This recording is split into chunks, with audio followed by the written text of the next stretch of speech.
yetu.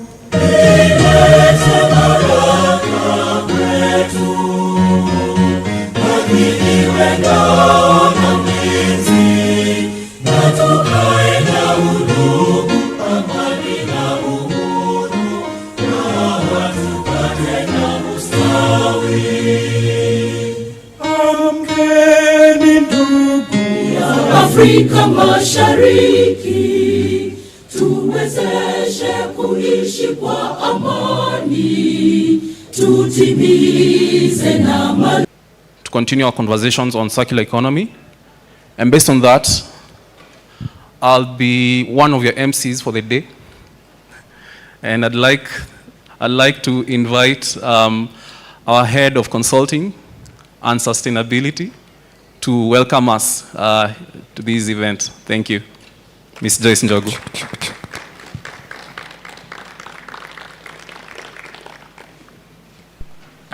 The main stand here. Yep. Good morning. We are grateful to have you all here for the third Loop Forum, which is the Kenya Circular Economy Conference and Exhibition. And we are glad to say we've had partners in the 3 years, similar partners starting with the Ministry of Environment and Forestry, represented by PS, who is on his way, but will start. We have a go-ahead to start. And in that ministry, we have also NEMA, who have worked with us in this journey. I remember we started with Director Ongare in this journey, and the first Loop Forum we saw with him, and we immediately formed a committee. This was supported by the Strategic Sector Collaboration Partnership by the Danish government, through also DEPA, the Danish Environment Protection Agency, that has an outstanding MOU with the NEMA, and through that we were able to drive a lot of circular economy concepts through the Strategic Sector Collaboration Partnership that has many other partners, including CARA, who are also here.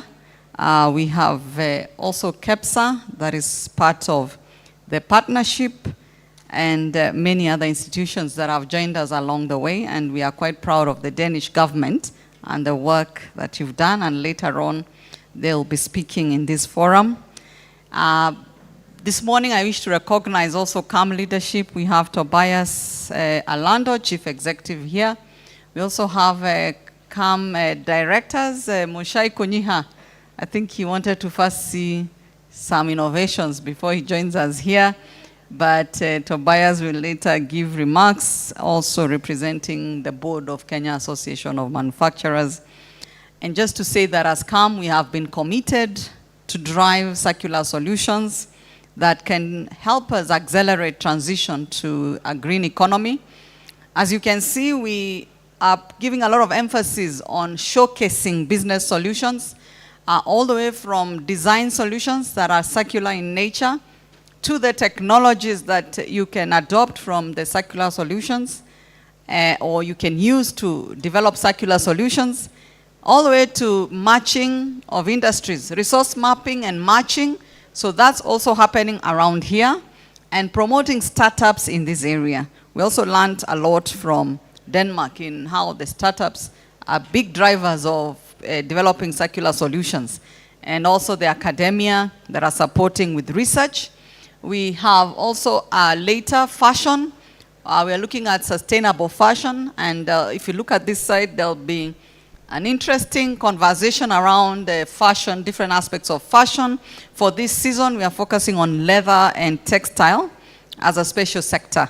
And over time, we can move to other sectors and identify the fashion areas, or really just bringing in lifestyle issues that people can relate with, but at the same time promote business solutions that are associated with that. So today we are quite excited to do this forum again, and would like to welcome you, and those who are in the booths, please join us so that you can listen. I know some of them are listening from here, but it's good to listen and participate. We also want to thank the Fourth Estate that is here to cover this conversation so that a wider audience in the country and even globally can get to hear on what Kenya is doing in the journey towards circular transition, but also with the partnerships that are there to support this. We are also committed to work with the region, harmonizing how we view circular solutions in the region. And through the Center for Green Growth and Climate Change, we've partnered with Tanzania, Uganda, Ethiopia to drive green growth jointly. And we are helping to set up centers of excellence like what we have here in Kenya so that we can grow jointly as a region in how we harmonize what we perceive as green growth, what we perceive as business solutions, and enhance trade amongst the countries in this region. So the opportunities are enormous. If you come up with business solutions, your target market is not just Kenya. You're looking at the entire region to promote your services or your products or your technologies. We also have a big area around education, awareness and skills development to enhance circular solution promotion. And with that, also the partnerships that we're developing, we have KEPRO here and PACPRO. We are working very closely, and they'll also be having a session here later on to give us the solutions that they have, the collaborative efforts that they've brought together with CAM to be able to accelerate this transition. So we wish you a great time today and tomorrow as we listen to one another. There'll also be pitching sessions. Most of the exhibitors here will also get a chance to pitch so that we can enhance the experience for B2B. So the B2B session will be there for today and also tomorrow. And tomorrow is a fashion kind of B2B, and we wish to appreciate also the support we've received from DHL as our partners. They're also looking at lifestyle in how they manage logistics. I was quite excited to hear about that even in logistics there are lifestyle issues, and they are part of our sponsors. We also have IDH, who is our sponsor. It's a Dutch-funded institution, and they're supporting the textile and apparel sustainable solutions, and we are grateful for their partnership. Otherwise, at this point, I wish to invite Tobias Alando to give opening remarks. Karibu, Chief Executive, Kenya Association of Manufacturers. Thank you. Thank you very much, Joyce. Good morning, everybody.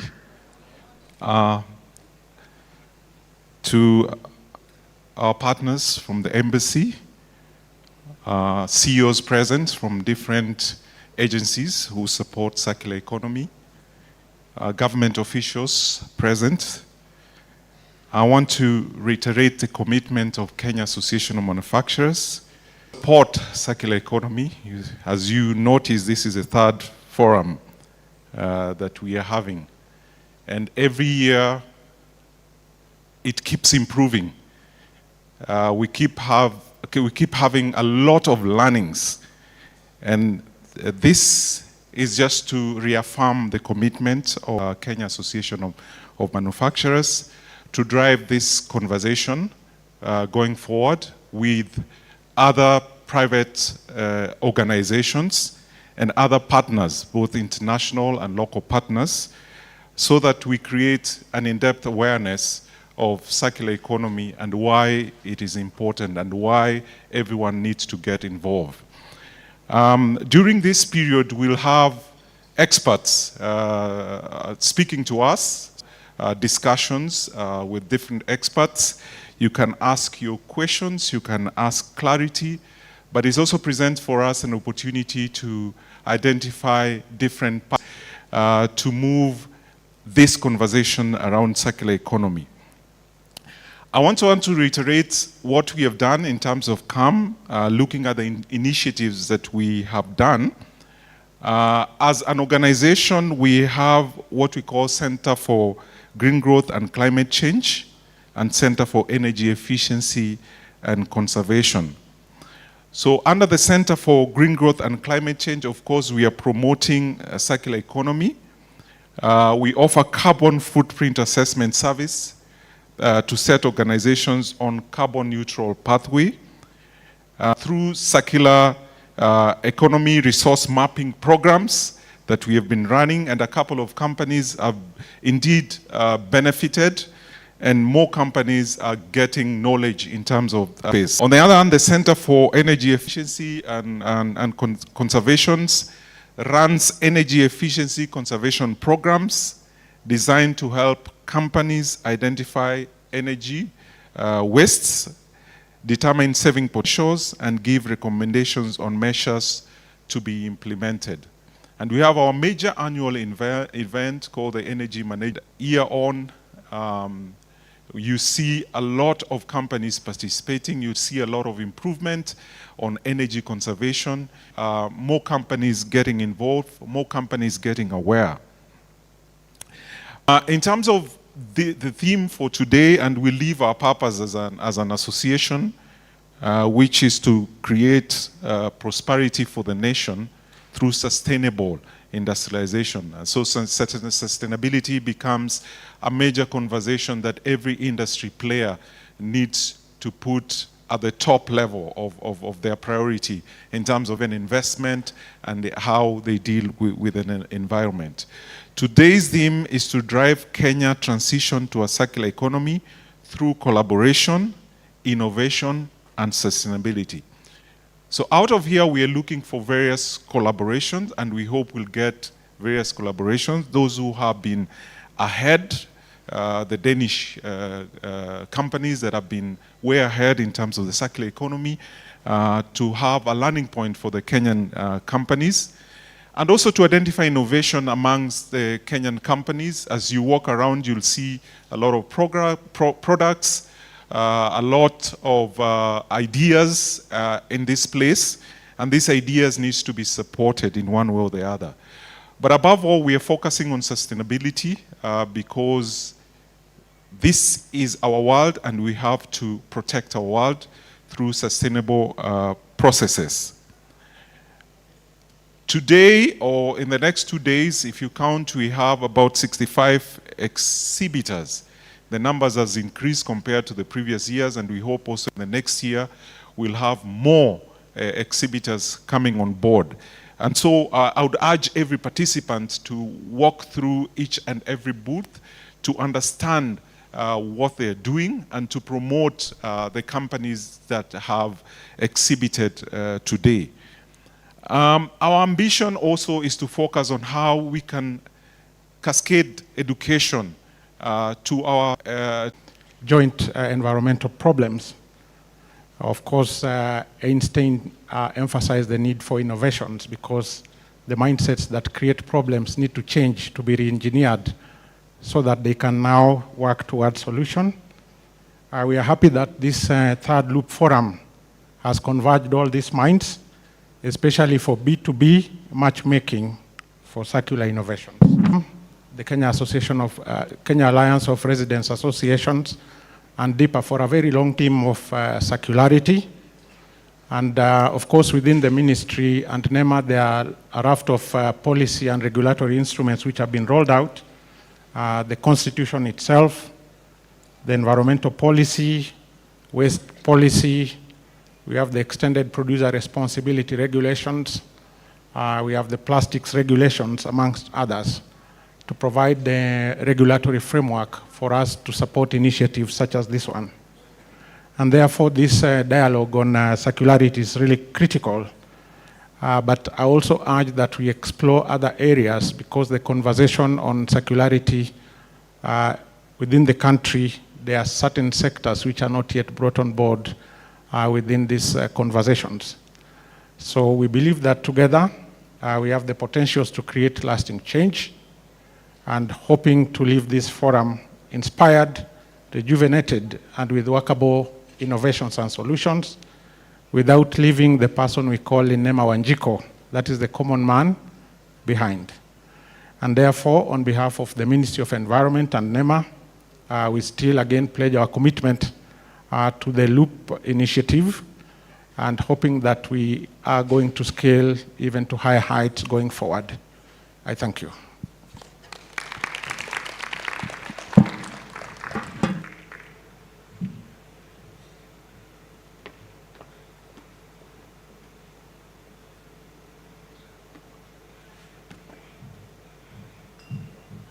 Thank you so much, NEMA, and they are well represented here with a big team.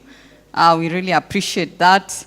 They are all champions in matters circular economy, and I want to appreciate that you've come a very big team, this part of the senior team of NEMA, and we appreciate that commitment towards climate action in partnership with private sector. So a big hand clap for them again. It's quite a big team here, and they're all seated on that side. Next, we want to listen to a few experts in matters circular economy. It's a panel session on unlocking collaboration for a circular future, building cross-sector partnerships to drive systemic change. So I'd like to invite on stage Mads Engelstoft, Peretti from DEPA, welcome. He's just arrived in Kenya. He's quite excited to know that Kenyans are ready for circular solutions. And just yesterday, we spoke about learning from Kulenborg, yes, on industrial symbiosis, and that's something upcoming. Prepare to receive the knowledge from the experts who designed the Kalundborg. You'll tell us more about it in terms of industrial symbiosis, and Kenya is ready for that. Next, we have CEO PakPro, Joyce. Is she in the room? PakPro? Oh, CEO PakPro, Joyce Gashugi. Not in the room yet. And I don't know if Ongare will want to come back on stage or we invite Orina. Okay. So in this session, we'll be having unlocking collaboration for a circular future, building cross-sector partnerships to drive systemic change. Now, in the, Joyce Gashugi, please. I was beginning to wonder what's happening. Welcome. And then we have Robert Orina, who's joining us from NEMA, also part of the compliance assistance team, and we are quite grateful for that. So we'll go straight to the questions so that you have the mics.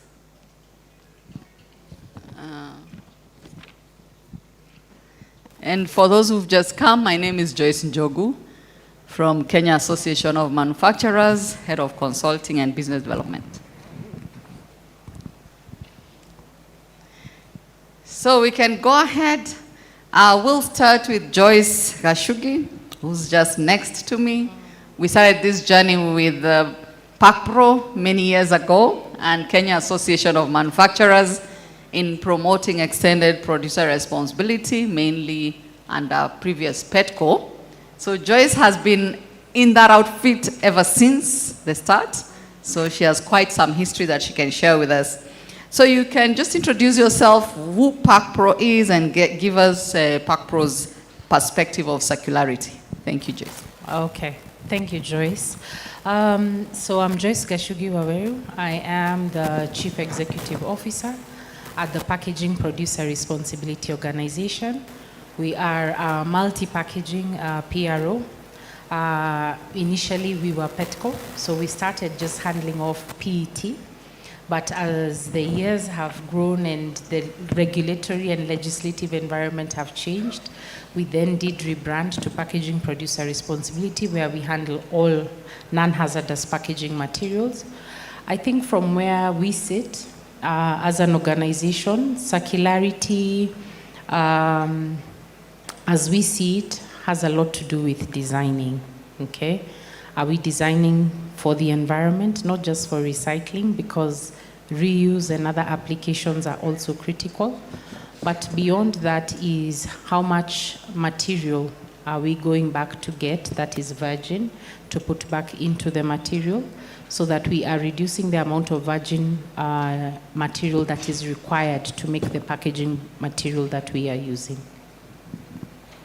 Thank you, Joyce. Next, we'll listen to Orina, NEMA. Tell us about yourself, who NEMA is, and what policies has the government put in place to create an enabling environment for organizations to be circular. Thank you, Joyce. My name is Robert Orina. I'm Deputy Director in charge of compliance, particularly environmental assessments, and I also champion compliance assistance to industries. As NEMA, we regulate facilities for sustainability and pollution control, and for quite some time, we have been pursuing the perspective of end-of-pipe solutions to pollution, but somewhere we had a big shift looking at pollution in a different perspective, where we came up with a policy of resource efficiency, and that's where compliance assistance was born. And in that, as an authority, we have come up with a lot of, or a robust legal framework, shifting how we pursue pollution control into the circular economy. And we have got several regulations, starting with the Act that came into 2022, that is the Solid Waste Management Act. And thereafter, through the MCA legislations, we have come up with several regulations, the EPR and the plastic regulations. All those are geared to ensure that we maximize on circular economy. And before that, we had a clear strategy on solid, which we intend to have zero waste once we adopt these particular technologies of circular economy. Thank you. Thank you. And next we have your counterpart from Denmark, Mr. Mads Peretti.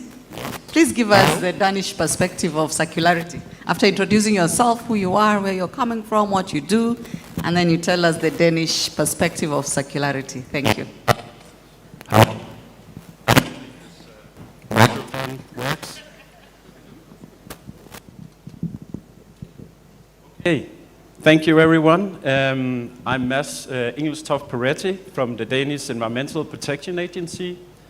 I work with polluting companies in Denmark. So I do environmental inspections and environmental permits. And in this, what we're doing here, I work with the SSC project and work with the component of, on the topic of industrial symbiosis.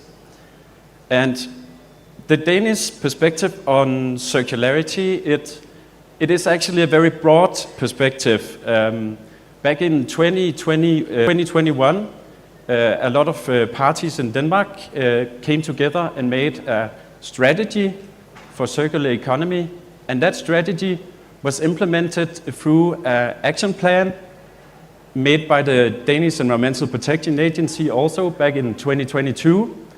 And that action plan states a lot of goals, and those goals, they are in line with the European goals. So in 2030, we have some goals to reduce, for example, the amount of waste going to waste incinerators and so forth.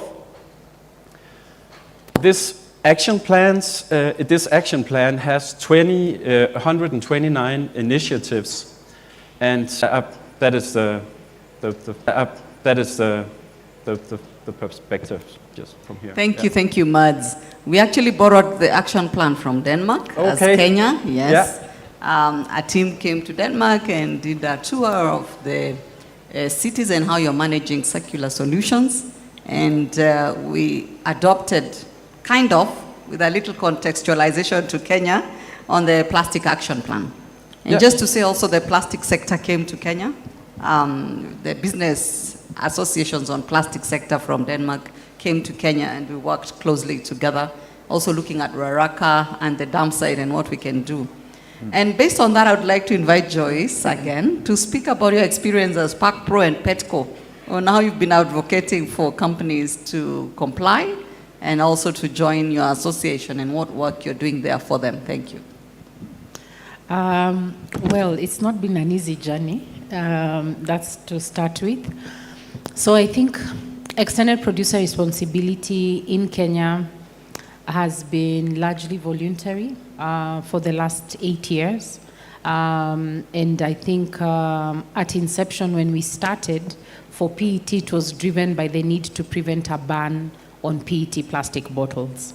And so we saw industry players, again, not all, just some, and has always been the case. A few carrying the majority, coming together and saying, let's demonstrate that we could implement EPR here in Kenya. And so at the time, we actually borrowed heavily from South Africa. South Africa had been doing it by 2017, I think, for some 14 years at the time. So they had a lot of experience also running voluntary EPR.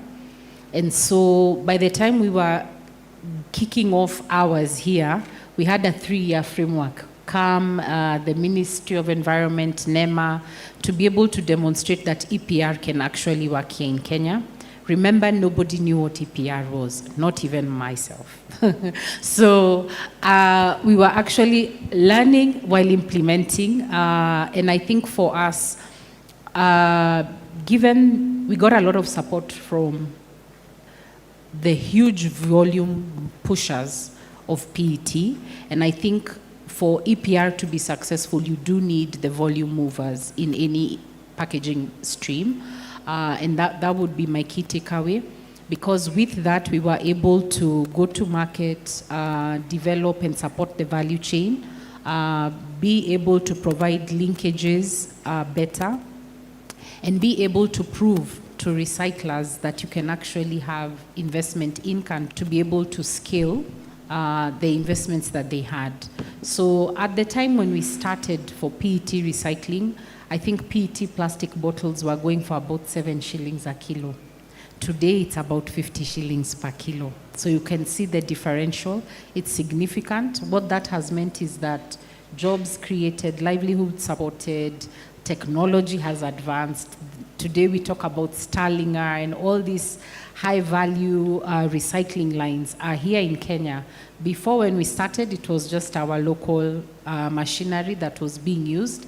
And so that speaks to the potential of consolidation of our value chain through EPR.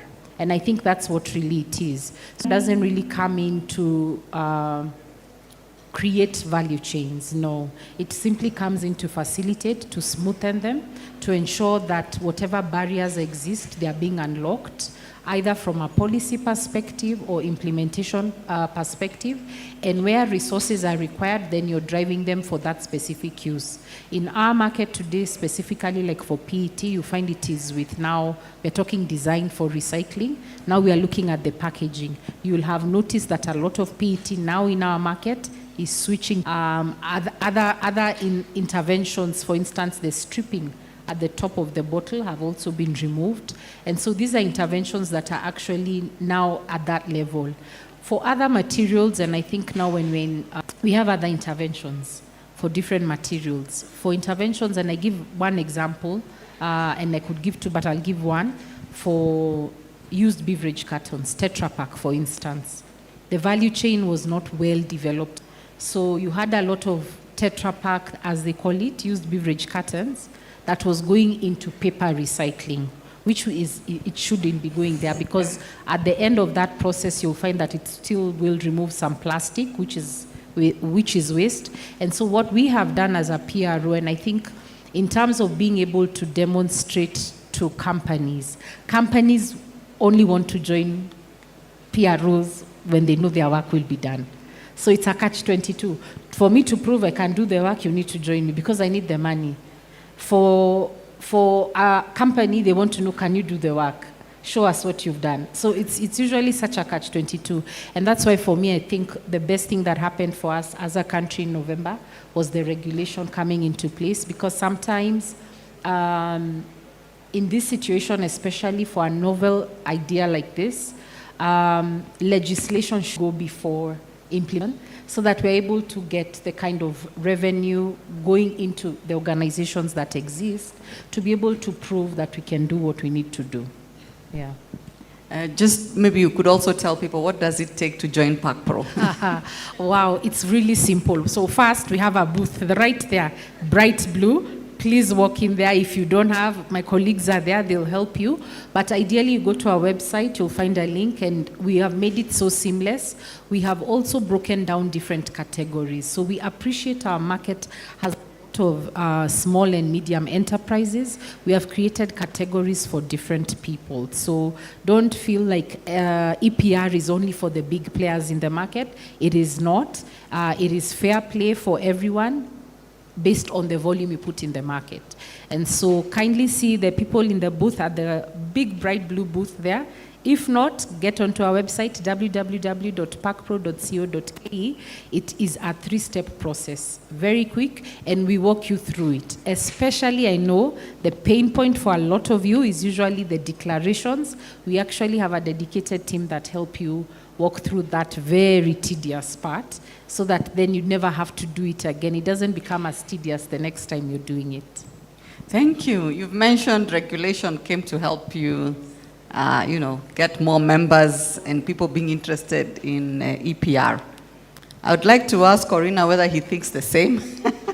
What has been the main driver for adoption of circular practices in Kenya? Okay, first let me start saying that it's not been very easy. It's been a long journey as an authority. And I remember 2005, when the authority was struggling with the single-use plastics, which was becoming a serious environmental menace everywhere. And you can remember that at that time, supermarkets were giving these single-use plastics more than even the products. So they were giving a lot of challenges, and we engaged the private sector, KM being one of them, that we come up with a solution controlling those single plastics. We tried to the single using the gauge system, which again failed. So a lot of discussions, and then we were coming against forces of in business what you call the bottom line. The business more were looking at the profit than the environmental perspective. So we had those challenges until 2017, when the government, I think, had to take certain drastic action. And this is the time we decided it's not going to be business as usual. So we came with a ban on plastic. That ban of plastic, despite a lot of arguing or discussing with the private sector, finally it became one of the driving force for this circular economy. The thinking started changing. So we had the ban, which was very successful, and then now it brought the issue about how do we manage these waste streams. And I think, as my colleague has said, Joyce, that's at the same time when they heard about us intending to ban the PT, which were also one of the major problems, and they now started forming, the industries came forth, and they started innovating. And this, I can say, is one of the turning points that now has caused us the discussions of this circular economy. At the same time, then we discovered we needed the legal framework to be streamlined. As I said initially, MCA, if you look at it, it had a lot of end-of-pipe strategies of solving environmental pollution. But then, coming with this realization that we were not making much strides, we started looking at that legal framework. And that's when now we have come up with this, in 2015, we came up with the solid waste management strategy, which is more circular, looking at how do we reuse, recycle this waste so that it doesn't go to the environment. Thereafter, we have come up with the Act, Solid Waste Management Act of 2022, and then the other legislative frameworks that has assisted now this. So I can say one of the drivers of this circular economy is also the mindset change that has caused the private sector other than emphasizing on the profit, looking at compliance as not a cost but a profit-making venture. And why do I say this? Because when we are talking about the pollution or that pollutant, what is it? It's your raw material in the wrong place. And if you have that kind of perspective, then your efficiency in utilizing all that raw material into the product it was intended, we will not have the pollution. And therefore, you are making more money out of that. So again, that's, I can say, is one of the driving force. Then in Kenya, we have a very good culture in terms of our small and medium enterprises. More, they depend on this recycling culture to make their money. And because we have a robust that sector in the country, then it has also created opportunities for us to drive this circular economy. So, and again, the commitment of the government in terms of facilitating the coming up of the registrative tools has made now this circular economy discussions come to fruition. I think that's what I can say from our perspective. Thank you. Thank you. We can clap for private sector also. You heard they went ahead of regulation and came up with solutions across board, from the small one startups to the big industries. And we saw a lot of collaboration and partnerships taking shape. But it says the trigger was a plastic ban and the threat of banning PET. Whatever trigger it is, there is action in Kenya, and we are proud of that. So we'd like to hear more from the Danish perspective. Mads, please tell us what policies triggered circular solutions in Denmark and what is in place right now. Thank you. So, yeah, first of all, I think it's a very good point. Also, companies, everybody wants a clean environment. So even the companies, they want to comply with the rules, regulation. That is very much my experience in Denmark. And the more dialogue the authorities can have with the companies, the more the companies, they are willing to share and also listen to regulation or listen to the authorities' guidance in the regulation. So in Denmark we have kind of hard and soft measures, I think, on this, how to enable this environment for circular economy for the companies. And of course we have the hard regulation, such as, for example, the CO2 tax that actually just this January, the 1st this year, we implemented. So now to emit 1 ton of CO2 in Denmark costs 350 Danish kroner. And I think that is around 6,000 Kenyan shilling per ton.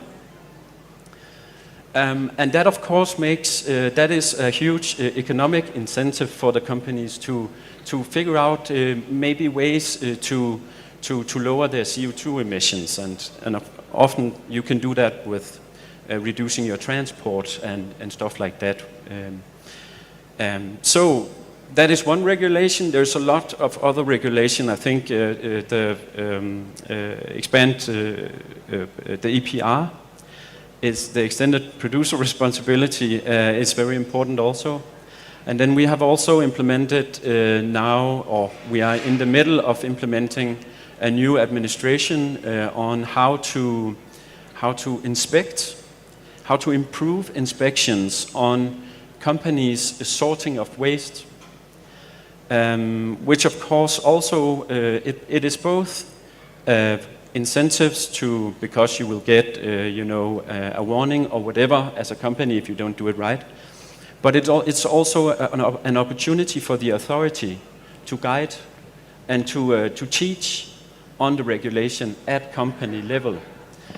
So that is the hard measures we kind of have. We have a lot of regulation on different areas that can give incentives for the companies to move towards a circular economy. Then there's also the soft approach, And the soft approach, we have a lot of dialogue with companies as authority. We have a lot of dialogue with them, both to guide them in the regulation, but and also, of course, to figure out the best solution for the company and for the environment. But it demands a lot of trust both ways, because if the companies sense that you just are after them with warnings and stuff, they will back up and say, we cannot share this information. We are a little bit scared of this. And that's totally understandable. So we try to break down that barrier a little bit. Of course, there will always be a barrier, and there should always be a barrier, but break it down a little bit.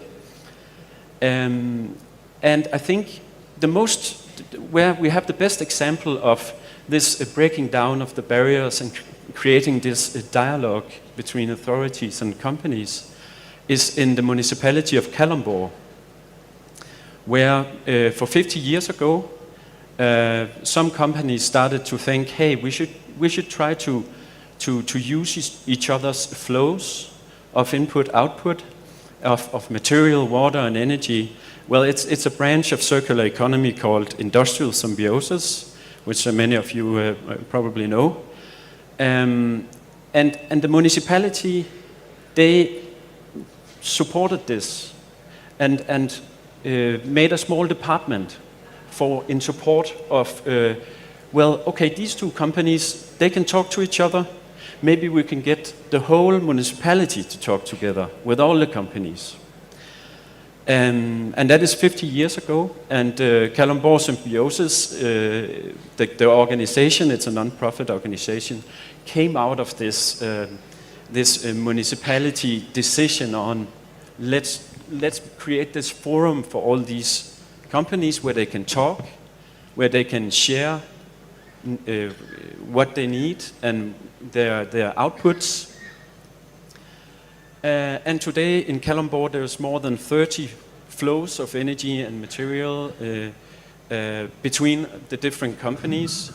And it is both an economic, the companies have economic benefits from this, and then also the environment, of course, benefit from this. So I think it's just to say that we have the hard measures, and then we also have the soft measures, which is this dialogue between the authorities and the companies.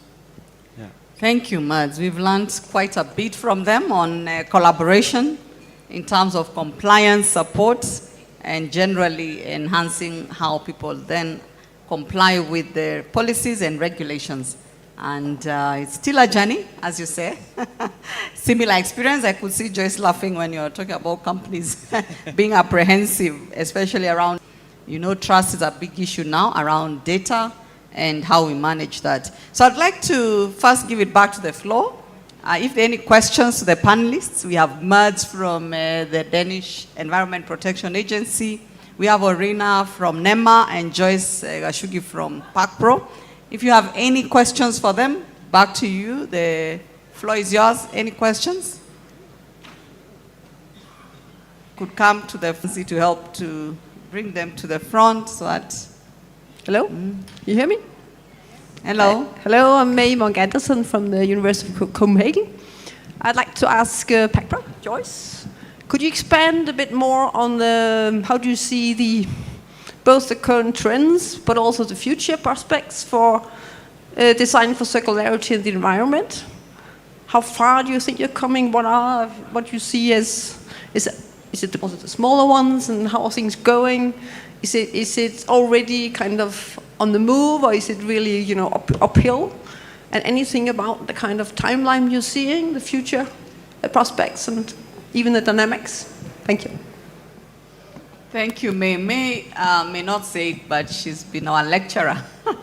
Mine too. All of us here have gone through May's Knowledge Center, initially at, is it TUC? We said TUC. Technical University of Denmark, and now at the University of Copenhagen. Thank you, May, for coming. She'll be speaking later in the day, but she's been our professor for most of the Kenyans here. They know her, and welcome, and thanks for joining us this morning. Joyce, maybe you can respond to those as the others think around the questions for the panelists. Nice to see you, Prof. And welcome to Kenya.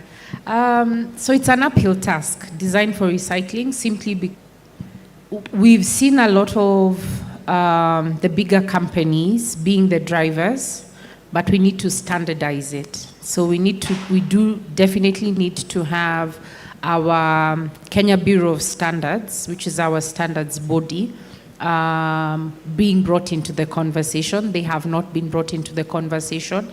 And so the design for recycling that's happening in our market now is actually being led by what the big players are doing, and then the smaller players kind of follow by saying, I'd like to move in that direction, which is really not the way we want to go. So we do want to approach it from a standards perspective, so that even new players who are coming into the market, there's a template and a protocol that is being followed, and an understanding of what are we talking about when we talk about design for recycling. So some people might think it's only, they look at a PET bottle, they're like, it might only be the clear, but you and I know there are other elements that need to be factored into that. And that's why the Kenya Bureau of Standards is becoming very critical to be able to foment the kind of traction we require. I don't think for us it will be difficult unless the costs are extremely prohibitive, okay? But if barring costs, I do feel that our market is more sensitive to adapting to changes, both from the producers as well as the consumers. I think I can give an example of one of our milk companies. When they changed their packaging from white opaque to clear, there was some resistance in the market at first instance because they thought it wasn't genuine. And that also speaks to the level of communication and engagement we're having with consumers. So we might be doing design for recycling from the production level, but consumers are also not aware why this is actually important. And so to be able to marry the two, and that's why I'm talking about formalizing the process. You have the Kenya Bureau of Standards in the room, of course, ANEMA, our regulator, and consumer education groups, so that then we are able to walk the path of design for recycling together. So it's not an uphill task, but it's a work in progress. Thank you. Any other question?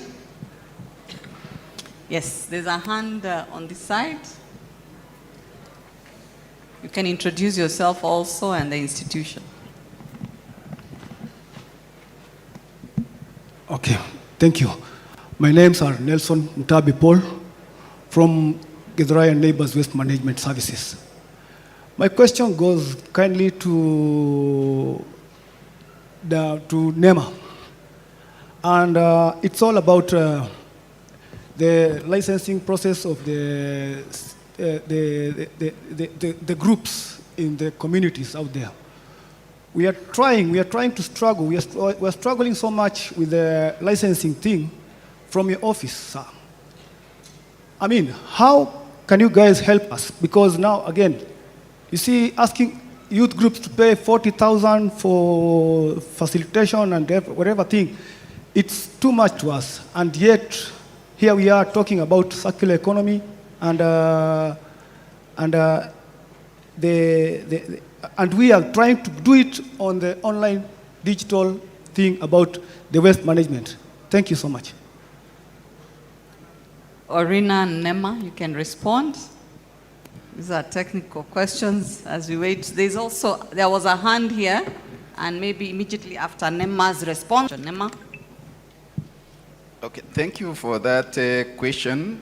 I didn't understand whether you are a recycler, you're a collector, but the law, of course, has defined various licenses for particular waste, and of course, the fees are ascribed in those regulations.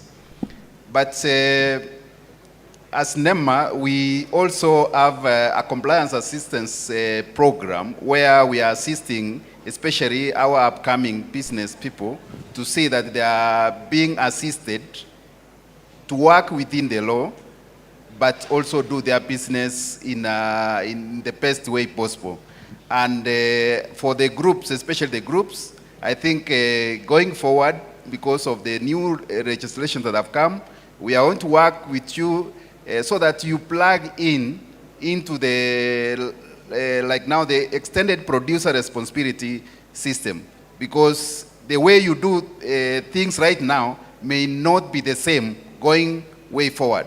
Because you will be required to submit data on the amount of waste that you have collected so that we can track the waste streams, how they are moving, or the take-back schemes, how they are moving. So what I can promise, especially the youths who are interested in this business of waste management or circular economy, I think you better get in touch with the authority. We will assist you and enable you to do your business in the best way possible. Thank you. Thank you. There's also a hand there. Hi, my name is Zara Ali and I'm from Takazuri, and we work in the building and renewable energy space. So one question was around circularity. For Kenya, how would you look at kind of the strategic targets for circularity in certain value chains? And I guess over here we're talking a bit about packaging as well. And then do you see recycled content thresholds being mandated in the future, like you have in other markets? Or then do you see having tax incentives or exemptions being more of a catalyst in that case? So we'll start with Joyce and then Orina, and even Mads can respond. So those are good questions. From where I sit, I would definitely think it's the prudent direction to have mandates around recycled content, only because the investment costs for setting up the facilities to actually produce this material are so significant that if we do not have local demand, then that investment is just not viable. And so I do see the need to have mandates set. I wouldn't speak to the thresholds, but definitely a minimum level must be set by the government. I do think that will also be supported by a tax differentiation regime, where those who are using virgin material would be paying more than those who have some recycled content in it. And this actually should be happening now, because we do have a lot of our own manufacturers, like for instance in the corrugated cartons, that are already using a lot of recycled content, but there's no tax differentiation. And so we need to have this at play. And I think you begin to see the shift moving to more recycled content and the investment as well by recyclers in different value chains. So I do think, yes. Orina? I think my comment is basically on the issues of tax, and let me appreciate that Kenya, we have come of that age where the principle of public participation has become very strong. It influences government. And I see this opportunity, especially in the private sector, being used very, very much to influence the government to come up with tax lipids for the recycled materials or in the circular, in the recycling sector. So yes, it's very possible, and of course government has come up with some economic instruments to encourage that, but there is still more that can be done. I only encourage the private sector to use forums like this to really agitate for these tax considerations, and it will be done. Thank you. Maybe I would advise you look at the fiscal incentives that are there at the Treasury on green practices, and if you look at that, probably you could identify areas of improvement or addition for that. But I'd like to hear from Denmark, whether you have thresholds around recyclable content and also any tax incentives there are, and just responding to also some of our questions. Yes, yeah, thank you. I'm not sure I'm the right one to answer this question, actually, because... For Denmark. Yeah, because we have some experts that will give more insights into this topic, I think. Who is the expert? They can just respond now. Janne? Eh? Who? We can just hear the answer, learning from Denmark. Who? Janne, is that okay? Do we have Yeah, please. Because here we are talking about collaboration, seeing where the innovation is as we accelerate transition. So Denmark. Thank you very much. My name is Janne. I work with Mads in DEPA. And I guess the question was about the recycled content and the minimum levels. I want to say that in Denmark we differentiate between different EPR schemes. So we set aside packaging, and within packaging we have different requirements, and recycled content is definitely one of the parameters that will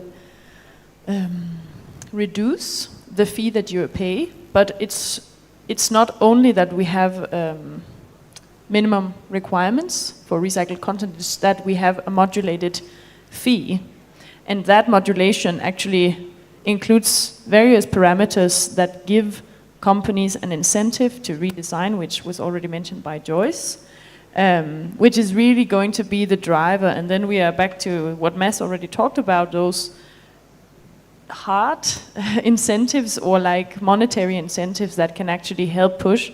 So I think the question was, that came from the audience, was like how is the government or someone else thinking about how to stimulate this development through various different initiatives. So yes, we definitely have Danish experience from this, and it's also some of the things that are being pushed from the European legislation, which we are also required to implement. So in that sense, I would say that there are many sources to look at or go to if you want inspiration on that. And there are, of course, also some materials that are easier than others to start recycling and to have that minimum requirement. Here I also think about textiles, for instance. Yeah. Thank you. Thank you. Sometimes you just know, you have to know your limits. So. Thank you. I know there's a big team from Denmark here, and please feel free to also give your comments. It's not just about questions. There's a hand up there at the end.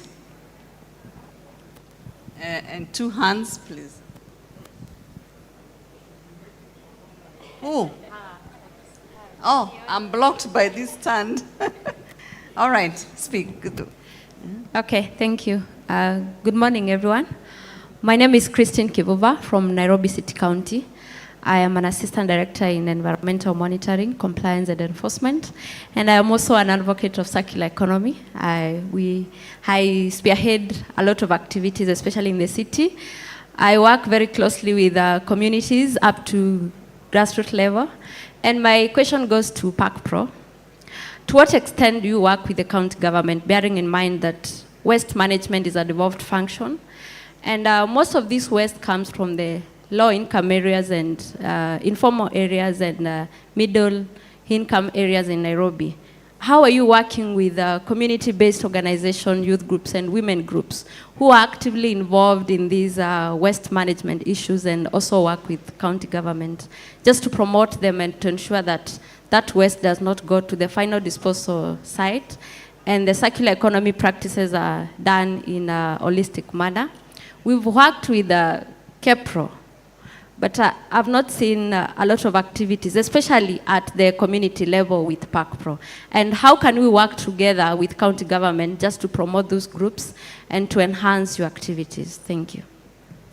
Thank you for that wonderful question. And also, we're expecting to have a panelist today from Kisumu County. And the question was how are counties also integrating circular solutions, knowing that in both Climate Change Act and also in the Solid Waste Management Act, and the county governments are really the implementers on the ground. But PACPRO, that's a question for you. So it's a good question, Christine. So we have a project we launched, we haven't even launched it officially, we rolled it out in October last year. It's called Bees Nataka Mtaani. So what we are doing is that we are working with aggregators, CBOs, youth groups, and registering them as our agents. So you become a Pack Pro agent and you collect and recover material. So we have done it for a good number of them actually, and we are still, it's a continuous process. Our desire is that we are able to onboard as many as possible across the entire county. So today we have an agent at least in every county, okay? The challenge is why we have not worked with the counties directly is one, we've needed a framework to be able to engage, okay? And so for us, we decided to get into the value chain at the aggregator CBO level through our agency model. And so once you become an agent, you collect material for us. We support you by giving you a pricing for what recyclers are paying and connecting you to them directly. For where you do not have transport, limitations around logistics, we come in and provide that logistics support for you, and then we net it off from whatever you'll be able to trade. What that has done, and we have different cases that we can give examples of, and I really hope that, Christine, at the end of this, you can go to the booth at the end. They'll be able to give you more details about Biz Nataka Mtaani, because our desire after this is to be able now to socialize it properly with the county governments, because the regulation now is there, and PROs are officially recognized in the country, and so that then we are able to work together. We know that a lot of counties have registered their own CBOs, okay? And so that's actually our target group. We want those CBOs to become our agents officially, so that then they are able to get the benefit of getting better pricing, fair pricing. A lot of them are being shortchanged because they have a lot of middlemen. They don't have the ability to move material from their yards or wherever they are collecting to a recycler. They also don't know which recyclers are buying these materials and for how much. We are able to tell you who is giving the best price in the market and be able to provide that linkage. So for those who have been able to participate, they are definitely already enjoying the benefit. The added benefit, and I guess to government, is that because of complying with e-teams, we are also now creating another group that we are bringing into the tax bracket. So it works both ways. And so our hope is that after this, we can be able to socialize you preliminary stages before then we come to the county officially.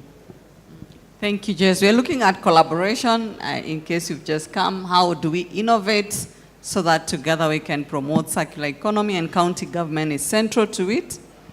I don't know when it shifted, but a long time in the 80s and the 70s, the county government was doing most of the waste collection, segregation, and all those opportunities. So we welcome Nairobi County, Christine, and the other counties. Let's discuss how we can collaborate. Sometimes it's too much for businesses to do everything.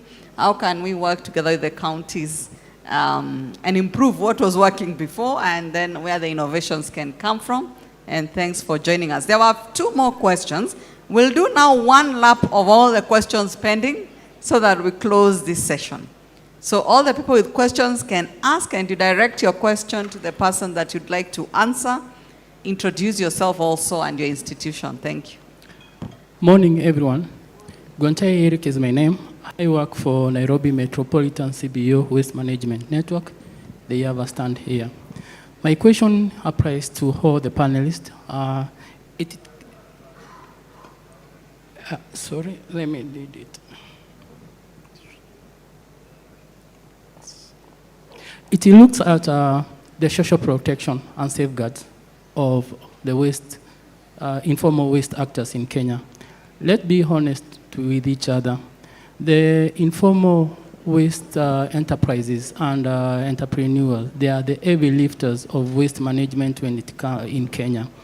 So in recent period, we have seen a lot of suffering, like from fire, flooding, and stuff like that. But unfortunately, for them to access medication and other things, it has also been a challenge. Through the PROs, NEMA, and other agencies, how are you going to help these informal actors to be able to access the social protection safeguard for them to be able to navigate all these problems that are there.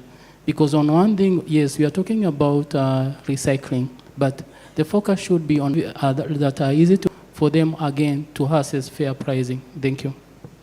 Thank you. Material science, material flow, and the informal sector, social safeguards. Another question there. We are doing one lap only, then we close this formal session. Good morning. I'm Raymond from Educans, but also have an interest in impact investing.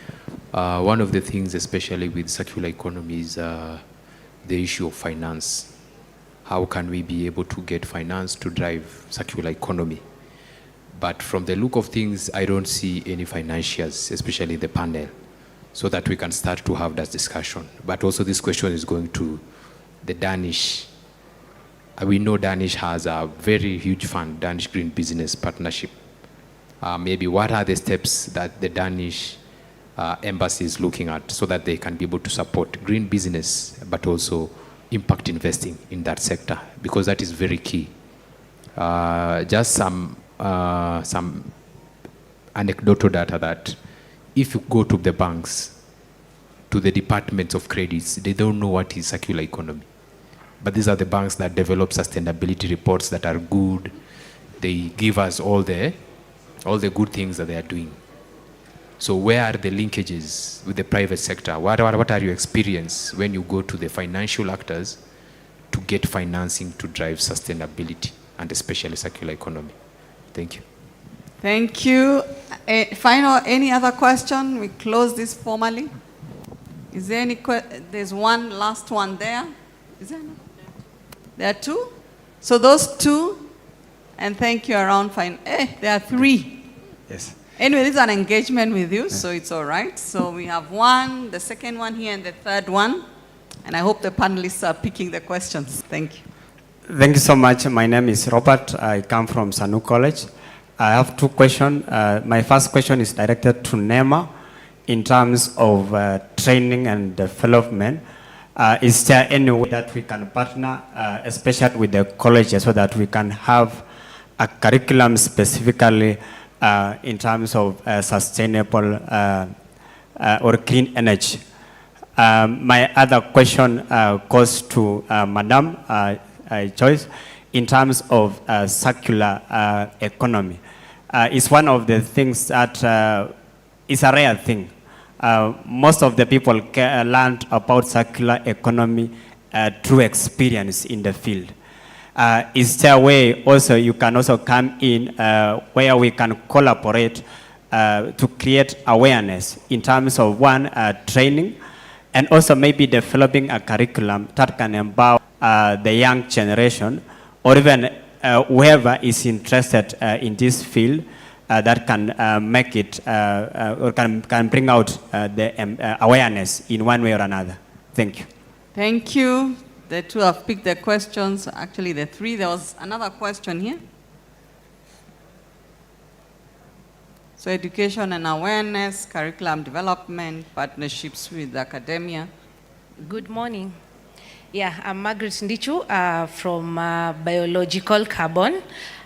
My question is, we have investors that are coming in Kenya. We have even local people who want to invest in ideas. We have companies which are producing waste, others which are converting into bioproduct. But the problem is, how do you create this communication? As CAM, as NEMA, as government organization, how do we encourage collaboration between these companies such that there's a company which is producing and another one that needs that waste?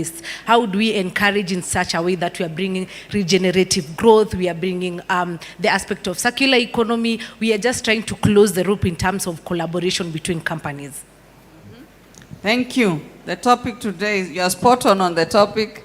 We're all driving circular solutions through collaboration, innovation, and of course promoting sustainability. There was one final question, then we get the responses. Okay, thank you. My name is Grace from Nakuru. My question first go to Mr. Orina. I would like to see what are the strategies they are putting in place. But right now they are talking of circular economy. Yes, we have the legal framework.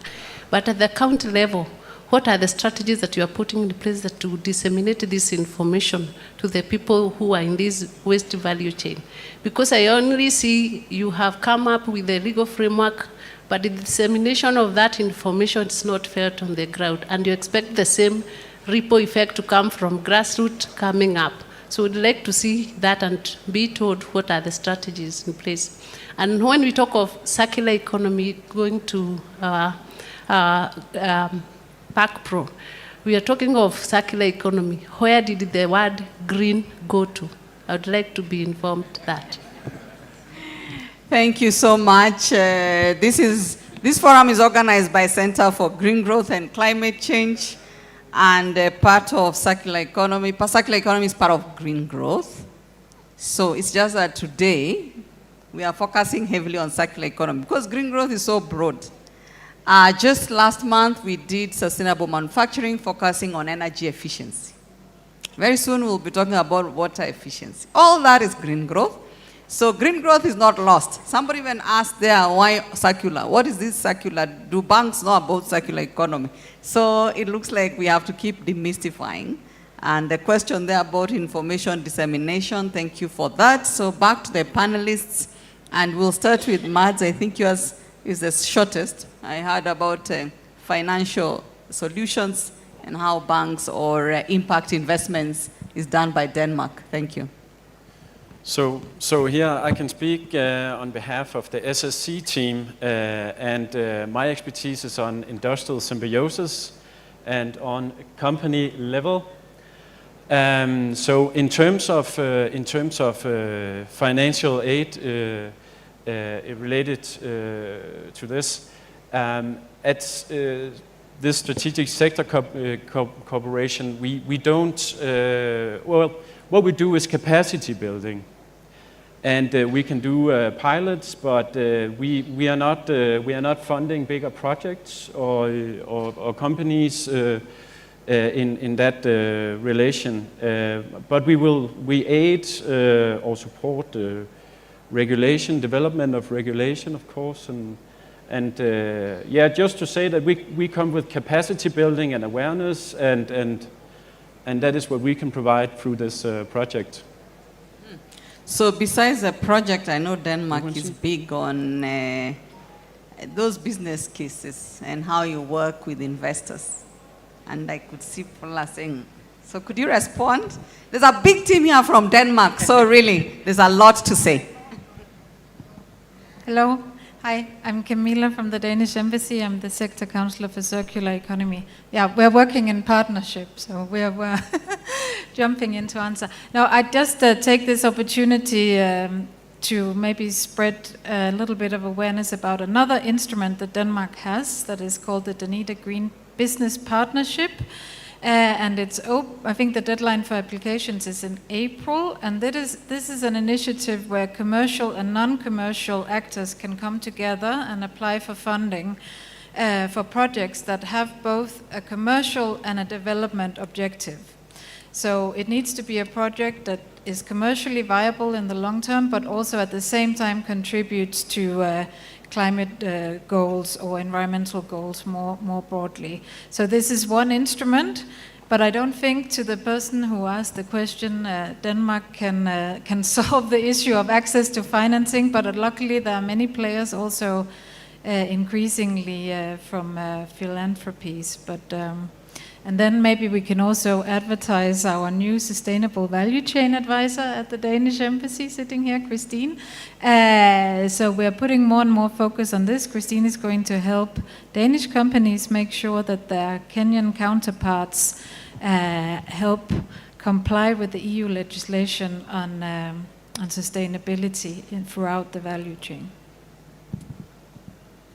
Thank you, Camilla, and I'll request May in her time of presentation to address that issue, because I know at Technical University of Denmark there was an innovation hub that was working with industry and financial sector.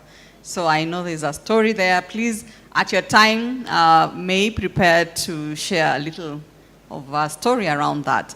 So we go to Orina. So many questions to Orina. I hope you remember them. The first from the same guys on education and awareness, There was, I think, a lot of information dissemination and partnership with the counties, and also your compliance assistance programs, and any other information you wish to share. Thank you. Okay, thank you very much. I think I want to start from someone who asked about the social protection, and he alluded that especially those informal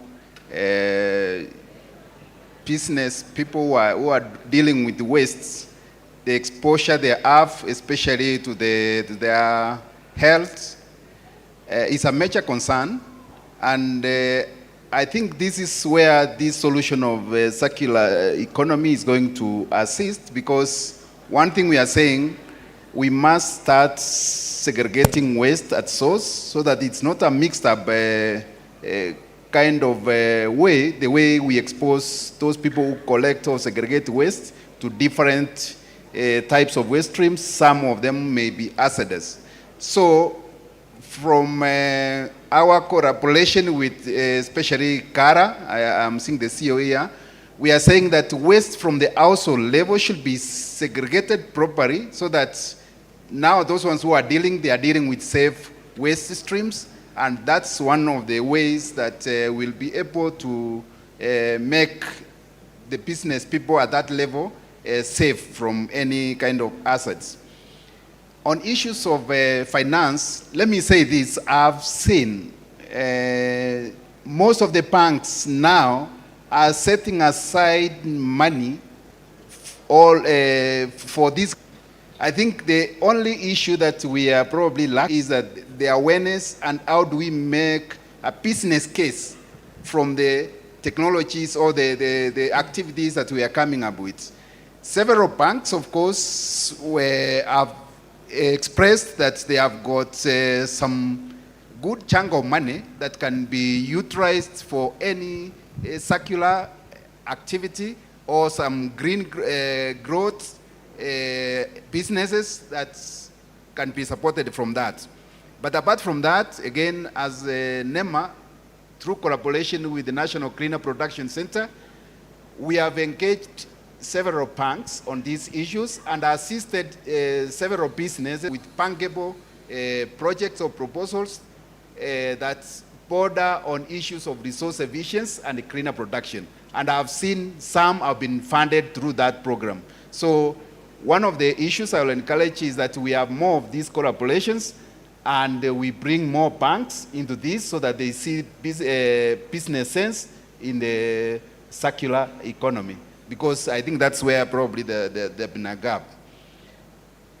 And this calls for training, of course. I think the colleagues who asked about training, and as my colleague from Denmark has said, you need to know your lane. I have a director here in education who has been spearheading issues of awareness and training, how we collaborate with universities. So, Madam Joyce, if you can just allow me to ask her to comment on that particular area on training and awareness. Catherine, Director Education at NEMA, quick comment, and then later those who want more stories or collaboration opportunities, please engage her directly. She's here with us the whole day.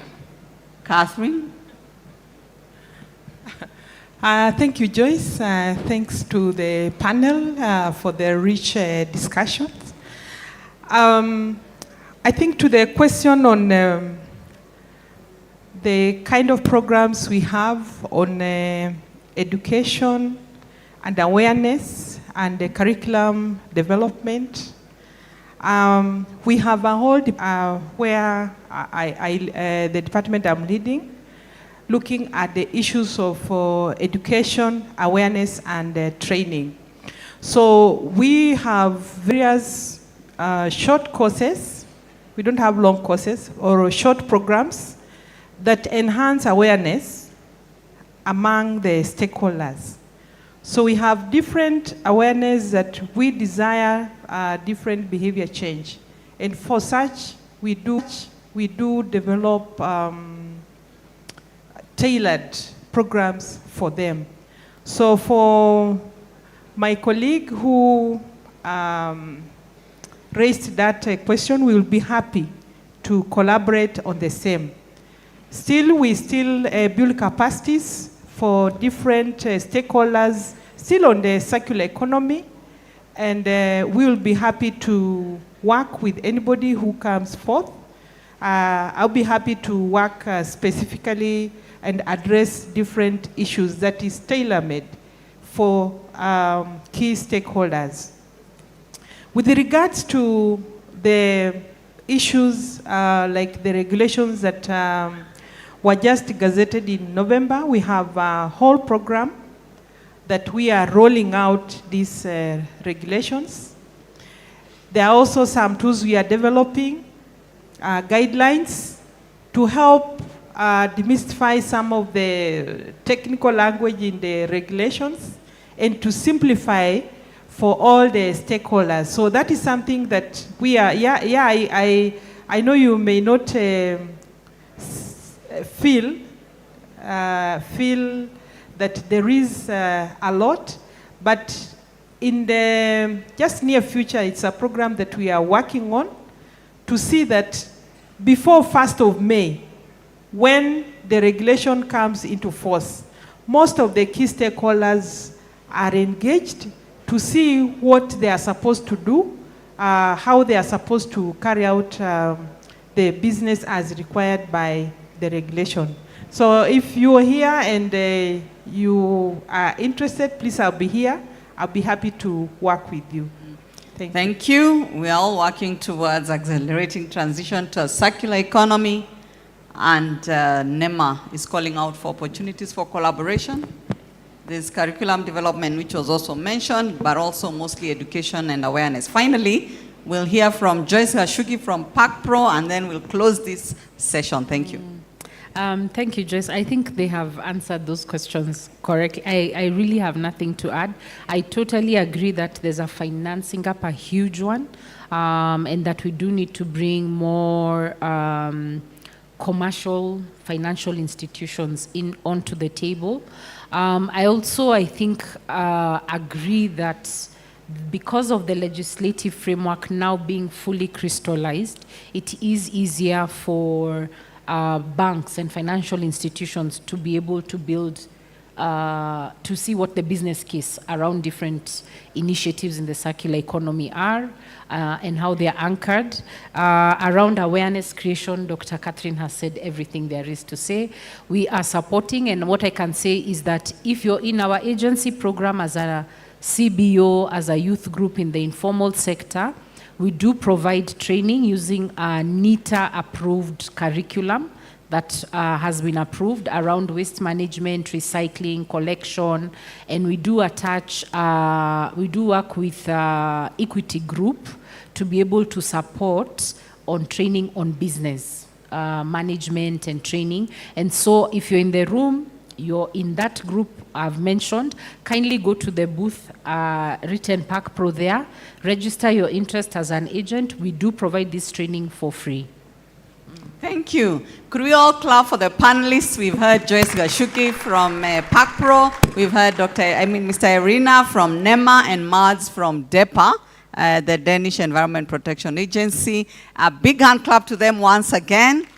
They've done a wonderful job in this session, and then tea is served right outside, and you can continue networking.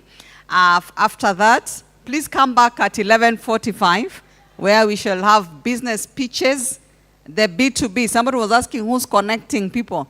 This session today and tomorrow is about B2B, connecting people to do business together. Listen to the innovations that will be presented, company by company. So we have over 10 companies pitching and making presentations of their innovations, and then you could see where you can engage in terms of collaboration, and then together you promote sustainable solutions. So please...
what they're doing, what they want in terms of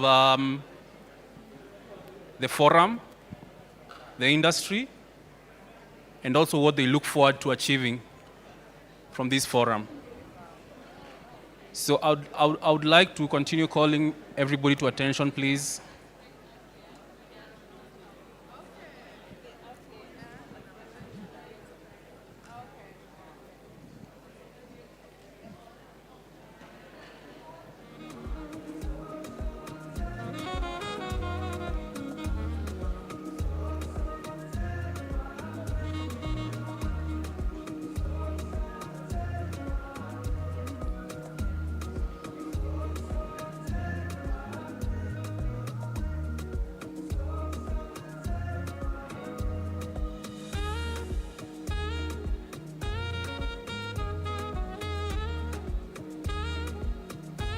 Thank you, thank you.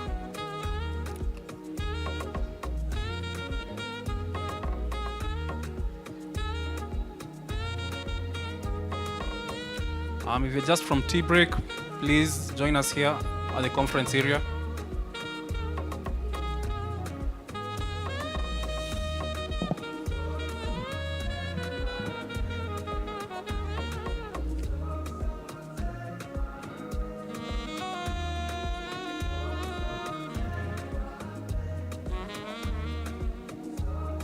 So I'd like to call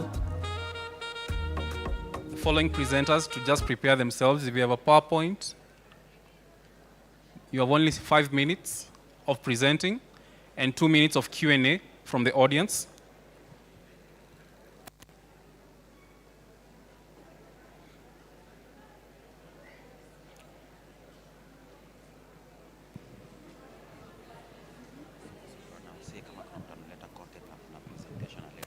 All right. So, thank you. So if you have a PPT that you need to project, kindly reach out to the comms team on my right-hand side. Share your PPT in advance so that we can be able to save time. If you have no PPT, even better. Pardon? What is the session now? Pitching and presentation in circular economy. Okay. Yeah. But the one with, so we invited someone from Kisumu. Which session is he doing?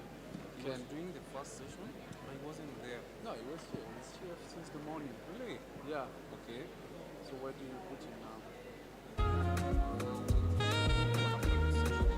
Yeah. Yes.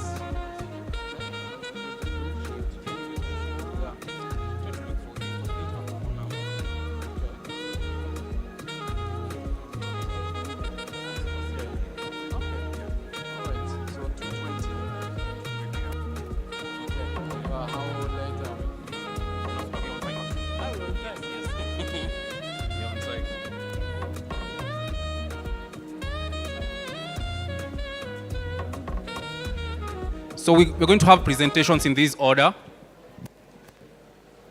SEAL Africa, the first three, Jijenge Makers, and MTACA.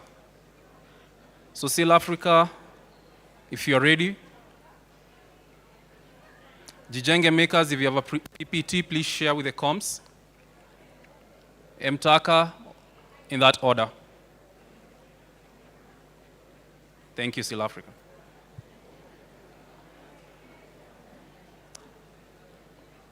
Probably in the booth areas.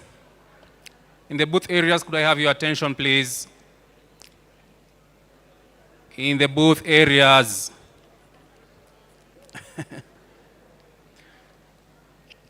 All right. Let's give a round of applause for SEAL Africa.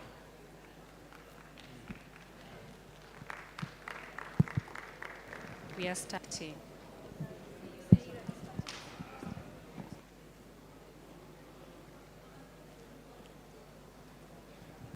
Good afternoon. I'm Edgar, consultant at SEAL Africa. I assist with the engineering and the innovation part of it. So I'm going to talk about SEAL Africa, what they do, what we're doing around circularity and sustainability, and our solutions catalog, the markets we serve, and what we're looking at. what are our next steps in terms of circular economy. So South Africa is the leading plastic packaging in Kenya. In terms of FMCGs, we have 90% of the market share in the dairy sector. We also in the agricultural sector. 80% of all avocados coming out of Kenya, to the EU market are going with our crates, foldable crates. And that is because at the front we have three core pillars. Technology leadership, we're the first company to adopt a lot of leading technologies. We have a partnership with Scholler, which is a German company for molds and packaging machinery, which helps us get the latest equipment and achieve higher operational efficiencies than any other packaging company around here. And the other thing is sustainable circularity, circular economy. Again, we're the first company in Africa first packaging company in Africa to join Ellen MacArthur commitment to a global circular economy. So this is something we walk the talk. These are some of our corporate customers: Unilever, Airbnb, Apple, Coca-Cola, Pepsi, basically all the leading multinationals in food and beverage. Could you please go to the next slide?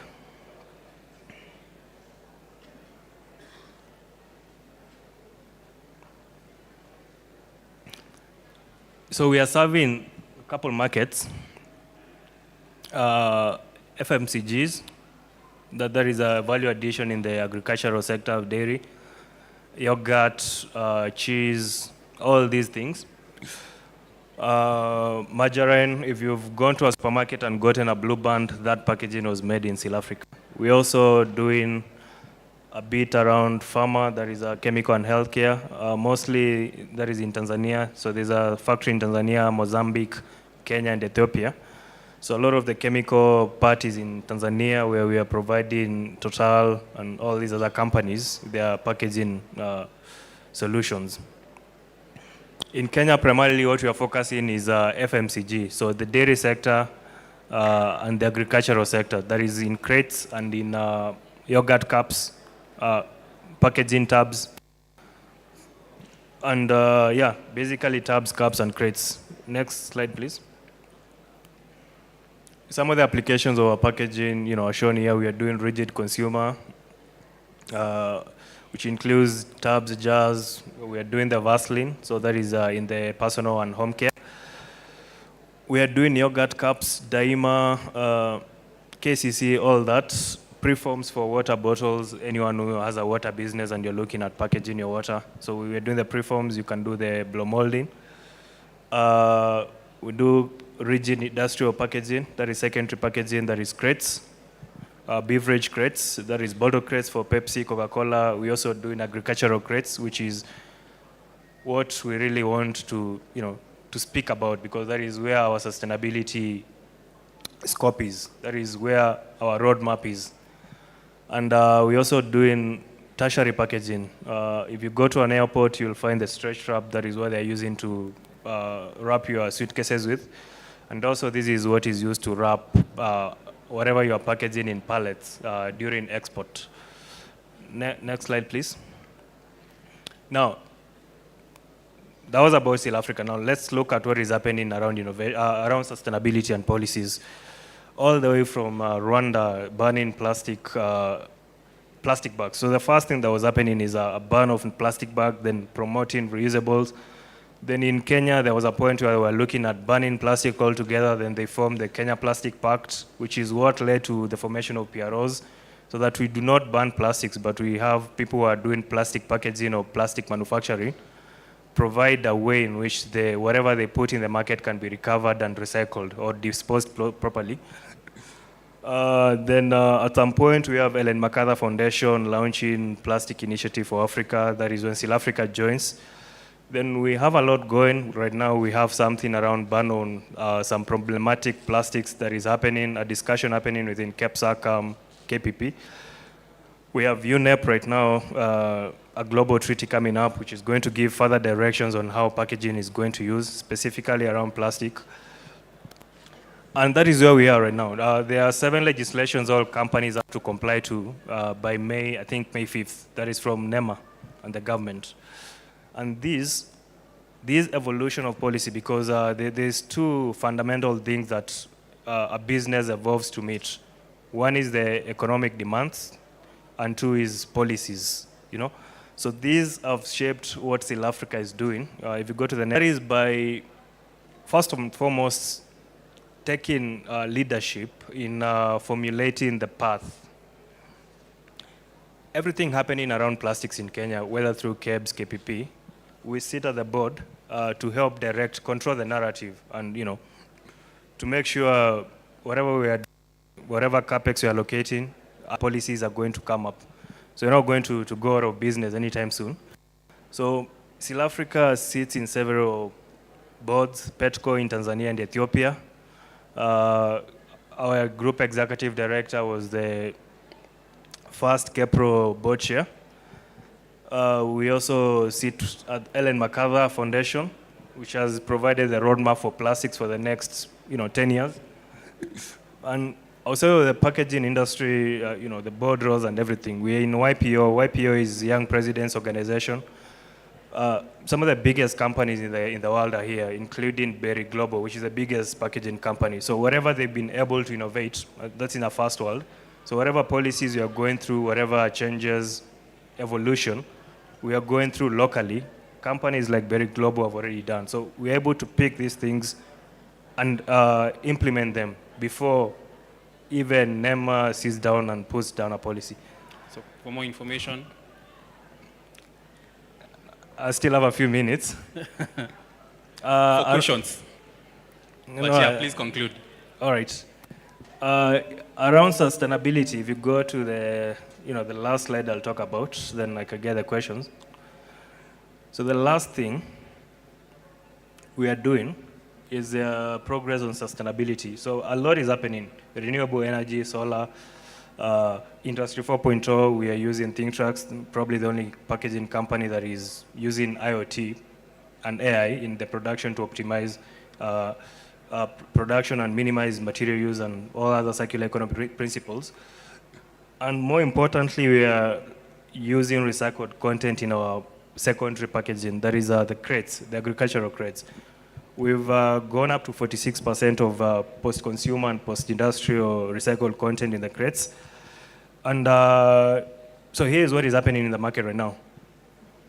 Collectors will take the plastic wastes, they'll take it to some grinder, they make the flakes. Those are going to Asia Pacific, all those countries. They pre-process them, they make pellets, then we have to buy. But because there's a lot of demand, because companies have been making a lot of optimistic statements around recyclability, we're going to use X% recycled content. So there's a lot of demand. We end up getting these pellets at a very high cost, even sometimes more expensive than virgin material. So what we want to see is that process happening locally. We've done a few things with our partners like Mr. Green, but we want it to be a scale level, Like we want conversion and pre-processing and the pellets to be made locally. And that's a discussion that we are open to having with any willing partner. So if you see me and you want to talk about that and, All right. Please tell them where your booth is at so that they can see you there. All right. Okay. Yes. I'll take your questions, Questions? One, very burning one.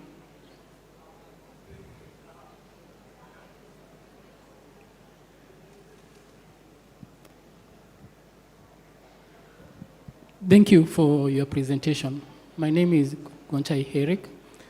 I work closely with Nairobi Metropolitan CBO Waste as their technical lead. My question goes directly to the price or the pay that you pay for waste collection, in this case, the packaging. One, there is the element of hard to recycle material made from multi-layered. The question is, how are you addressing that if your products are made of the same? The other question is as regards to the pay, now that trickle down to the waste collectors, the element of fair pay. So how are you able again to address this issue in the sense that the recipients of the funds are able again, as I list in the morning, the aspect of social protection, safeguards, and stuff like that? Thank you.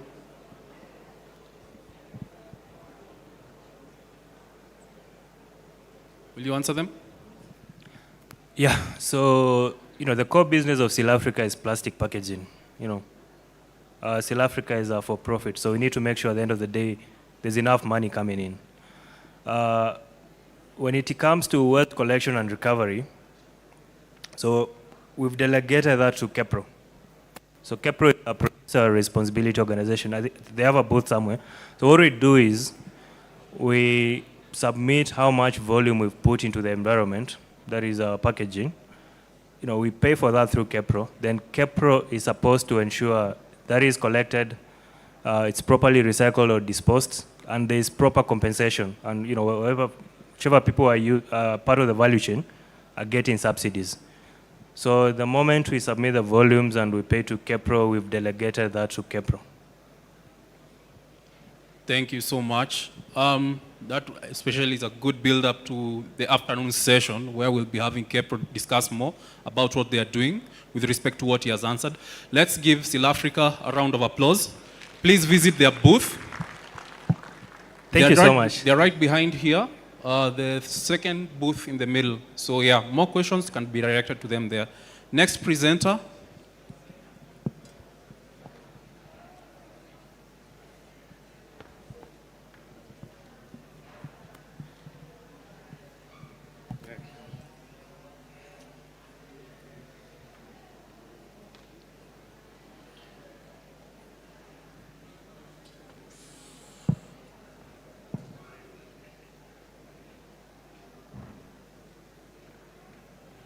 Oh, you have a demo?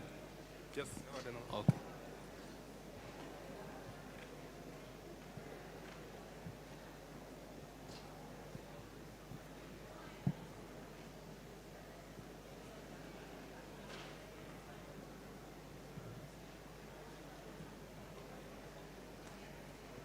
Okay, I'll just...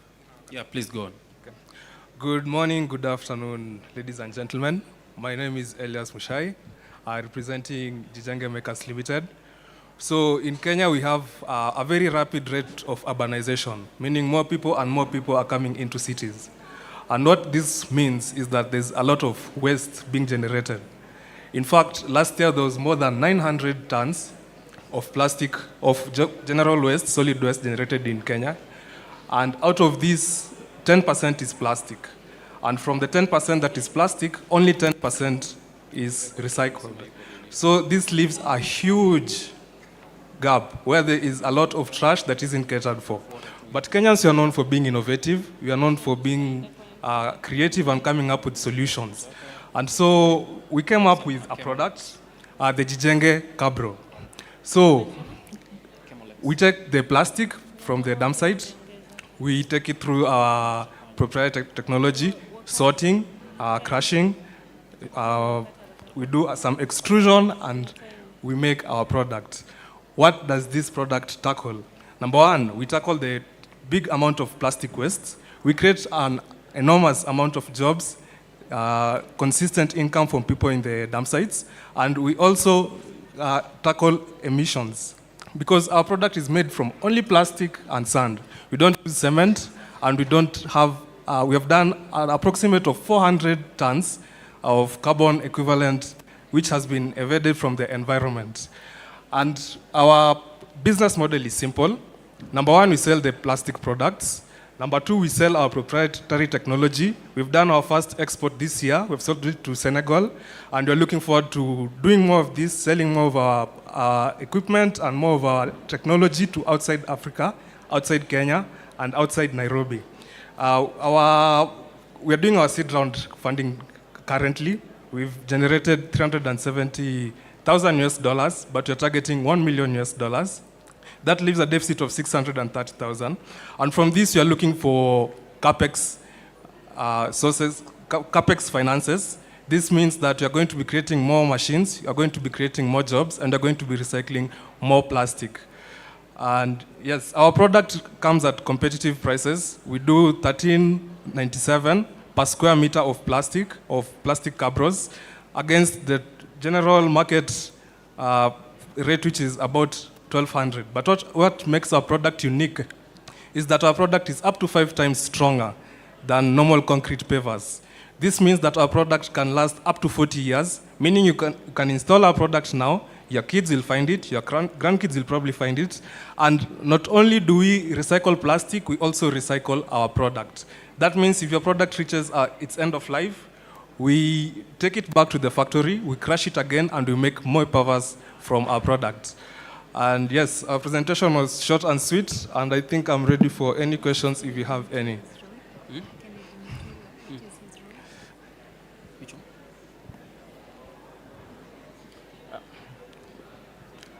Oh yes, let me just go through the figures again. We have done more than 500,000 products that we've sold, and we've recycled more than, next slide please. Next slide. Next slide. This is our process. We do a collection. We sort at our MRF. We have 2 MRFs. 1 minute. Sorry.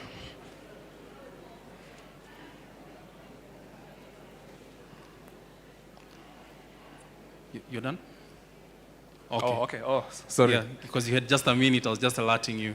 Oh, okay. I think we'll just go on to the next slide, please.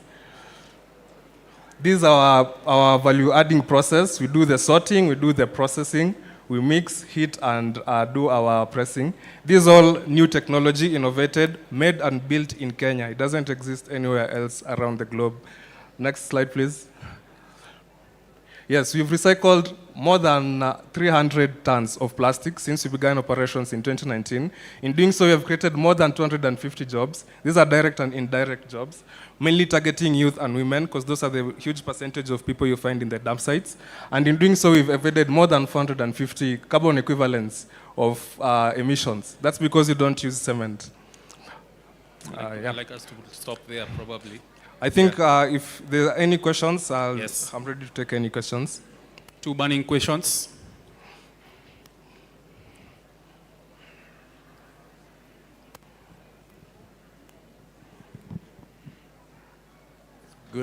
Good afternoon. Thanks for that presentation, and I think you offering a solution where it is needed. So I'm just trying to look at the value chain. Where is the source of these plastics before it lands into the dump site? Can it then be possibly intercepted somewhere so that we're not doing double work? Somebody collects it, dumps it somewhere, and then you go rummaging for it at the wrong place. Can it be rechanneled, repurposed, so that from source to you as the end user? Thanks. Yeah, so actually we have 3 sources of plastic waste. We have post-consumer waste, that's the one that mainly finds itself in the dump site. We have post-industrial waste, that's waste from manufacturing and packaging companies. And those are our main sources of plastic. We also use automotive waste, that's bumpers from vehicles and etc. And what we've noticed is that the Kenyan government is very good at coming up with policies, but implementing it is a bit of a challenge. And that's the gap that mainly companies like us come to fill in. So with the Sustainable Waste Management Act that has been enforced, we're hoping this challenge will be avoided and we'll have a better way of handling waste. But currently, as it is, most of the plastic waste finds itself in the dump site, but we're also working with manufacturing companies to take waste straight from the source. Yeah. Thank you. One last burning one. Thank you for your presentation. Maybe a question. You had indicated you have 2 MRFs. Yes. Maybe you can also indicate the location. And I don't know if you're also part of the exhibition, because it's such a nice presentation, so maybe you will want to visit your tent. Yes, we are actually located the second booth from the corner. Okay. And to answer your question, we have one at Kibera and another one at Dandora. So we look to mainly work with informal settlements because those are mainly the people who are affected with plastic waste. So not only do we get waste, but we also get to empower more lives. Because most people are driven to the dump site by a need. It's not a job that they actually like doing. So we want to go over there with better prices and give them a better return for their value and time. Yeah. And also maybe welcome to Nakuru County and also do the same.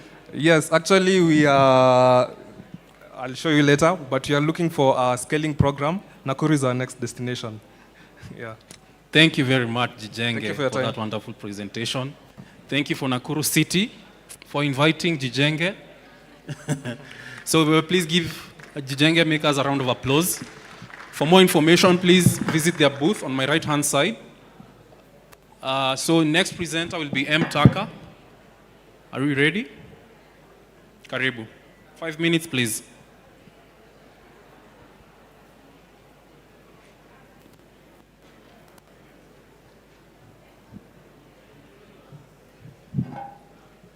Good morning. Good morning. Good morning. Afternoon. Oh, good afternoon. Good afternoon. Yes. Okay. So my name is Benson Abila. I'm the founder and CEO of MTAKA. And as I wait for the presentation to come live, maybe I could ask a show of hand. When you hear about a waste, okay, great, this is here. All right, so my name is Benson, and I grew up in Kisumu, in the informal settlements. If you know Kisumu, there's Manyata, Nyalenda, and you know how slums are affected by waste, right? But that's not really the only problems. A lot of young people have sort of taken initiative to solve the waste crisis, and most of them are ideally collecting waste and aggregating at that level. Yet, they still face a lot of issues. And some of the biggest challenges that they face is that the work that they're doing is not dignified, right? You look at a waste pick and you're thinking, who is this trash in front of me? So we set on a journey to dignify waste work, and that's the story of MTAKA.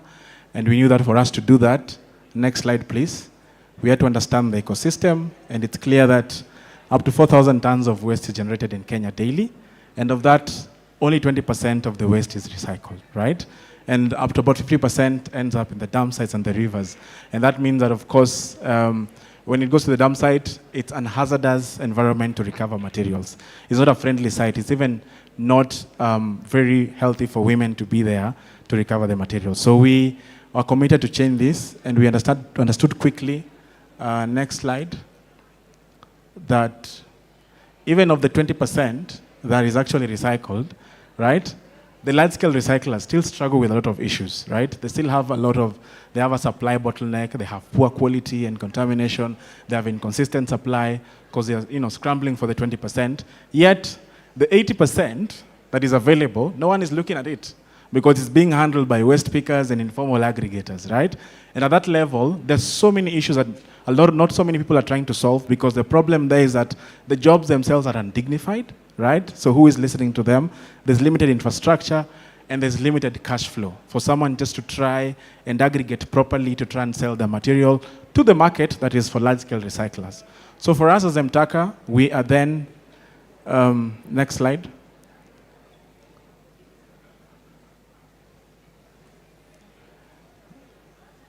So our solution is we're unlocking the value in that unrecycled 80%, right? And we are building an end-to-end solution to optimize recovery for large-scale recyclers, because it's a business. We know there's so many businesses that are doing recycling, right? But who is focusing on the 80%? So that's what we're doing. And our approach is that, next slide. So our approach is that we have technology products that is helping enhance this process. So we have an application that helps people at the household level and at the community level connect to a buyback center. So what do I mean when I say a buyback center? So a buyback center is basically like a shop, right, where you're able to aggregate materials. So we train the informal aggregators as MTAKA agents. We give them gears. We give them the technology platform to help them access more clients. We give them access to credit so that they can buy more materials. And that is where our model is focusing, because then we are building a chain of agents. Once we have this material, it's aggregated to an MRF. So an MRF is basically a material recovery facility, and at that point, we do value addition.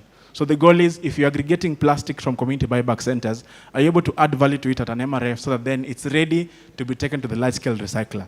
So if a large-scale recycler requires 100 tons, MTAKA is figuring out, can you have a chain of 100, 200, up to 1,000 agents that are able to aggregate this material and have the cash at hand to purchase more material. That way, you're able to solve the problem. And on top of that, we're understanding that people already operating buyback centers are struggling to get fair price in the market. So we're even building a marketplace so they can understand what is the best price in the market, right? If I have 1 ton of HDPE, what's the current market price? Because it's very volatile. But at the same time, a lot of informal buyback centers, they struggle with access to finance. They struggle with access to being known because then they don't have data. So you're building simple ERP, CRM platforms for them to understand what is my data, is it organized, can I access a client? And then next slide. So value proposition is easy, efficiency, volume supply, and streamlined logistics. Next.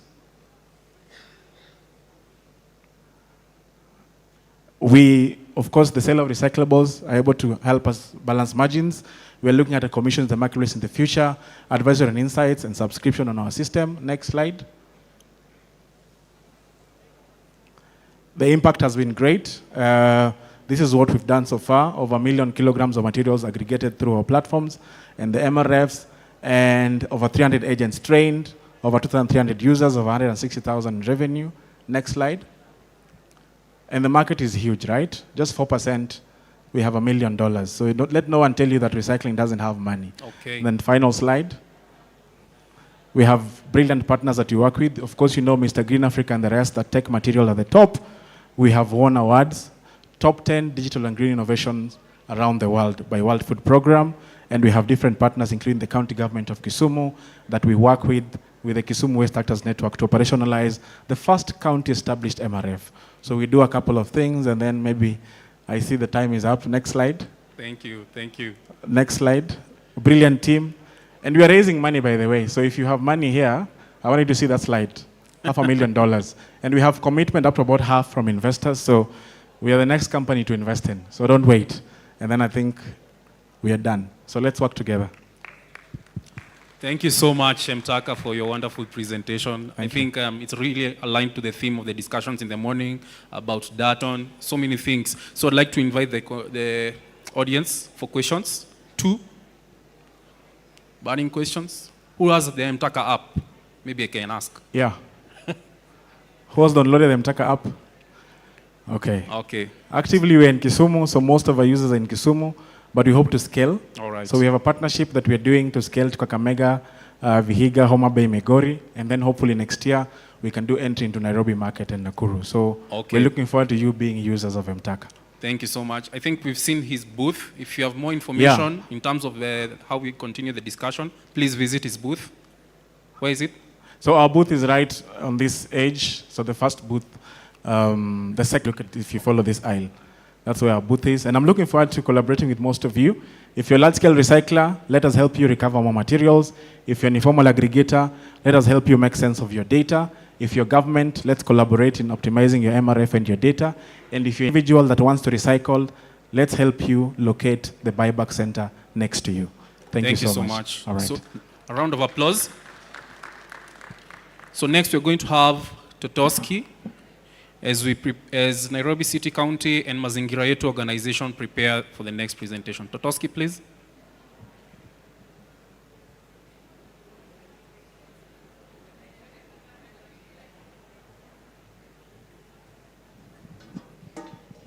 Hi, my name is Anthony Mudongo. I'm an entrepreneur and founder of Totosai.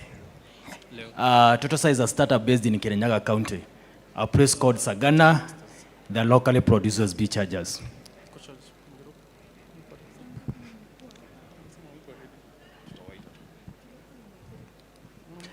Basically, I know, if not you, you know someone who has an USB charger back at home that is new but not working. But maybe you bought it 2 or 3 months ago, but it no longer works. Because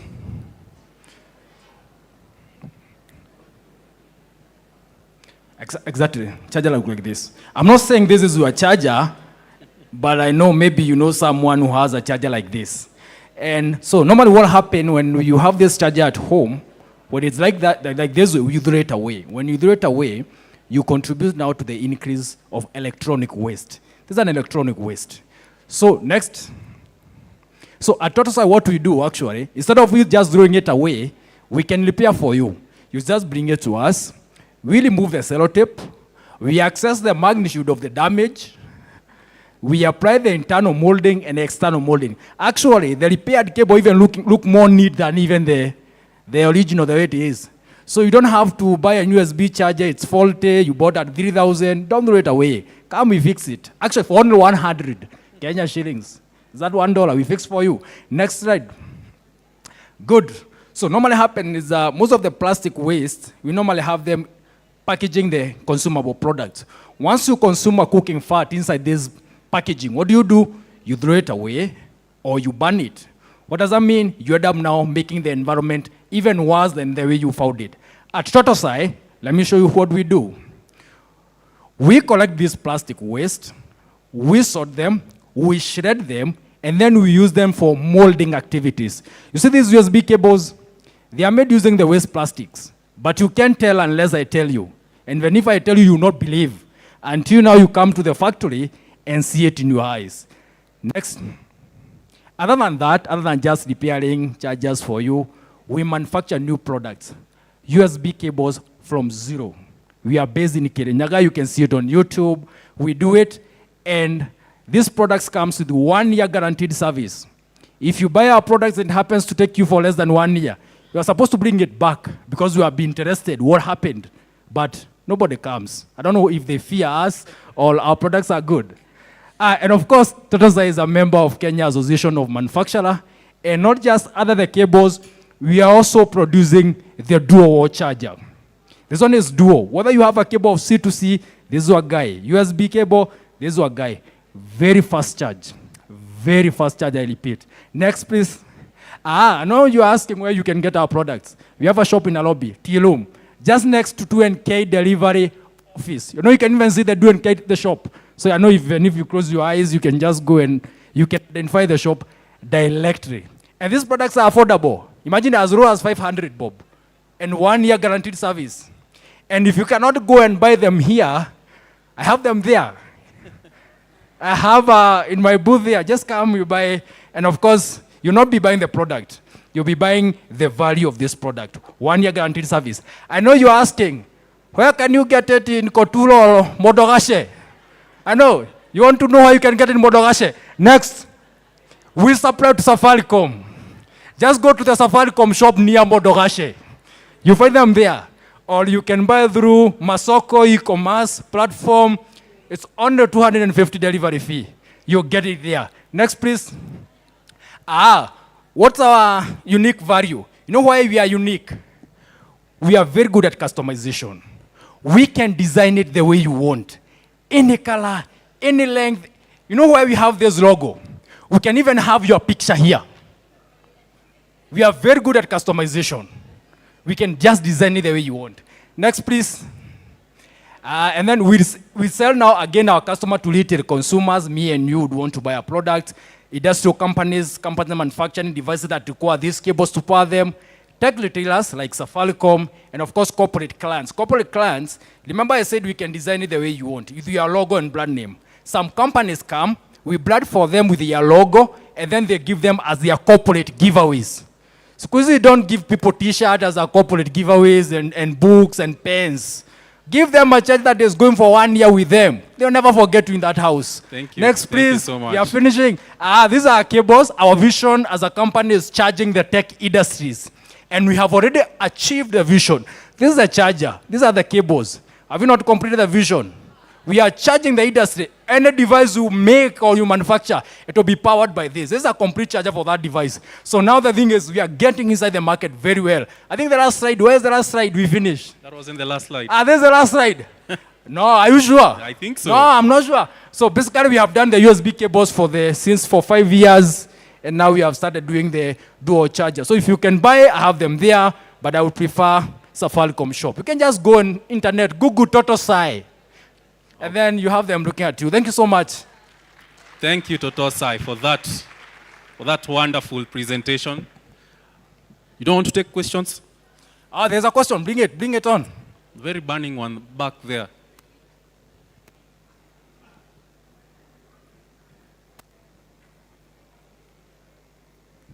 Thank you for your presentation.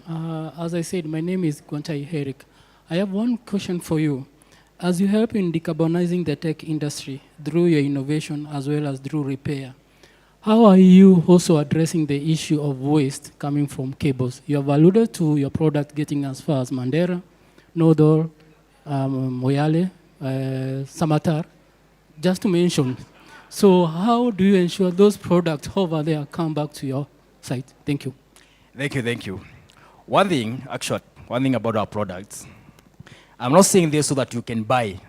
I'm just saying it because it's the reality. We build good products. And if you buy it through Safaricom, and it happens to be having an issue in less than 6 months, I'm saying this because it's in the contract that I signed myself. You take it back there, and you'll get your money back.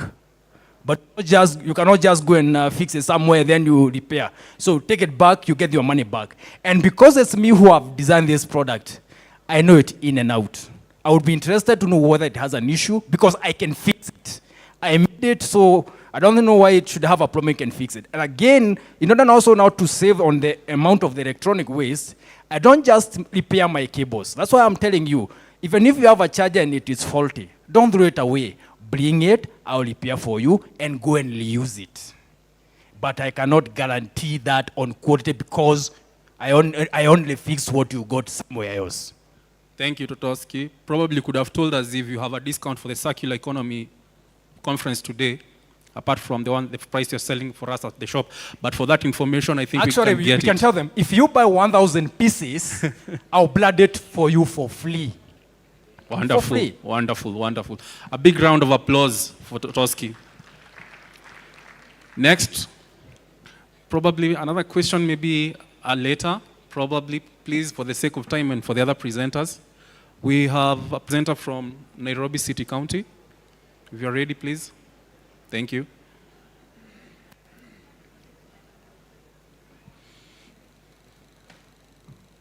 Thank you.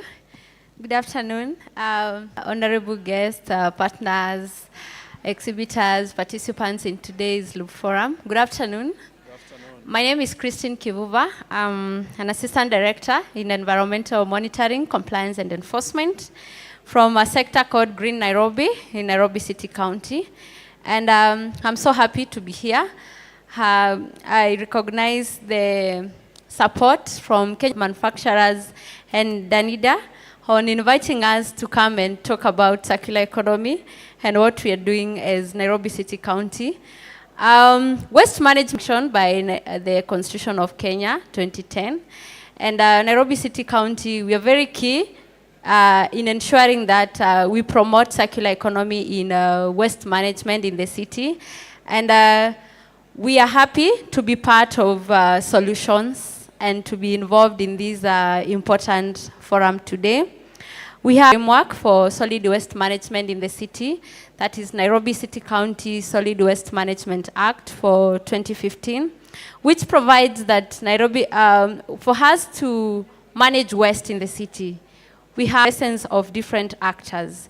That is the generators, the waste collectors, including anyone who is involved in the waste value chain. And we're looking for stakeholders and people at least to work on it, especially to review that act and ensure that it conforms with Sustainable Solid Waste Management Act for 2022, as well as develop a regulation for the same.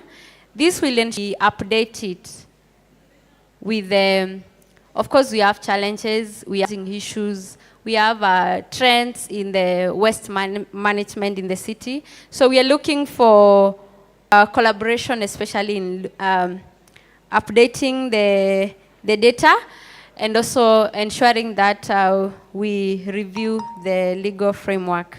I recognize renewing, you are actually doing like a new application. Thank you. Doing like a new application. Thank you.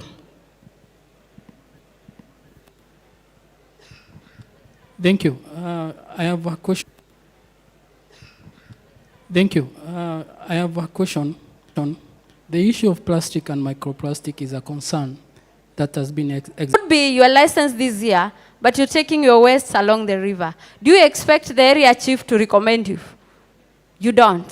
The same case to the environment officer. So we do that just to ensure that we keep you on compliance. We are not doing it to just ensure that the process is hard for you, no. But we make sure that we are doing that for security reasons.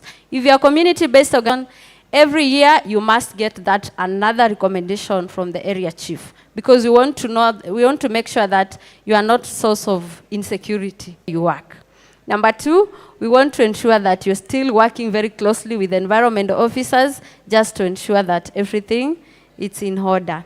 Then someone talked about diapers. Yes, it's an emerging issue. And during my presentation, I said that we have new challenges, we have new emerging issues, we have different trends, especially when we are updating our data. And I said that we need to ensure that we review our legal framework, and those are the issues which we are going to look at. On the issues of procurement, we work very closely with our procurement sector, and those are keeping updating them that now we need to go green, and we need to ensure that anything now we are doing, that we are supposed to prioritize our environment and make sure that we have green procurement. We've been doing our campaigns. Someone asked about how we are ensuring that the recyclables, how we are promoting the recycling activities. Like, for example, in last year, I don't know those who participated, but we had a very big event at the Dandora Dam site at the stadium, which is owned by Nairobi City County, and the entry was plastics. Just come with as many plastics as possible, together with Mr. Green. And we were able to collect around 16 trucks of plastic during that day. So Nairobi City County is creating spaces for those areas. If you are a community-based organization and you don't have space for putting your things, you are recycling, kindly let's work together to see how we give you that space or that area which is owned by the county government, just for the recyclers to come and pick for you. We have those kind of opportunities, and we are working very closely with groups just to ensure that we create an enabling environment for them to operate on. Thank you very much. All right. Thank you very much, Christine, for giving us that particular framework. Because of the interest of time, please visit Christine's booth. Yes, they are very great products, and she can tell us more about compliance with respect to waste segregation and waste management in Nairobi County. I'd like to call, before I call them, please let's give Christine a round of applause.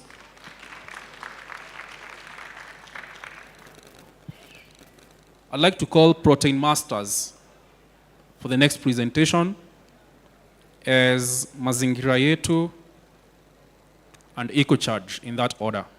Prepare.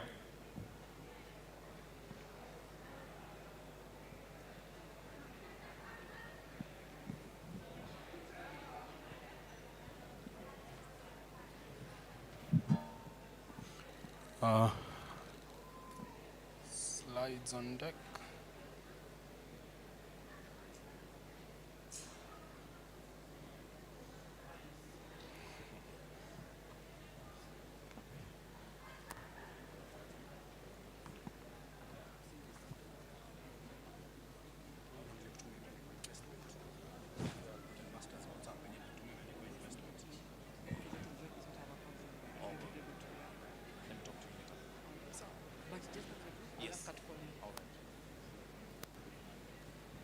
Protein Master, are you ready? Yeah, waiting for the technical team.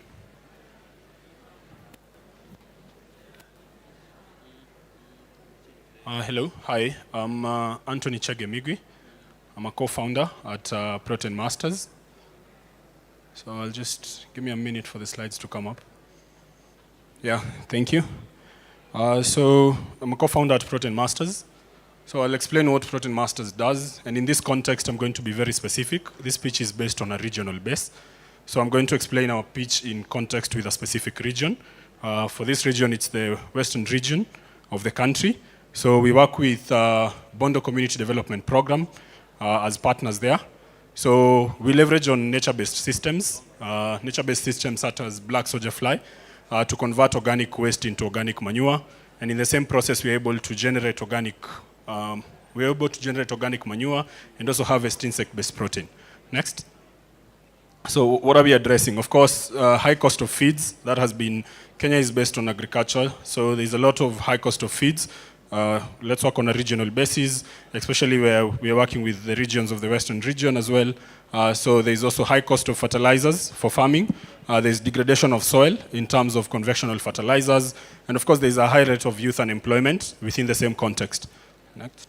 Okay, so what's the solution? So using nature-based systems, we leverage on the growth cycle of the black soldier fly insect. One, we feed it waste we feed it organic waste in its neonate stage.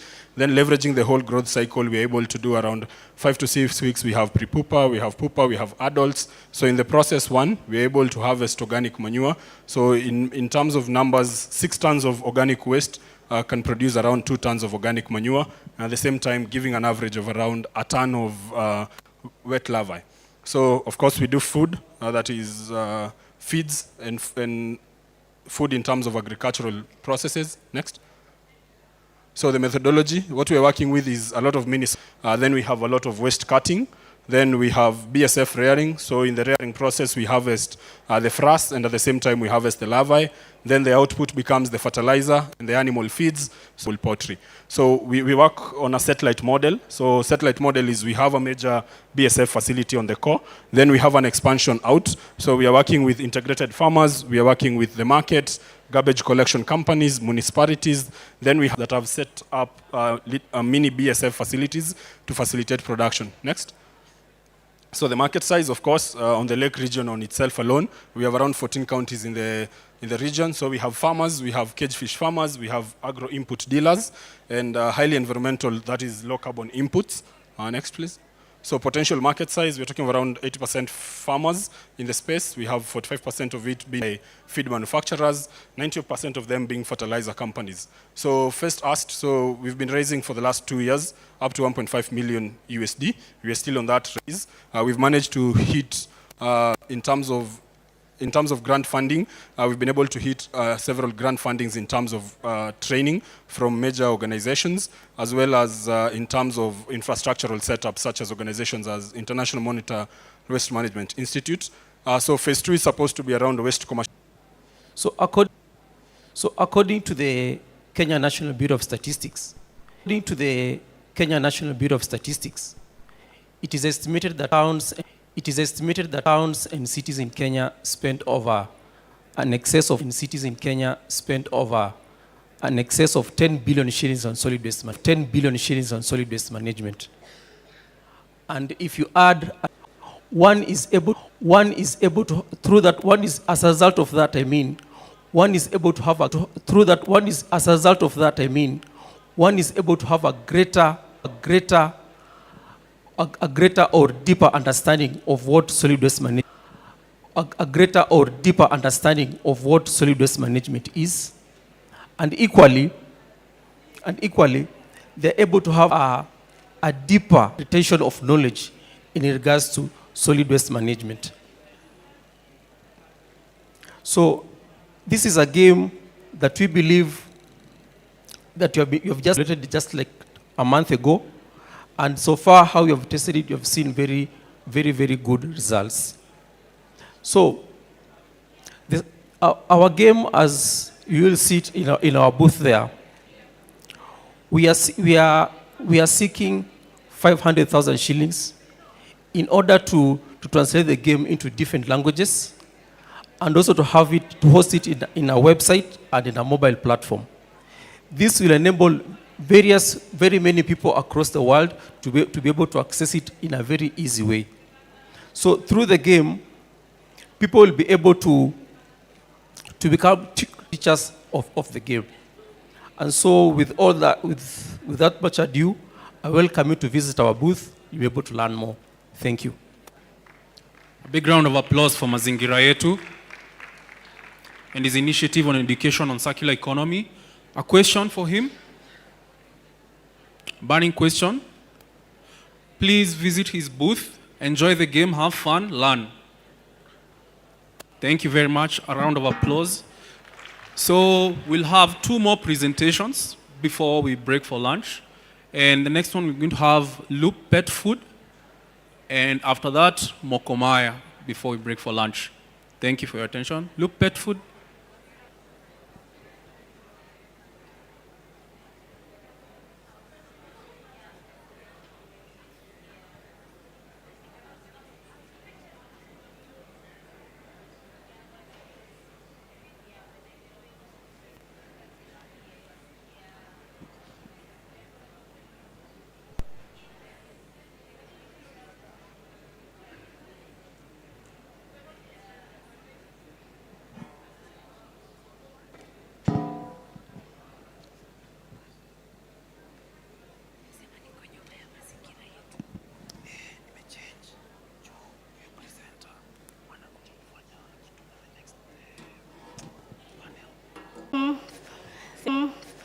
Yeah, that is a slide, so loop at food.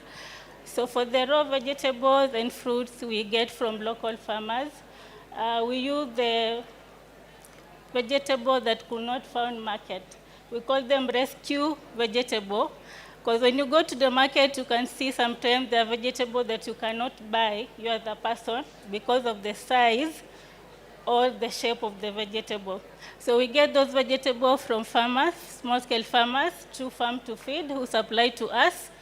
Then we add value, and we produce a very nutritious pet food for dogs. We are looking forward to produce cat food and chicken feed as well, using the same recipe. Currently in the modern world, we see about 20% of the plant, and a third of the food goes to waste. So as Loop Pet Food, we have reinvented the story of producing sustainable solution for pet food that favors the environment and the people as well.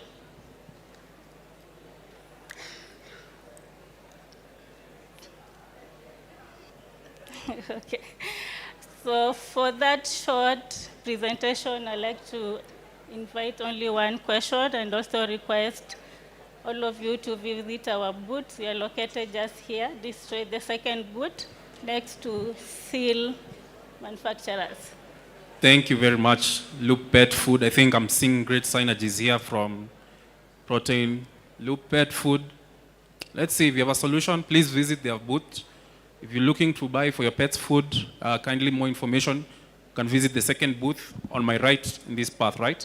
Yes, on your Okay. right. Thank you. A big round of applause.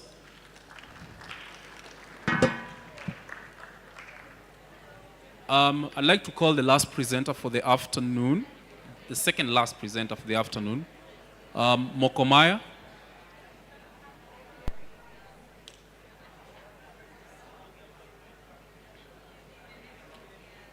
Please, let's give her a hand as she approaches the stage.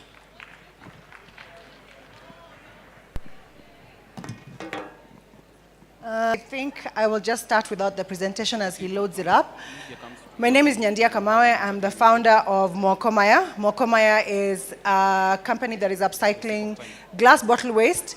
And what we're doing is disrupting the typical cycle of glass bottles from the source and collecting them and converting them into things that you can use for your home, your garden, your office, etc. So the way we are able to do that is by partnering with. A good example is EABL that has a Rudisha program where we are able to collect from their different outlets. Once we collect those bottles in bulk, we then process them, cut them, and then they are redistributed through EABL to the various restaurants and the bars that they service. Another customer that we are working with is the corporate gifting customers. A lot of corporates are looking for sustainable products that are customizable, that would work with their brand specifications, that also offer flexibility when it comes to buy. And so Mokomaya offers a product that's able to give you those things at an affordable price, and also a unique product.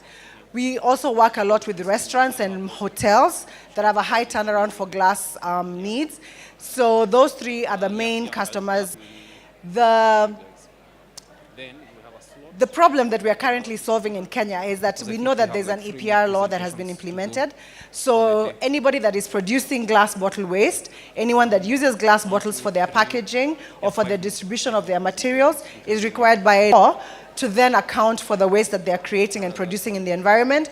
And so we have an opportunity to work with different manufacturers and distributors within the country.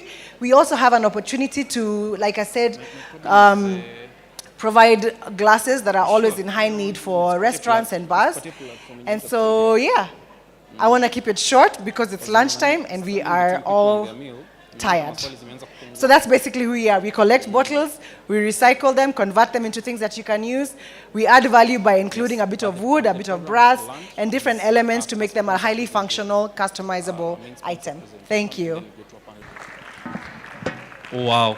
That was very short and sweet. For Mokomaya. They are doing great products at the back there. So as you think about it, please, you can also visit their booth for more information. Because you've saved us a lot of time, let's give her a round of applause. Because you've saved us a lot of time, I will invite EcoCharge. I will invite EcoCharge for a presentation.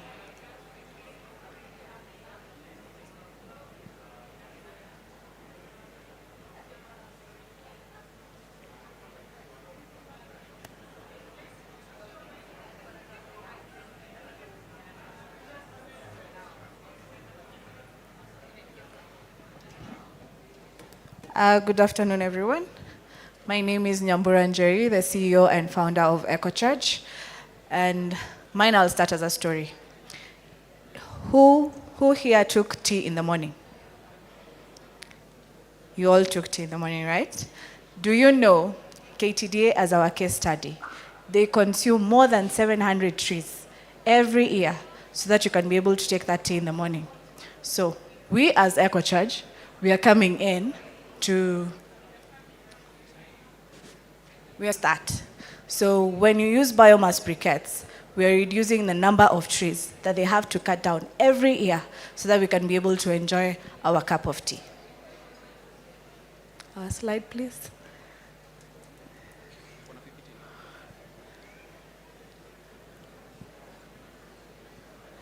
So the problem we are addressing here is deforestation, demand for cleaner and cheaper energy, and also lack of access to the market. So when you promote biomass briquettes, you are so sure we are saving our forest. Our solution here, when you say about value for money, it burns twice as longer than firewood. And also, it's very cheap on your pocket. So we are saving money as we save the forest. And two, we are also able to factor in the carbon footprints. So at the end of the day, our country is able to gain, and our environment is also able to gain. Our market, we target the B2B market, factories, schools. So if you have a school, please call us. We will do a demo for you. If you have a factory and you have challenges with energy, we can also come and do something for you, and you will see a great impact on saving costs. How we gain our money is through selling briquettes, installation of energy savings JICOs to schools, and also contract made to schools. So no stress, once we give you the JICO, we will make sure it's performing to its 100% capacity. Our instruction, we are currently in Kenya and Tanzania, and we serve a number of big boys in the club. Next. Our marketing strategies is mainly being able to come here and teach you about the biomass briquettes that most of us are not aware of, and we are trying our best. And also you can visit our social media platform. You'll be able to learn more about us.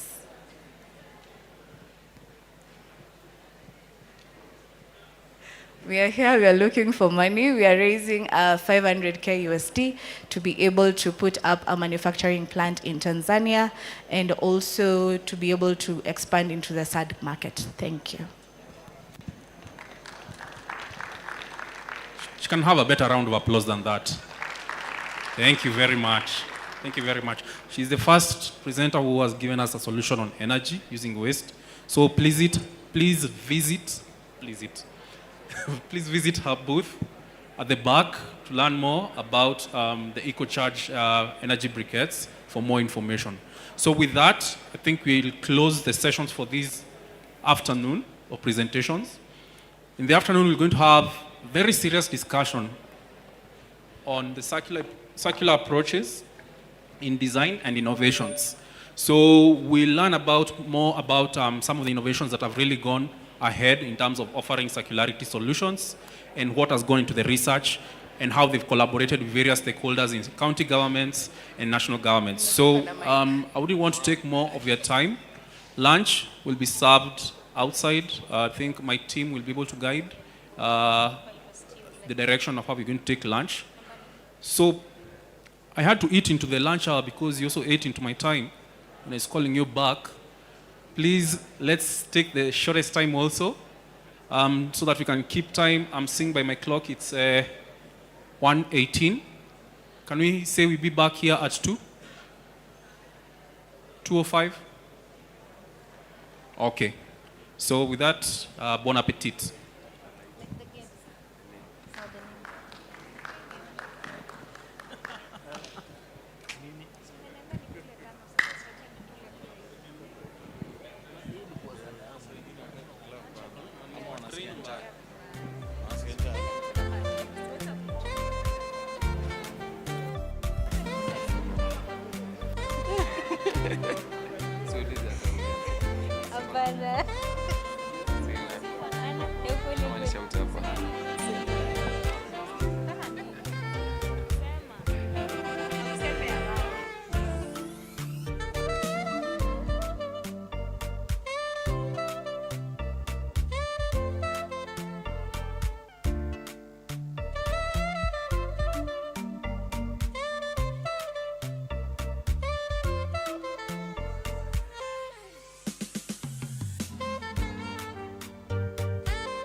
We have Professor May, who is going to do a presentation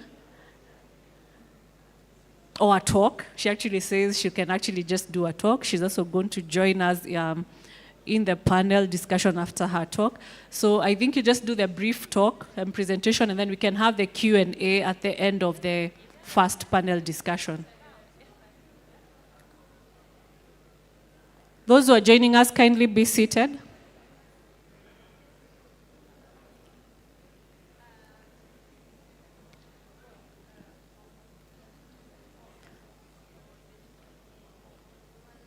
Thank you for joining us for the afternoon session.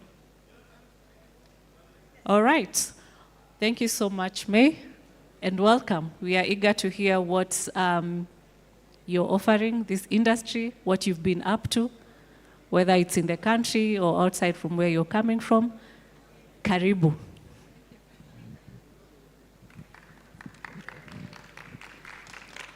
Hello, everybody.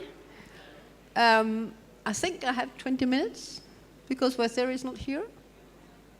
Is that right? Or how long time do I have? 12 and 10 minutes.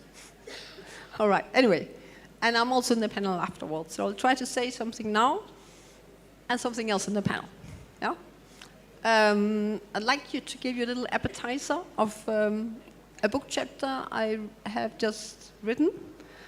It's called Evolutionary Dynamics of the Green and Circular Economy. So it's a little bit trying to sum up, I was going to say a long life of learnings. I've been doing research into innovation research applied to greening for 30 years. So in this book chapter, I'm trying to sum it all in, which is not that easy, and certainly not to talk about it in 10 minutes. But that's actually last year, was 25 years ago, I defended my PhD on the greening of the paper value chain, looking into green and circular dynamics in this industry, which was my personal start of the journey. So, let me introduce you shortly to the ideas of this chapter. So this is a little bit of a general talk. And when I'm in the panel, I'll talk a lot more about what I'm doing now in Kenya and about my research project in Kenya. And more about, let's call it, innovation dynamics, about circularity in the Kenyan context. But this is a little bit broader. So the book chapter generally tries to outline the core dynamics and stages that have led to the rise of the circular economy. So I'm basically arguing that we have gone through 7 main stages, and I'm trying to characterize these stages, the core milestones, and the core tipping points. And the paper is also about a global perspective, so it's about understanding the difference between being a green early mover, like my own country in Northern Europe, and being a green late mover, like being in Kenya and similar economies, who have entered into the green economy at a later stage, and what are kind of the implications of this about being a green early mover versus being a green late mover. Yeah? And the 7 stages, I will be really brief here, and you, in a sense, there's perhaps not so much new to it, but perhaps there is.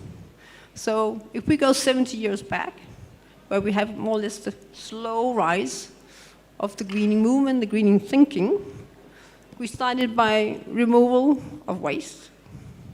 So the first stage is called removal of waste. So we developed deposits, we took the waste away, and we thought everything was fine. Like we still see it in Dora. We take the waste away, and we think everything is fine. Second stage, we moved into dilution. So we started to dilute the waste. We started realizing it was actually a problem. And that's, of course, key in all this. When do we recognize that something is a problem and start dealing with it? And by the way, who realizes this now we have a problem and starts acting on it? So the second stage, dilution, we started to develop higher chimneys along the tubes out into the sea. We diluted the waste and we took it further away. It was also called the high chimneys policies. Really some of the very first early policies that were made. And the third stage, now we, of course, with growing population growth, growing industrialization, urbanization, pollution problems were getting worse. And we moved into what we also know as end of pipe, in the pipe stage. We started investing in cleaning up, in developing wastewater treatment plants, in making, if not safe, then safer deposits. Some started waste incineration. Quite big investments were growing, and over the years, naturally, as the problems grew, more and more end-of-pipe investments were made. Basically, this was what we can call a curative trajectory. So we had environmental problems, and then we tried to treat it afterwards. That's a kind of curative approach. That was the third stage, a very, very costly stage. And in many ways, it's a stage that Kenya and many similar countries are still in. The fourth stage, called the energy transition stage, so this is related to now we are in the 1970s, when we're speaking about Northern Europe. And we have the energy crisis, we have this new interest and the new anxiety about energy supply security. Of course, with the, and even linking up security issues with the environment, so getting new political interest in a very new way. So new interest into renewable energy technologies, into energy efficiency. And of course, later, that same stage turns into the climate agenda. The fifth stage is the cleaner production stage. So now we have a change in policies from being very much enforcement and regulation towards moving into the companies, trying to develop inventory management systems, cleaner production processes and products, a very radical paradigmatic change compared to earlier. We start having not only the stick with inventory regulation, we also have the carrot. And actually Denmark and Nordic countries were quite in the lead here in pushing this new agenda of a much more, you can say, cooperative approach than hitherto, actually trying to help companies go green. At the same time as we still had the stick, we still had the enforcement. Now we are getting to the sixth stage, the rise of the green economy. Here we have a new, also really paradigmatic change and even larger than the former. We have the rise of the green business case. The rise, just shift from before where environment was seen as a burden and a cost to business towards increasingly being seen as a business opportunity, which is a real paradigmatic change in the way of understanding the whole green agenda. I call this one of two really key tipping points.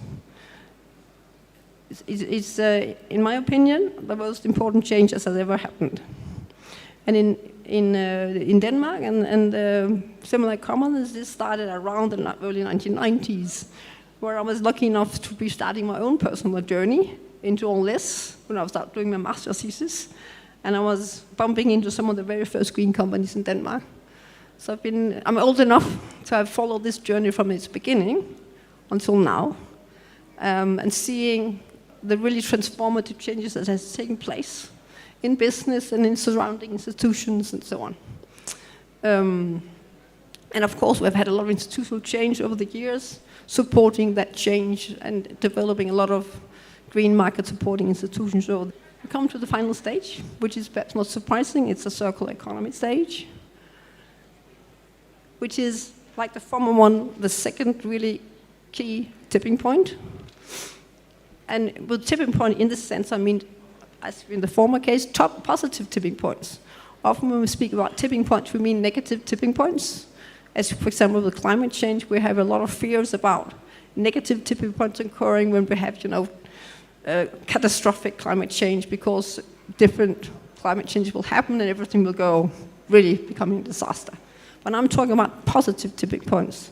So change that leads to cumulative systemic changes that are reinforcing, self-reinforcing. So the circular economy as being, I would call it the first really preventive green policies that have ever been made. For the first time, we're actually trying to make policies that prevent, not just prevent pollution and prevent waste. And we have not tried that before in a systematic way. We have always had policies that accepted some degree of waste and pollution and were depending on quite an extensive level of end-pipe technologies, whereas now we're actually trying to, I'm not saying it's easy because it's not for any country in the world, trying to develop policies that are truly preventive, so moving away from the curative thinking into a systematically preventive thinking, trying to shift towards from a linear to a regenerative economy, which is, of course, a huge task, extremely ambitious, and I'm excited to see that the EU is taking a very strong and leading role here, and the recent policies that have been made, the Circular Economy Action Plan and the Green New Deal, are actually trying to develop and implement these policies at a range of levels, and they are also being introduced in Denmark and the other European Union countries.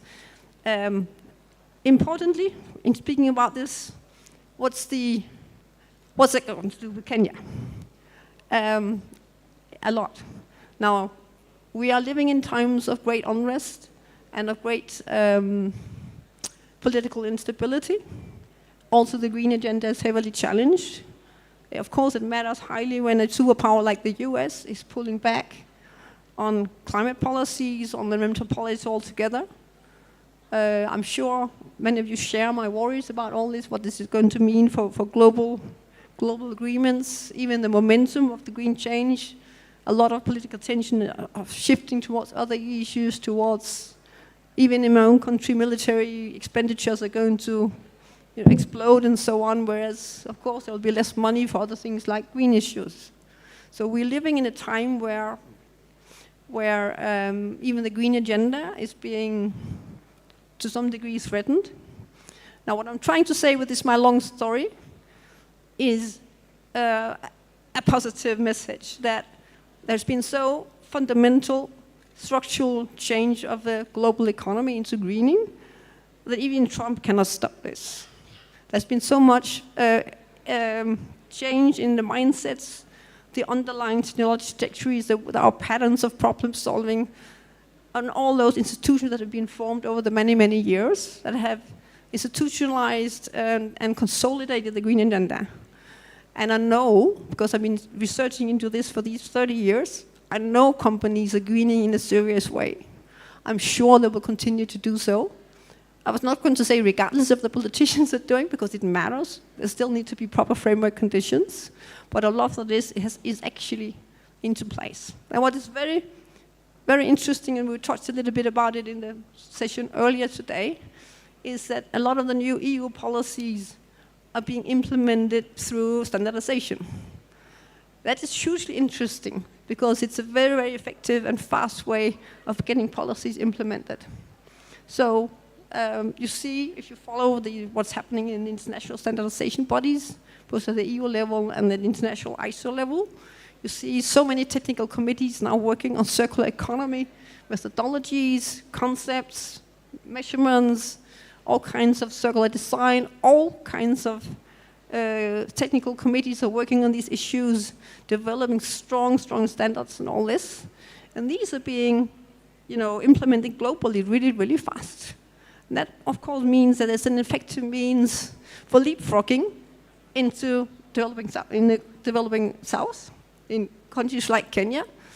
So the advantage of being a green-led mover is that you can tap directly into the circular economy. There are some real opportunities for leapfrogging into the circular economy to have lower shifting costs.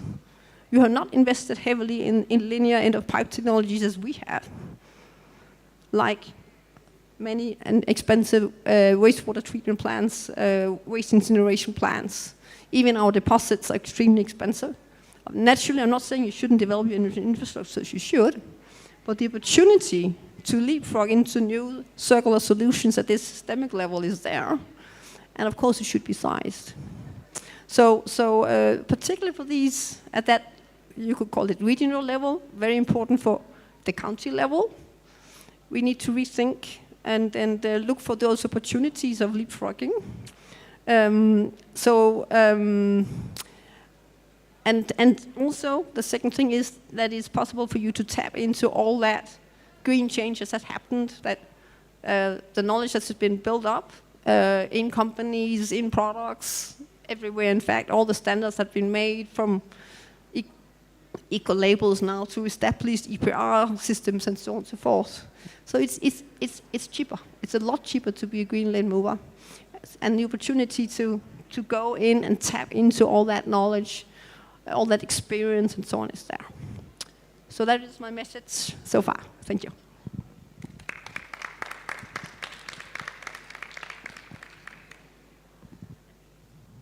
How many minutes for that? You've kept time, though. Thank you so much. Thank you so much for that information on the great initiatives and the projects that you're working on, and the opportunities that present themselves for us as a country and even as industries, on how we can collaborate, what's in need for us. So I think we need to tap into that knowledge. We've said how we can leapfrog into all those opportunities that are there. So I do hope that I think we can also get a chance to interact even with you more, even at your stand there, at the booth there.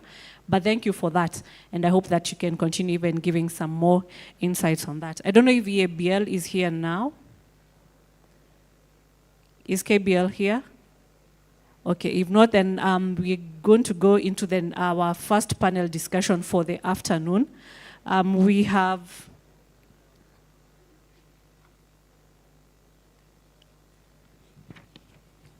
course, we have Professor May. Kindly just be seated. Then we also have the Directorate of Environment of Nairobi County represented. Kindly come to the stage.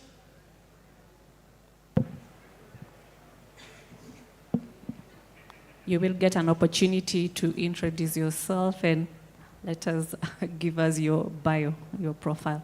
We also have the Directorate of Environment for Kisumu in the room. Welcome, sir. We appreciate you creating time to be here with us all the way from Kisumu. Then we also have the founder of Mokomaya, Nyandie Kamawe. Welcome to the stage.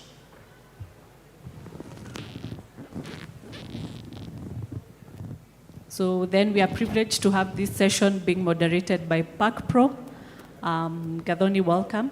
I think as you allow the panelists to introduce themselves, you're also going to introduce yourself.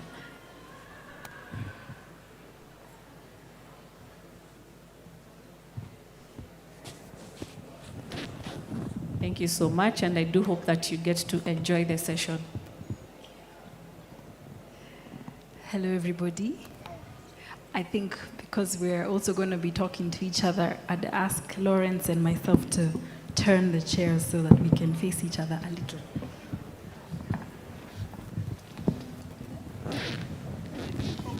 Yes, so we can see one another.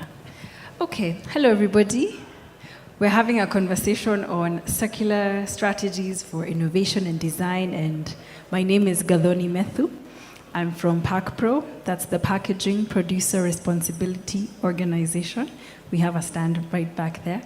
And we have a lot to do in the circular space in Kenya, but I will start with Nairobi County. Could you just introduce yourself? Tell us a little bit of one statement about Nairobi County in terms of what is Nairobi County doing for the circular economy? Thank you so much. I'll start by introducing myself. My name is Lawrence Mwangi. I'm an Assistant Director of Environment at Nairobi City County. I'm glad that I was among the first people who were trained by Danida on circular economy. And the journey has been quite good for the County of Nairobi. Circular economy has really been embraced.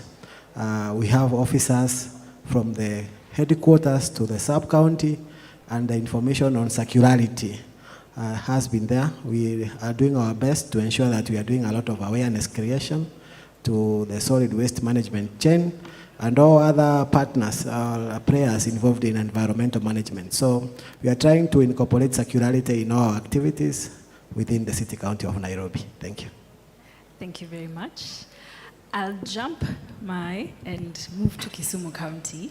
Could you as well tell us we have the County Sustainable Waste Management Act, we have the National Sustainable Waste Management Act, and these policies have been put in place for us to put in initiatives as industry to support circularity. So how is Kisumu County coming on board? What are some of the measures?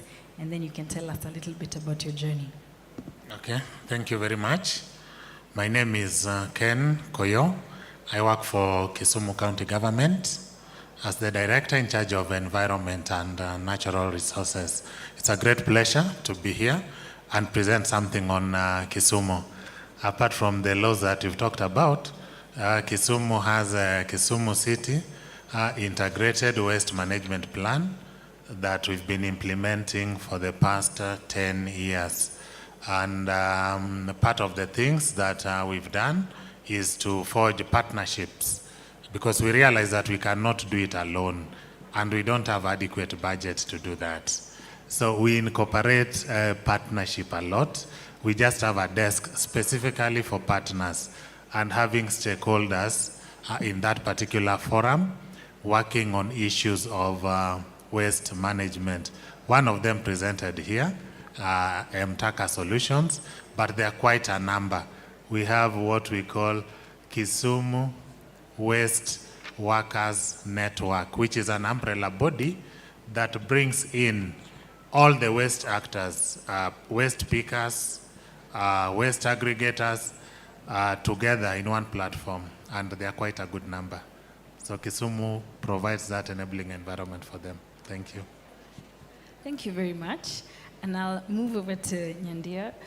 Please tell us a little bit about Mokomaya. It sounds wonderful on the interwebs. You're working with rural communities, bringing up or preserving, I would say, traditions that might be getting lost in history. So how did you start? How did you get here? Hi, my name is Nyandia Kamawe, and I'm the founder of Mokomaya. And I always have to say Mokomaya so that it kind of has context, because when people say Mokomaya, it sounds very, but it's Mokomaya, Mokomaya. What does that mean? Oh, so Mokomaya means these hands in Kikuyu. So it's a play on words, and it's a combination. So the brand name is a combination, but it's two separate Kikuyu words into one.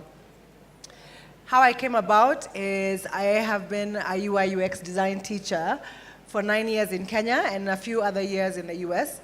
So I did a lot of teaching over the years, specifically in design.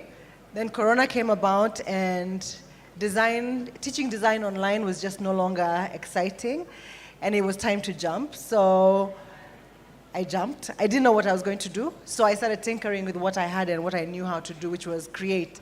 I always had bottles lying around because I would never throw them away. I always had paint.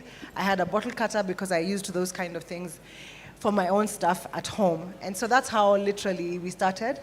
I started by posting on Instagram. I would make something, post it, and then people say how much. If you remember during Corona, everyone was doing banana bread. I was doing bottles. And so I started as a creative business, and it's taken a bit of a learning curve to start seeing myself as a sustainable business, because I always want to hang on to the creative side of who I truly am. So yeah, that's how I came about. And then with time, we've identified who we are and what we are really doing in this space. And maybe for those who have not yet engaged with Mokomaya, I've been saying Mokomaya the whole day. So. But for those who have not, some of the products you're making. So what we're doing is we are disrupting the circle of glass bottle waste.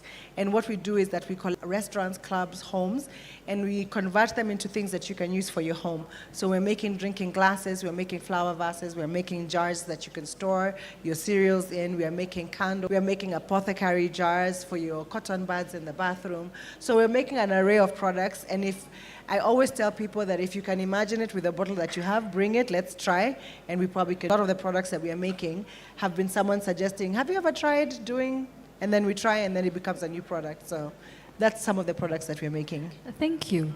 And ladies and gentlemen, just in case some of you have just joined us, we're talking about circular design and innovation strategies. So we've just heard from Nyandia in terms of what can I do as an individual? How can my business transition to being circular? But I want us to now jump over to the scope on an industrial level. And what are some of the things Gecko CIR has done, especially in terms of industrial park that for Denmark, and what does that look like for Kenya?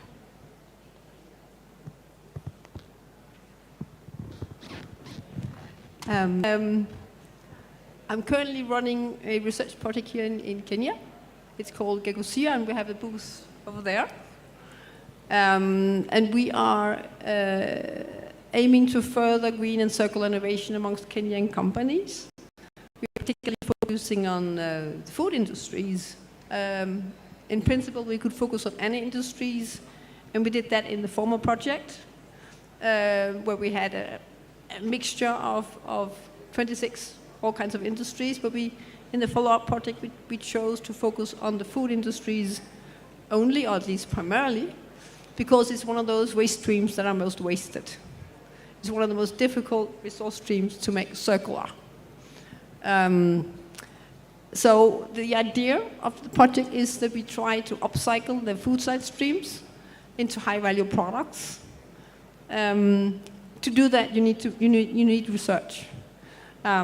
What is happening today is that bioresources are widely, heavily downcycled. If they're not just turned into waste, heavily downcycled, typically into biogas, possibly compost, at best perhaps fertilizer, at very best into feed.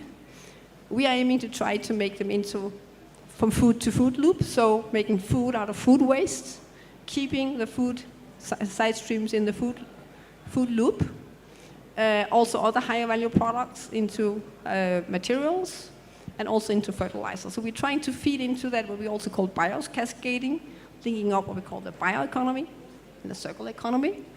And the main idea is really to preserve and see bioresources also as a limited resource. We only have one planet, we only have so much space for producing biomass, so it's not an unlimited resource. We capture another food, that goes into furniture, into construction materials, into fertilizer, and in the end we are going to make biogas of what we cannot make out of all the rest. If we invest in biogas plants all over, we take really quality bio material and we turn it into energy, and we can never use it for anything else. You see the point? So be careful in investing in biogas plants before you take out the valuables. That is really what I'm trying to tell you also as regional planners. Yeah. Think carefully. It also goes further with the materials. Think carefully about how can we be ambitious if we're going to create a circular economy. If we're not ambitious enough, we are downgrading our resource base.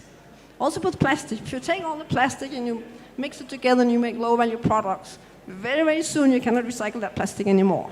You have downgraded your resource base. Yeah? We have to be ambitious and aim for pure resource values as we can, as high-quality products as we can. Or we are not creating a circular economy. Thank you.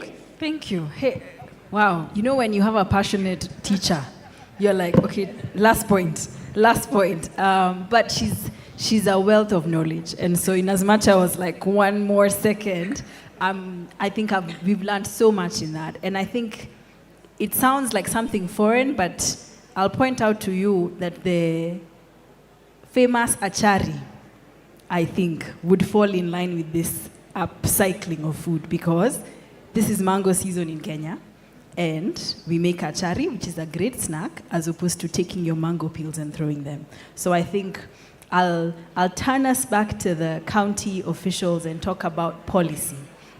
So I sit in ParkPro, and we are a mover for circular economy in the non-biodegradable materials, so plastic, metal, packaging, and we support industries to recover the material and extend the life cycle.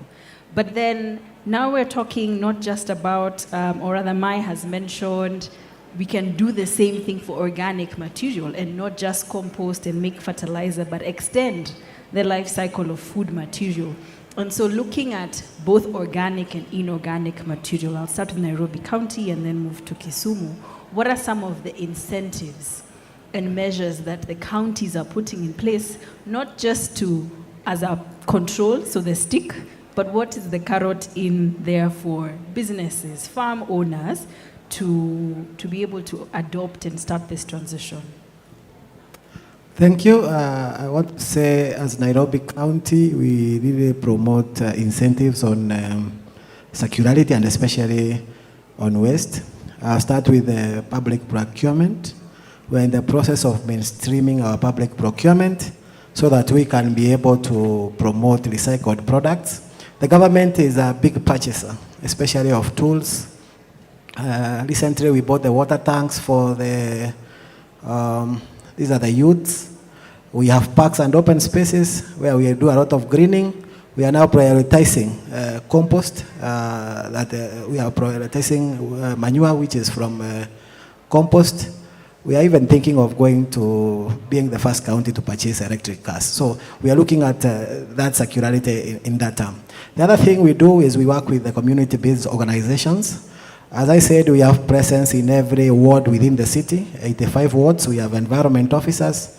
These environment officers work closely with the CBOs, and the CBOs benefit from this because we are able to organize trainings for them.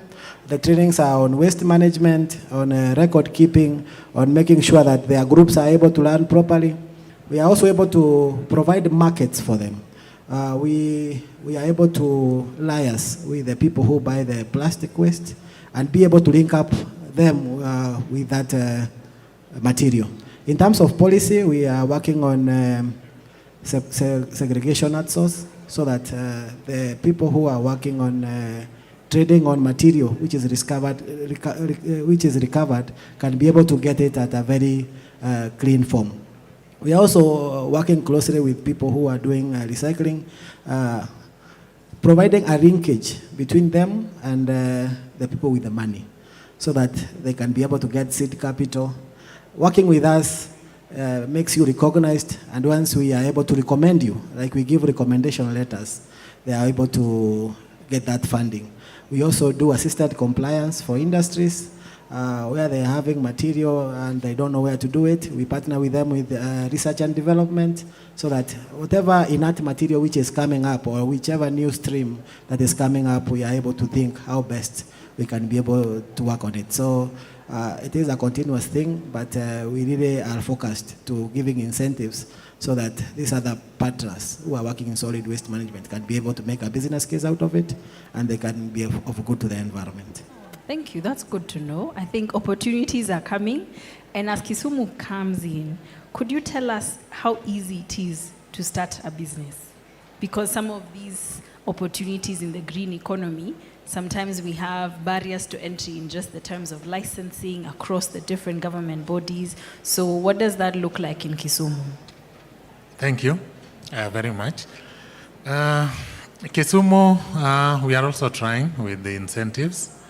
One thing, we've already constructed 5 material recovery facilities that 4 of them are operational, and we give them to community groups free of charge.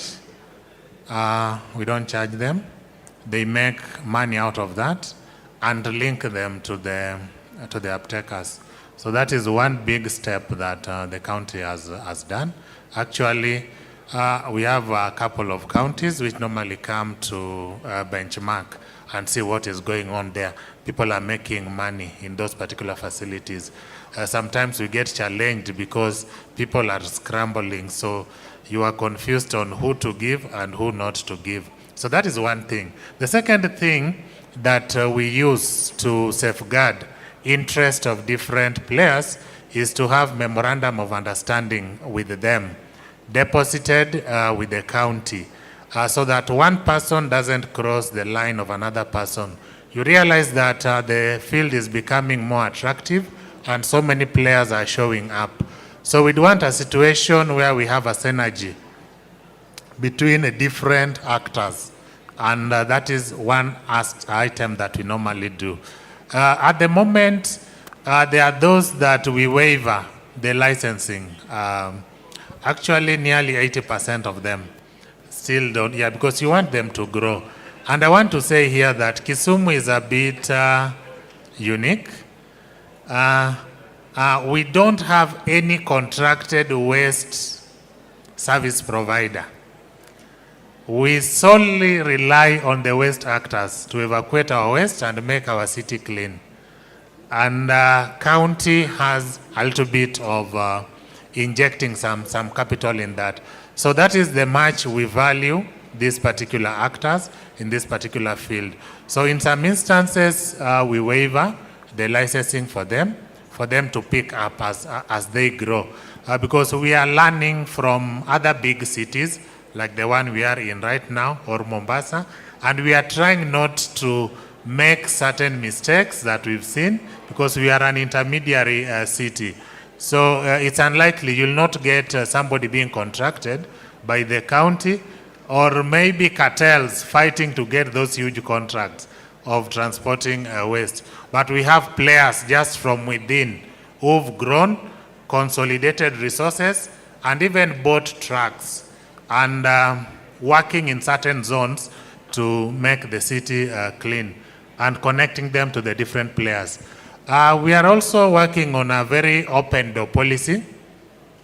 Most actors that have come, we've had people who are training the actors on different aspects of enterprise development, and they're picking on that. And that one is all along, including financial management and how to run those particular enterprises.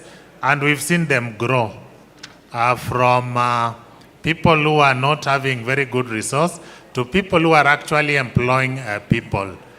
We also have a resource mobilization unit within Kisumu, where county officials do proposals together with the waste actors, and we've been lucky to manage to equip some of those material recovery stations with balers and shredders for value addition of waste.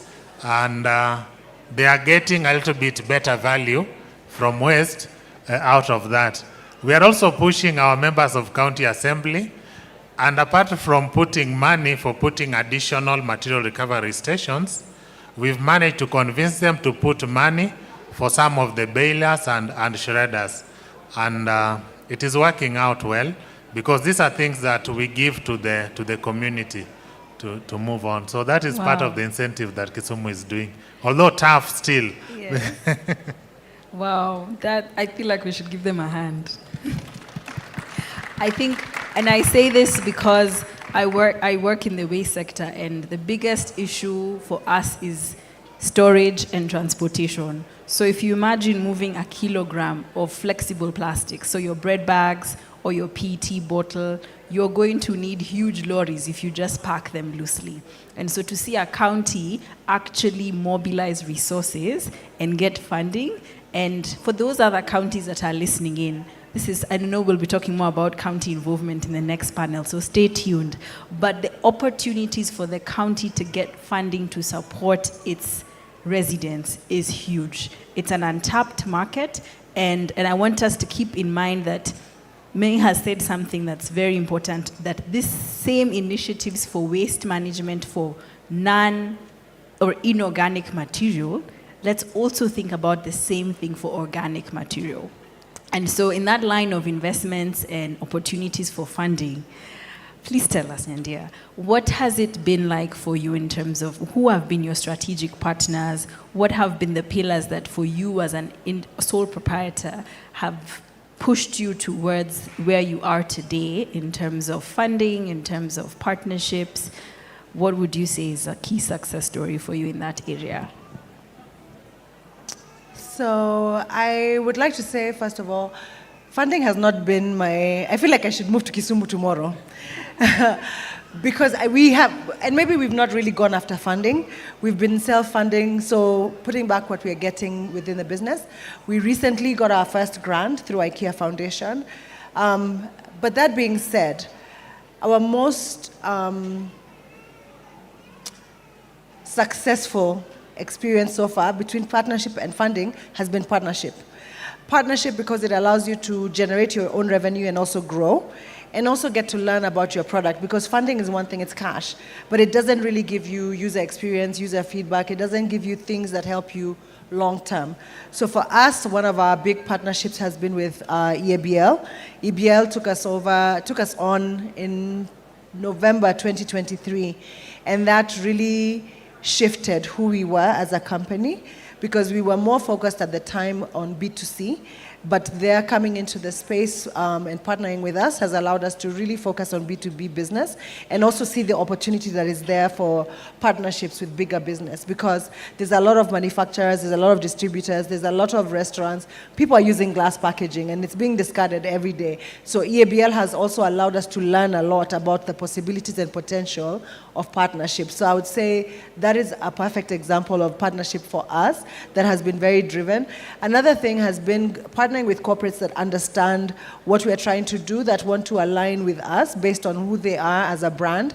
We've been very successful working with Absa Bank, so they've been a great supporter in the corporate gifting sector. So it doesn't necessarily go directly into like what we consider green economy, but for them, who we are aligns very well with who they are. And so that also has opened our eyes yet again to possible partnerships in this and what they could look like for us. Yeah, thank you. I hope if you're in business and you're thinking about something that you want to start, you're not seeing a barrier to entry. Because many times I think people would say, I need to have seed capital, I don't have enough funding. But here's a wonderful example that you then need to know who is aligning with your vision. or who is going where you want to go, so that then they may not give you the money, but they would then just be able to buy material from you, and that's your funding. So I'll ask my panel to give their parting shot.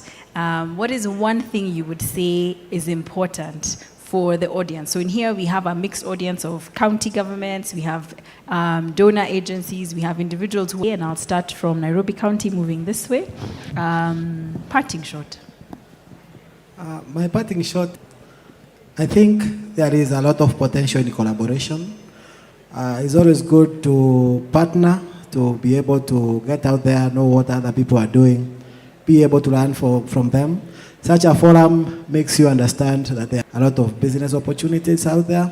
You are able to discuss your challenges with your peers, and you are able to overcome. I think with continuous awareness creation and circularity, it will be achieved. Thank you. Thank you.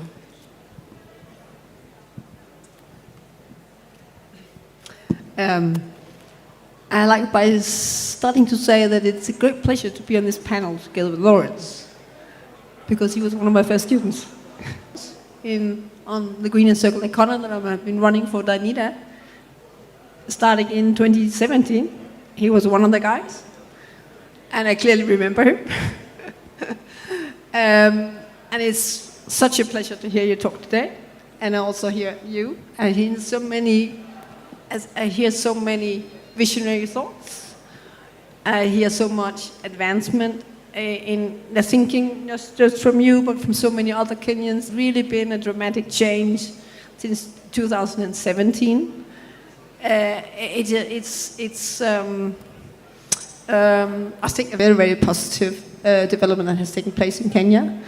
And I think to a high degree, the world doesn't know. Interest change.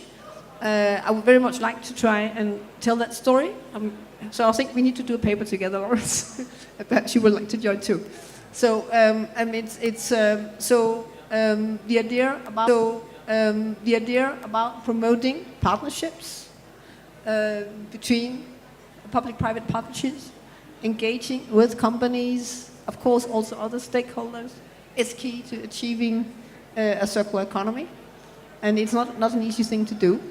And certainly was not in the traditional role of the counties of pure enforcement. So the journey has been long and a very, very positive journey. And I am looking forward to seeing how it will continue. And I am looking forward to seeing how it will continue and evolve in Kenya. Thank you. Thank you. First, I'll say that it's important to have reliable data and engage based on data. And at this point, I'll want to thank GIZ for partnering with the Kisumu County to help us get reliable data on waste management. We were struggling and using conventional formula, just like what I'm seeing at national level, estimating that the country is producing this quantity of waste. And that is what even previous MOUs had been made with, assuming. So somebody imagines that if we have 1 million people, each person producing half a kg of waste a day, then pop, I'll get these tons. When you come to the ground, you find it different. And actually we had those assumptions. And our feasibility study was supported by European Investment Bank and GIZ. And we've gotten real data, killing a lot of assumptions that we had, that this is what we'll get. The actual waste that is there is slightly lower than what is being provided, because we have different uptakers. So we have this that we can sit down with as a potential one another, because maybe the support I need to give you is not necessarily holding your hand, giving you money. It may just be the information that I have gathered along the way that will prevent you from having the same teething pains that I've had coming into the space. The other thing that you mentioned that is a constant big cost for us is the cost of logistics and the cost of storage. Bottles cannot be compressed, they can't be, there's just no getting around the fact that they're bulky, they cost money, and if you want them to get to you solid, you can't then manhandle them in your transport. So how can you then partner with one another to make these moments a bit more efficient? Because I think that even as we are connecting with all these different places where we get our bottles, there are people along in the value chain that could make things a bit easier because we are all sourcing trash almost from the same place. So even if we're not all going to Dandora, these places that we're going and collecting these different things, how can we create some kind of synergy amongst the people that are engaging in the green space? Thank you. Thank you very much. And from our desk at ParkPro, I'd like to say that we are the glue between these organizations. So where our members are like Qual, Coca-Cola, Unilever, small companies like Chocolate Bar, who are then have a legal mandate in the country to recover their products, we then come alongside to support counties in their implementation of these laws, to support local businesses, and then to evacuate the material and support all of that. So EPR is something that's happening in this country, for those of you who don't know, and that is what ParkPro is doing. And from us, it's been a wonderful time having you on this floor. Thank you very much, and have a good afternoon.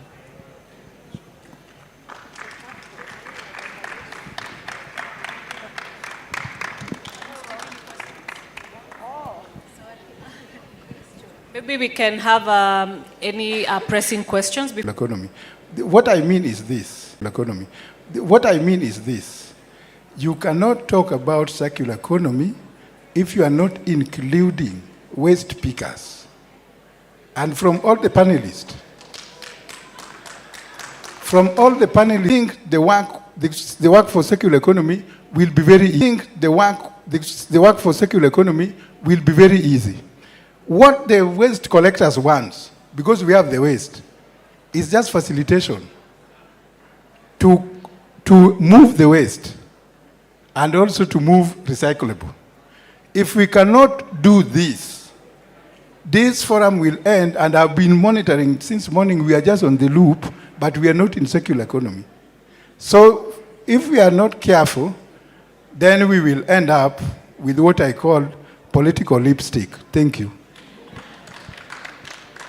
Thank you so much for your question. I will ask somebody to also try and tell us whether we are in the loop or in circular economy, and whether they are two different words or maybe our understanding. Let me take two other questions, then we'll have the panelists then respond.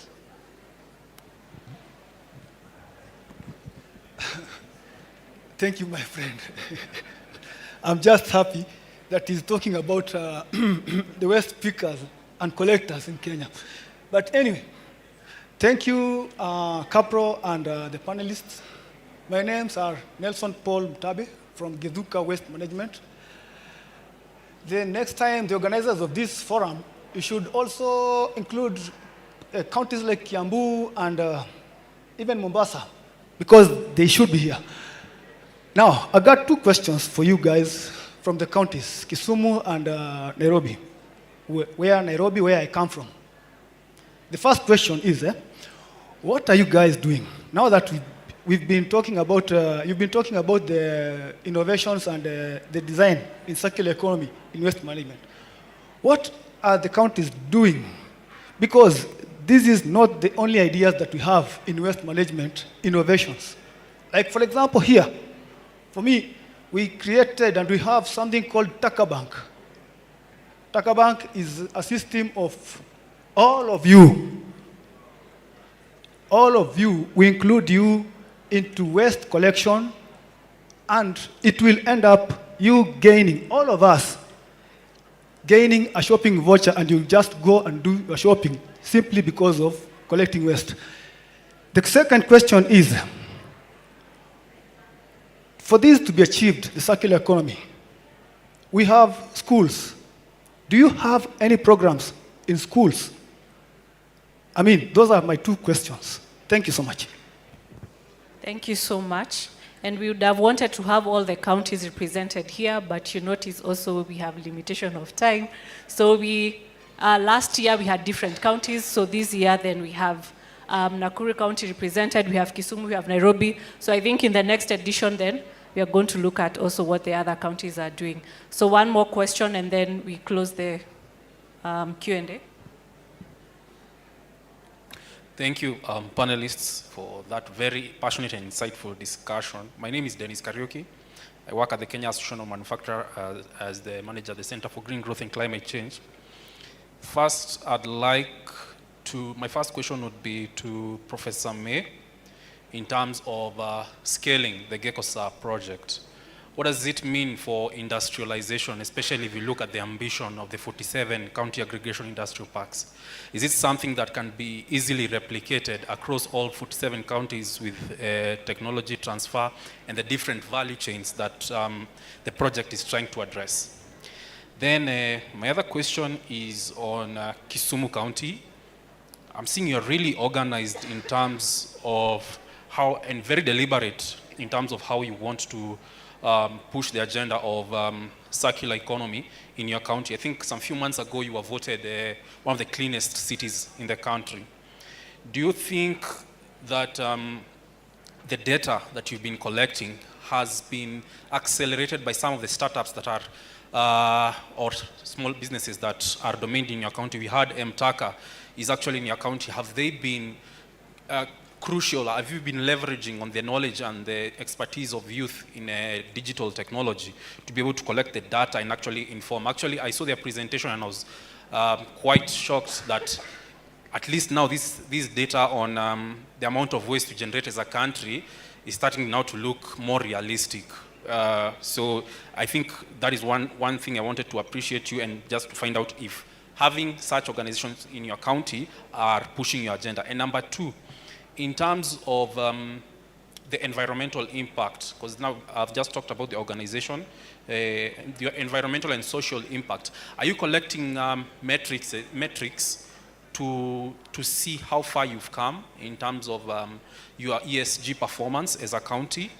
And are you leveraging these opportunities to raise climate finance, especially that last part? I'd also like to direct it to Nairobi County. What are some of the things that you're doing to leverage climate finance in terms of environmental sustainability in waste management? Thank you. Thank you so much. Dennis, over to you, panelists. So I think we start with the Nairobi County. Question, somebody asked, there are so many other innovations, what are we doing with them? I'll start to answer by saying, as Nairobi County, this is not the first exhibition that we are attending. In fact, we had organized 2 exhibitions last year, hosted at City Hall. We had a theme, Waste to Work.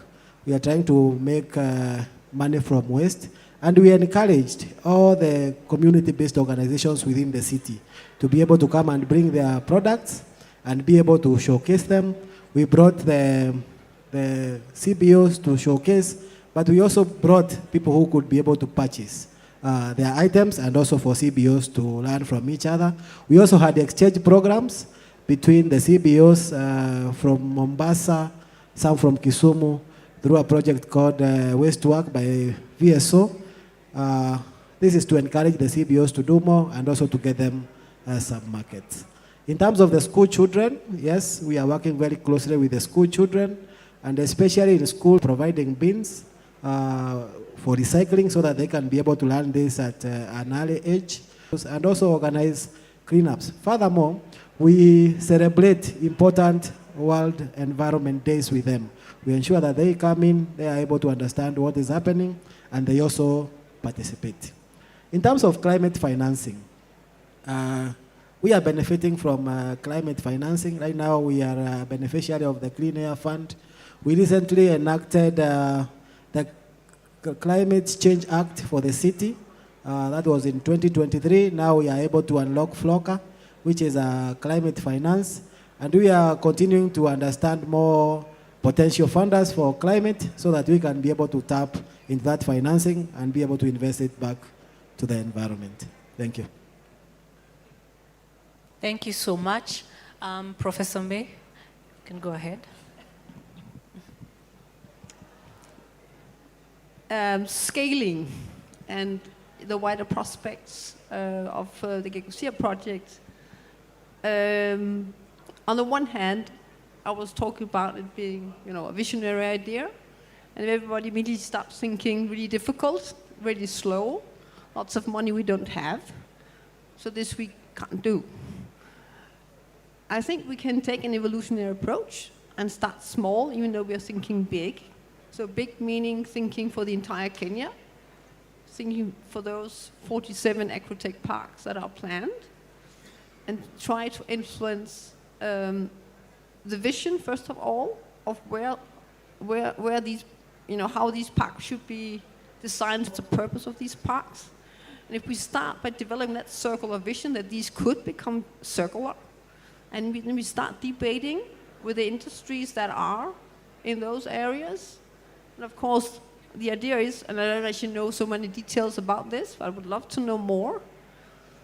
Because either you can consider what industries are already there, what clusters are out there, what are the local people, including, of course, the bioresources, since we're talking about agrotech, and I'm thinking food bio. We can turn it into food industries, pharma industry, part of it. And then starting to think about what do we mean when we're speaking about local circle solutions in this bio-agro area. And they're starting with the companies pulling in the counties, because of course we need to research what kind of water infrastructure are we talking about if we're thinking about circularity, energy infrastructure, and so on and so forth. So.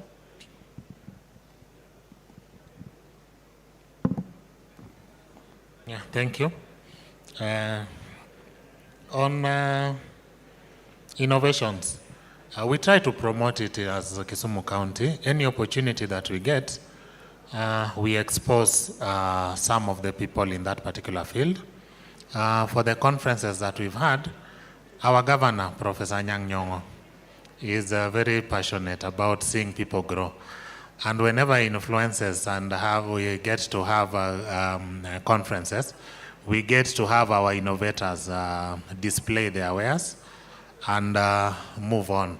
The challenge has been the scale, them producing it in a commercial scale. Then Kisumu also has a Kisumu County enterprise funds, which they apply.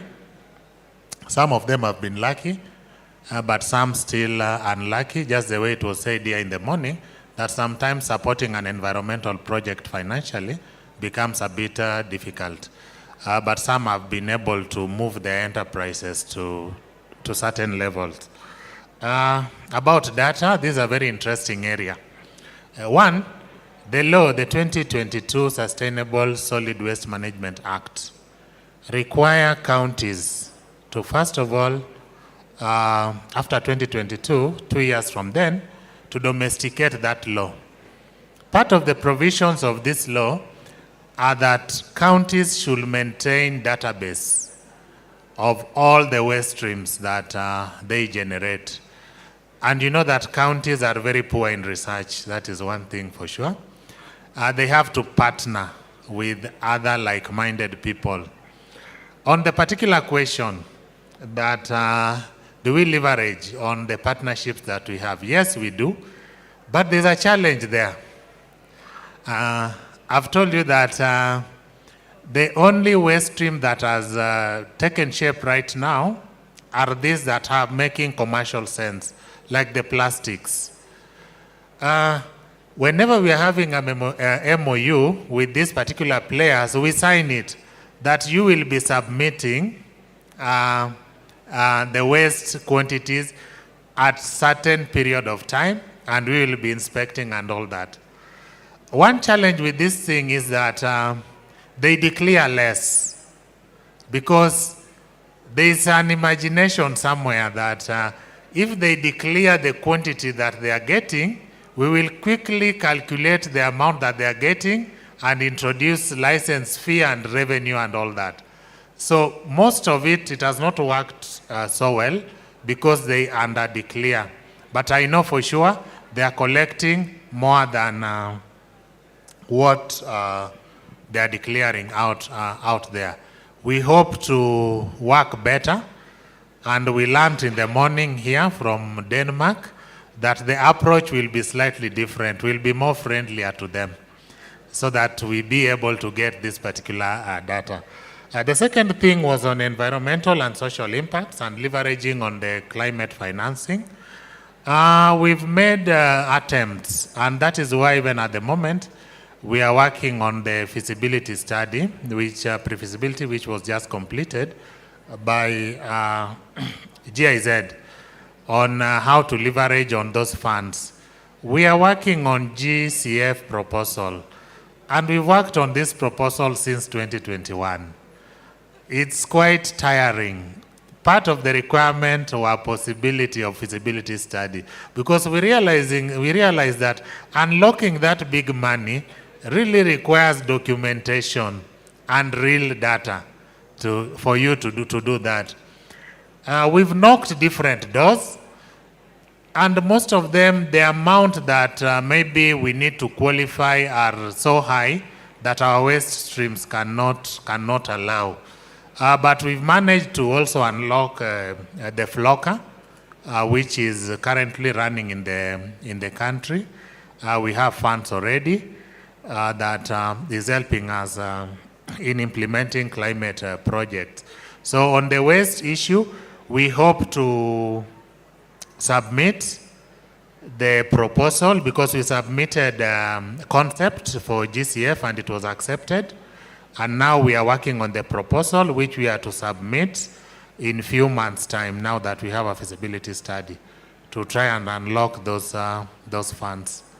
Again, the challenging thing is that most people that we get and most funders would really want us to demonstrate the business case out of it. And sometimes for waste management, it might not compete with other businesses. So it's not as straight as the others. Still a challenge, but we hope that we will get there. Thank you. You're welcome. There was also a question on how you, Nyandie, you think you would have the waste pickers support your business. Have you worked with them before? Maybe as we wrap up the session, or Gadon, you wrap it up for us. There's no way to run the business that I do without involving waste pickers. So we involve them in different ways. Sometimes, depending on the region we're working with. So we have regions where we plug into an existing network, where you have a group of people that's already organized, already collecting cardboard, metal, paper, plastic, and just telling them that, okay, add bottles to your repertoire, and then we agree on an amount. And so what we've done, like in Kitengela, because we are not in Kitengela, but there's a lot of waste that's available for us. So in that particular scenario, what we did is plug into a network there. They already are organized, they are already collecting waste. So then we added bottles, we agreed on a price, and then now we have a schedule through which we collect. We also have partnered with a waste company. So the waste company, because they are already aggregating their waste for their different purposes, they were aggregating and they would have all these bottles and had nowhere to take. So that has been a very good source and a very good partnership when it comes to waste picking. And then we have people that we convert into waste collectors that are not actually waste collectors. Because typically, who we are trying to work with is the source of the waste. We don't want it to get to Dandora before it gets to us. We want to intercept it before it gets there. And so going into these different clubs and bars in Nairobi, educating them on the value of waste. Because what happens is you have owners that own the bars who understand circular, green, etc. And then you have employees on the ground who don't see why they should spend extra time putting bottles there, putting this there. They won't put the warus, the cabbage, the nyama, the bottles, all of it in one big garbage bag and move on with their day. So what we do is we provide incentives directly one-on-one with people that we form friendships with in different restaurants and different bars. And also just education, because I think sometimes you have waste collectors who resist bottles because of the bulkiness. And so maybe there's value to be recognized in plugging into a CBO organization like that, where they're already familiar with what it is to collect this waste. And if we're able to understand what it is that we are looking for versus what it is that they have to offer, and if there's a reasonable gain on both sides, then we are definitely open to more partnerships of the sort. But we have not said no to waste at any point so far. Okay, thank you so much once again. And just to close off, I think to bring it home, and what is the Loop Forum, what is circular economy, what is closing the loop, and it really means that from the time when you extract a raw material, So be it a cabbage, or be it sand to make glass, or petroleum to make plastic, or trees to make paper, that whoever is the producer of that product is thinking about the entire life cycle from cradle to cradle, and that's why we call it loop. And not just that they, the producer, is thinking about it, but that they are working with all the different stakeholders across the value chain. And so that means them in their factories or them in their farms, the retailers, the markets, the SOCOs, the policies and the policy actors, and that's what we have here. The individuals, the consumers, you and I, when we go and buy something, what knowledge do we have about what we're purchasing? And then at the point of recovery, and so it goes without saying that the waste value chain players are the most critical for all of this, because then you help us close the loop that's not easily closed. And I think when Maya was talking about the progress we've had from linear economy, there was no demand for the waste value chain to be so intricate and strong. And so then we have the waste pickers, the waste collection companies, we have the aggregators, we have the transporters, we have the recyclers, and we have end-of-life treatment for different options. So, and then you have Gathoni and ParkPro in the middle, helping this particular situation move around. So for all of us in the room, it's to know that we are all part of closing the loop at whatever stage you are. If you're just buying a product, and I think that's why we have sustainable products on exhibition. If you're designing a product, if you're a policy actor, if you're an evacuator of the material, we all work together. And so for us, I think as we close, is to say that the Loop Forum exists to present these opportunities. And I'll just like to invite the next session that you'd stay tuned to listen in terms of more conversations on our county participation, what is in there for you as an actor, and what is in there for you as a consumer and a resident of a particular county. Thank you. You're welcome. Thank you so much, our panelists. A round of applause to them. Kindly just take a step. You'll take a photo. As we prepare for the next panel session, as they take the photo, we're going to have the next session. And the panelists, we have the CEO of KEPRO, Mr. James. We have the CEO of KARA, Mr. Henry Ochieng. We have KIPRA represented by Mr. Aidan Shibia. We also have the County Director in charge of Environment, Energy, Climate Change and Natural Resources, Madam Grace Karanja. Kindly just step to the stage. Our next panel discussion, like Gathoni has already alluded to, we are looking at how the different stakeholders, or how do we, collaborate.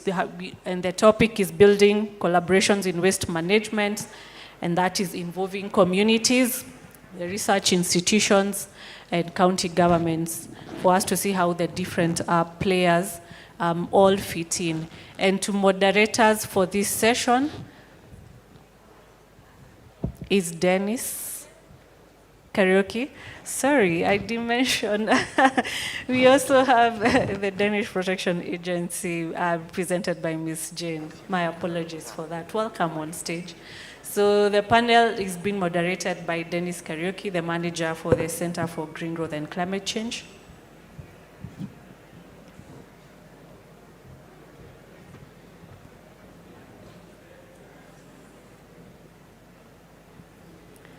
Welcome our panelists, and I do hope as the audience we get to enjoy the session.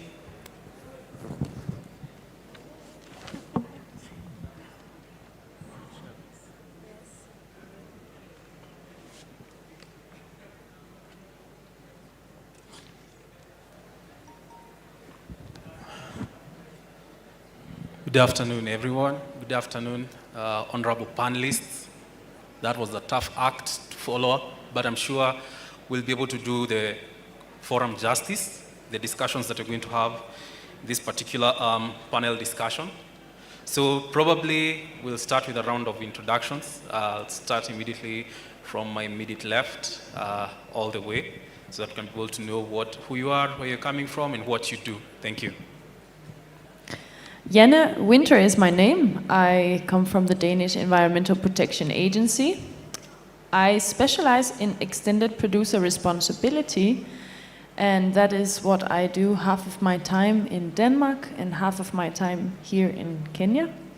And we work as the Danish EPA, DEPA, to support the entire value chain of waste management. So working with different collaboration partners, which is what we're going to speak on today. So very happy to be here. Thank you. Thank you. Good afternoon, everyone. My name is Henry Chiang. I'm the CEO of KARA. KARA is the Kenya Alliance of Resident Associations, an umbrella body of communities across various neighborhoods that look at issues of service delivery. So we bring under one platform various associations and look at how we can be able to work with them to ensure that they are accessing better services and they're engaging in a structured way with the government and other stakeholders so that we can be able to live a life of dignity within our communities. So I guess we'll be talking more as we go along. Thank you. Good afternoon. My name is Grace, County Director, Environment, Energy, Climate Change, and Natural Resources, Nakuru County. We make sure that Nakuru people live in a clean and healthy environment. Okay, good afternoon once again. My name is James Odongo. I work for the Kenya Extended Producer Responsibility Organization as a CEO. KEPRO is a cog in the wheel in terms of being different value chain actors within the packaging for non-hazardous ecosystem. We currently manage compliance solutions for around 900 companies, of course spread across the different sections of the economy, from the large manufacturers to the small and medium enterprises. Thank you. Good afternoon. I am Adan Shibia. I'm a senior policy analyst from KIPRA. KIPRA is Kenya Institute for Public Policy Research and Analysis. This is a government agency with key mandate to conduct research to inform policy decisions or promoting evidence-based policies. And we also work with the government, both the national and county governments, in terms of formulation of public policy documents. Thank you. Thank you, everyone, for that brief introduction. Probably I just want to pick it up right from where we stopped on policy. One of the key policies that recently came into action was the Extended Producer Regulations of 2024 under the Sustainable Waste Management Act. And I would like to ask, maybe from a research point of view to KIPRA, are there any research gaps that need to be addressed? The EPR regulations that are in existence, are they adequate at the moment?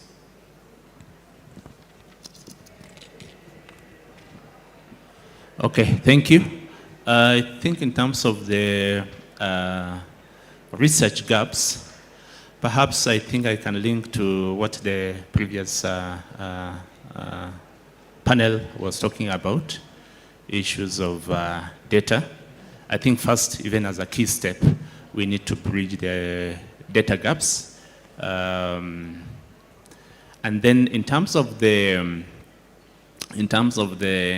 research gaps, I think we can look at it from two perspectives. One, in terms of the policies, then second, in terms of the practice. What do I mean by policies?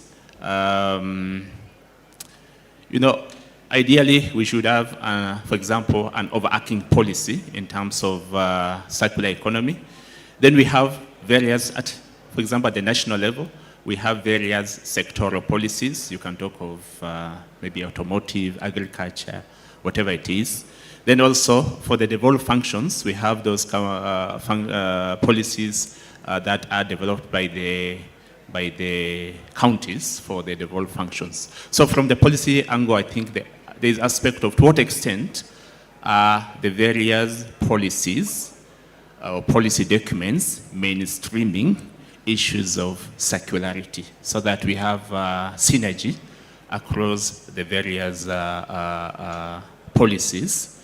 Then, of course, in terms of the practice, we can look at, I think there's a lot that can be done in terms of issues of circularity within the private sector, within the public sector, at sectoral level, even what happens within the formal sector, informal sector, those different angles. Thank you.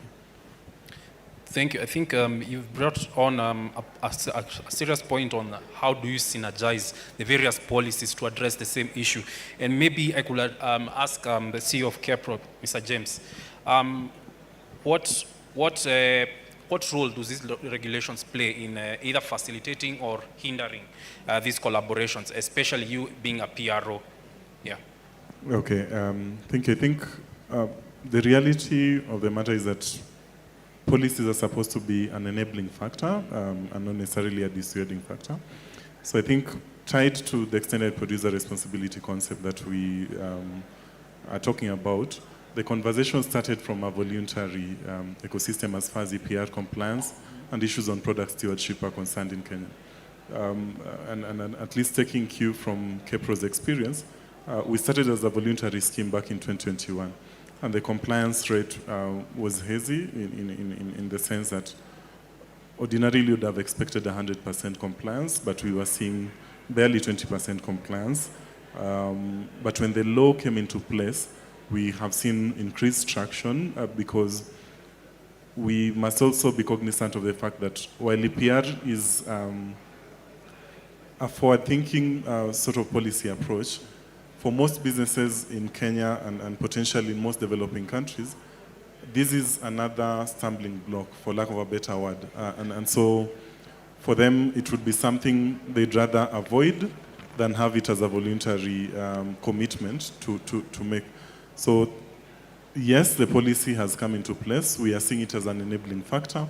We are seeing much more traction as far as compliance with the requirements are concerned.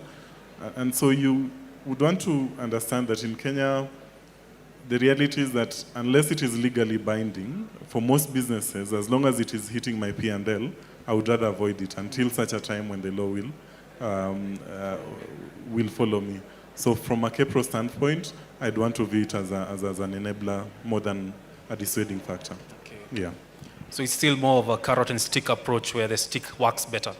Sure, but of course you must be cognizant of the fact that within that whole experience, there's also a section of the visionary leaders and businesses that are cognizant of the fact that they are actually environmental stewards, and so they take it as more of a voluntary requirement than a legal requirement. Yeah.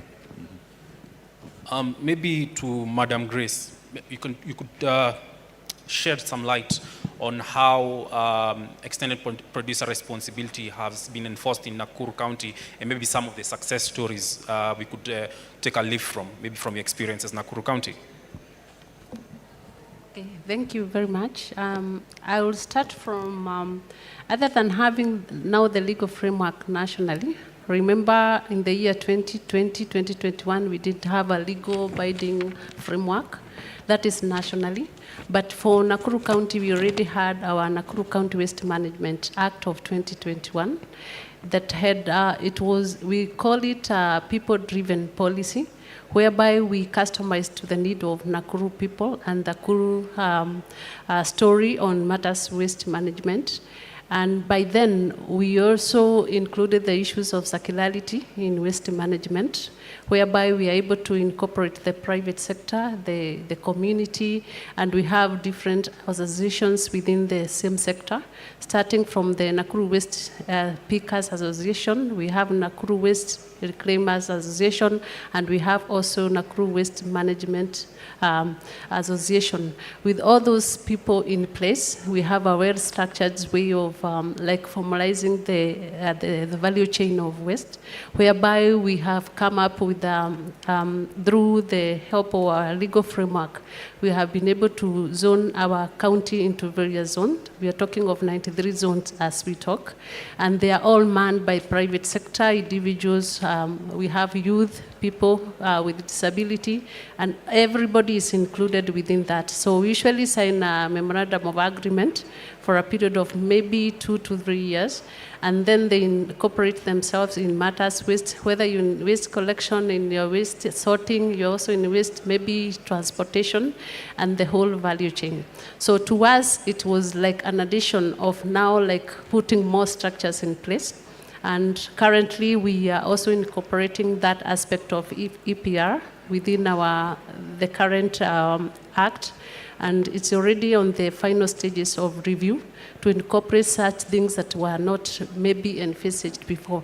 So to us, we have also included, like through the partnership with the KEPRO, also we are partners with them. And also Kenya Association of Manufacturers, they have been key partners in helping us to build on the already existing structures. So we have like the chairman for the Nakuru Waste Reclaimers Association being part of the PRO, who is being used by the PACPRO to spearhead their activities at the ground level. That is talking of maybe collecting all the wastes emanating from their factory and also like pushing it back to the market. So to us, we have a legal framework. We have incorporated the stakeholder engagement, not only in the organic waste, we are talking also in other inorganic waste, because I have heard from the talks here that we are relying more on the inorganic waste.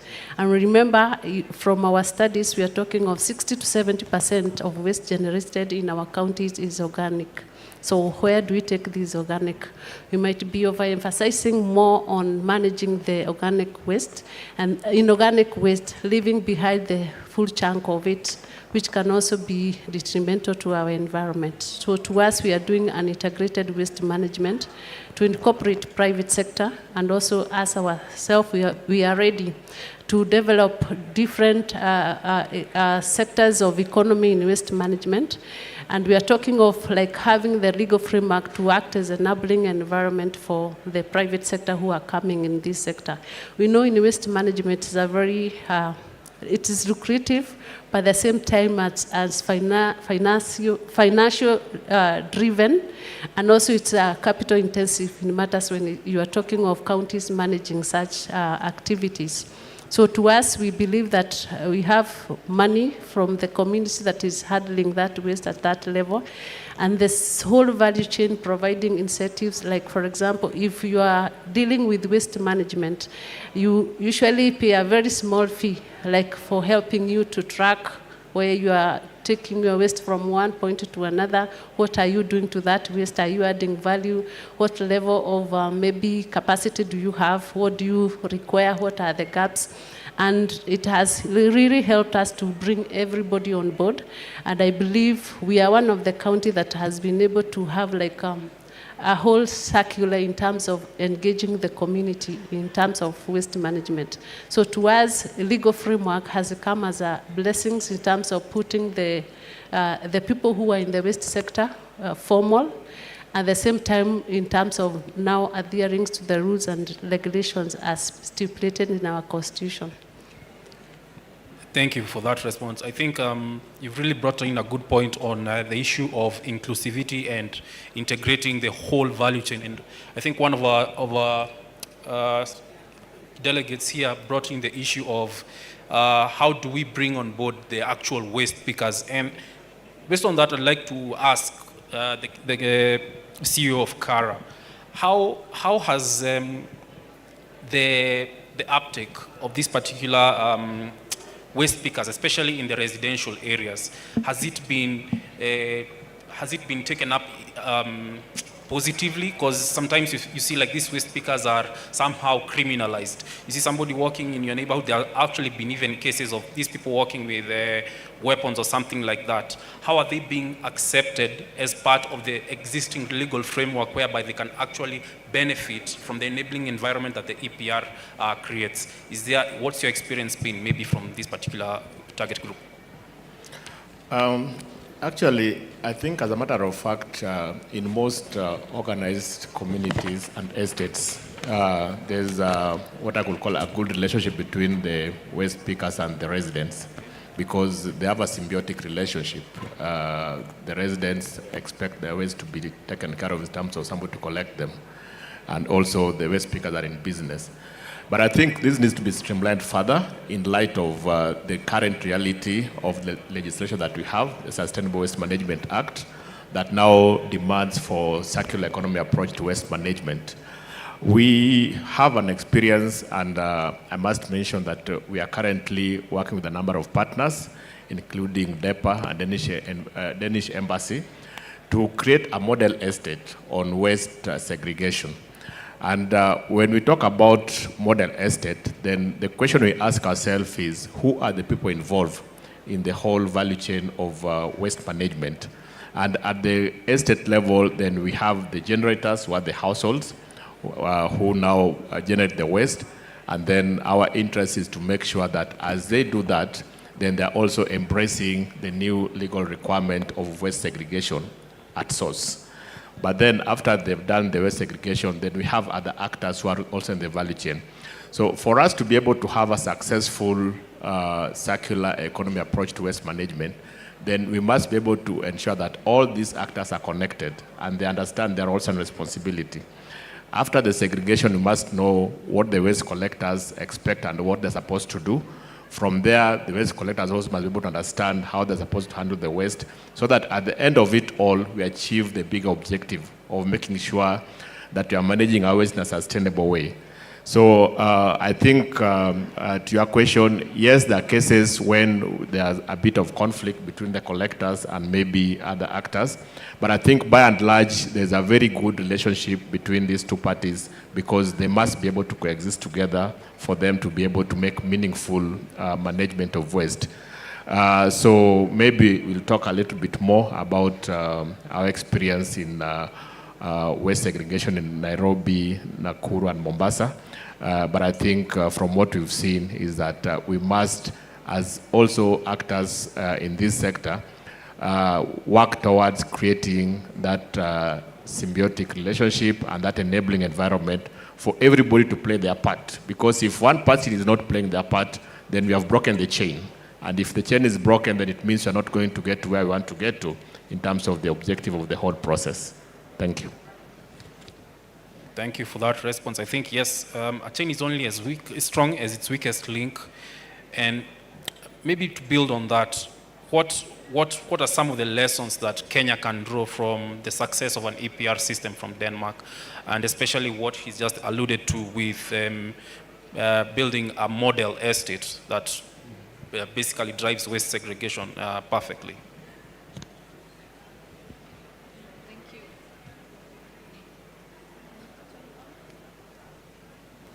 All right, thank you very much. I think some of the most important things have already been mentioned, actually, by my co-panelists. And I think I want to start by saying that we always speak about EPR, Extended Producer Responsibility, as something new. But to be honest, what EPR is a concept or a new way of saying that we want polluters to pay. It's a polluter pays principle that becomes a policy. So there is waste, which is there before and after EPR.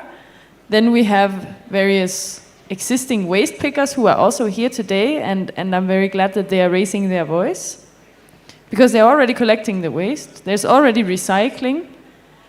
But as has already been said today, there is somehow a chain of county governments, of PROs, and that chain is becoming more visible because we want all the waste that is there to be managed well, and we want the right person to pay. However, we are all in contact with this waste, so we all have to play a part, otherwise the chain will break and the waste will spill. And I think that to sum up the most key points and what has been important in Denmark in establishing EPR, I want to mention 3 things. So the first is to integrate existing systems when you start establishing EPR, which is basically when you start switching the requirement on who's paying. And so in Denmark, the example here is that historically, municipalities have been in charge, and all of us citizens have been the ones paying through our taxes for the management of waste. So integrating the municipalities in Denmark in the EPR setup has been very key and is currently still going on, especially speaking of packaging. Second thing I want to mention is continuous stakeholder engagement and partnerships. And I think that has already been said, and it's been said many times, not just in this panel today. But before you draft a legislation, while you're drafting it, and afterwards when you need to guide on it and it has been published, all throughout you need to engage the stakeholders. Because as Henry already said, it's a long chain of different actors here, and they are all need to be active for the chain to be maintained and be well kept and not spill. And then third and lastly, I think we need to remember the different levels, and waste is here a devolved function. It is also in Denmark. So you need to remember who is above you, who is below you, who is your neighbor, and who are you collaborating with. So we all need to receive information, receive guidance from someone, and we also all need to hand it to someone else. So I know, for instance, for Cara, you work with different levels. When you want to introduce the segregation at source, you work with the county government, you work with the estate owners, you also work with the underground or in everyday life house help, who are really the ones who actually manage the waste. So I think those 3 things were my main points today: that integrate existing system, continuous stakeholder engagement, and remember the different levels that you have to engage. Thank you. Thank you, Ms. Jan, for that contribution in terms of what Denmark has done in the past and their success. But bringing it back to Cara, how have these partnerships been, especially with the county governments, in terms of how you've been working with them? Have there been challenges with one county or another, and how could they be addressed? And also the success stories in terms of especially the waste segregation policies that you are helping formulate. Most counties are progressively embracing this new way of waste management. Of course, there are some who are enthusiastic than others. But I think by and large, you can see there's quite a big chunk of goodwill from the counties. And they really want to make sure that this is working, because one of the things that they have understood very clearly is that if you are able to transition into this way of managing waste, then most of their problem is sorted. As you realize, most of the urban counties especially, one of the biggest headache they have is waste management, because people keep complaining about maybe dirty streets or waste not being managed properly. So if most of them have seen this as a way of making them to address this challenge of waste management, and they're progressively embracing it and trying to understand how then can they be able to support. So I know a number of counties have come up with their county-based legislation on sustainable waste management. I think some are even working on regulations. A number of counties have gone to try and understand how they can engage with entities like Cara and other players to support even segregation of waste at the neighborhood level, and also just to look at how do they plug in as a government to ensure that they're playing their role. So direct to your question is that yes, the counties have been supportive. the counties have shown intention to really engage, and maybe we just need to do a little bit more in making sure that we support where we can, and we also work with them to get this message down to the ground in terms of waste management. There's still, of course, not enough information and knowledge even within the county staff themselves on what really is, what the law provides for and what the expectations are. So a little bit of more education and awareness creation, not just to the public and communities, but also to the county officers who are responsible for environmental management, so that they understand how best they can be able to even enforce, how they can be able to engage, how they can be able to support implementation of this way of waste management. So I think our experience is that there's support, there's goodwill, and we just need to cultivate that and make sure that we are all pulling the same direction. I like the points that you've brought on the lack of knowledge among various stakeholders, especially at the local government level. And for me, I believe, for us to believe to build a successful value chain, we need to start at the very foundational level, which is of the knowledge base. But I'd like maybe for you also to maybe elaborate further, especially in the whole design of a whole circular economy model, especially for an estate. How would it look like in your vision as a Kara, right from, let's say the knowledge is already there, but now we have the knowledge, let's implement the knowledge. What does it mean in terms of design for a successful model to work? I think there are various aspects to it. Of course, you've said one of them is knowledge. People have the information and understand what they're supposed to do. So with that in place, then there's the support in terms of the infrastructure. We must be able to have the right infrastructure to enable people to segregate waste. As you know, we have, I think now we talk about 3 streams, and that then means that we have to move from the traditional way of just having all the waste put in one paper bag, for instance, or one bin, and then placed outside there for people to collect. So we must be able to provide the adequate infrastructure of the 3 bins and even the bin liners, so that people can have ways of now doing the segregation. And people have to understand what goes where and at what time, at what point. So we do normally say that the most critical people, even in a household, is what we call the house managers, the people who are in the house all through and in the kitchen, and they have to do now the waste segregation. So they have to be trained. So with the infrastructure in place, then we also have to look at who are the people coming to maybe collect this waste. So we also have to make sure that the waste collectors are properly trained, so that we don't have the segregated waste again being mixed up together, when they're being collected. So we are also looking at a situation where in a particular estate, especially in large estates, we have collection points that we can be able to have the waste that are already been segregated being taken, and then for people to come and collect. So we have a central collection point where we can have the waste placed, and then the collectors can come and then collect them, and maybe take them to the material recovery facilities, where now the actual identification of the waste to be recycled is done. And eventually then we have the recycling process happening. So it's a whole chain, right from the household, then the people involved in terms of collection, in terms of the material recovery facility, and then recycling. But for us as Kara, what we are looking at ultimately is a change of mindset, because that is the biggest thing.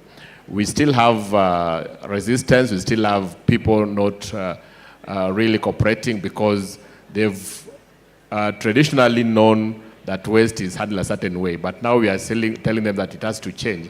So the change of mindset, change of attitude on how we look at waste is very critical, and that is the software that we are trying to hamper on, so that we can be able to have this being done, not as a way of wanting to comply with the law, but a way of appreciating that this is the right way of doing it, and there's value in doing it in that manner. So that will require a bit of investment in education and awareness creation, and just moving along with everyone to ensure that people really appreciate that when you are doing this, then you are helping the environment, and you are also supporting the whole ecosystem of waste management. Yeah. I think that sounds like a very scalable model, and just listening to what Nakuru County has been doing with the various waste actors being zoned out in 93 zones, I would like to know what really drove that kind of success in terms of segregating them into all those zones, and how could other counties, probably, especially within the same locality, your neighbors around Nakuru County, how could they replicate the same model based on the success that you've had?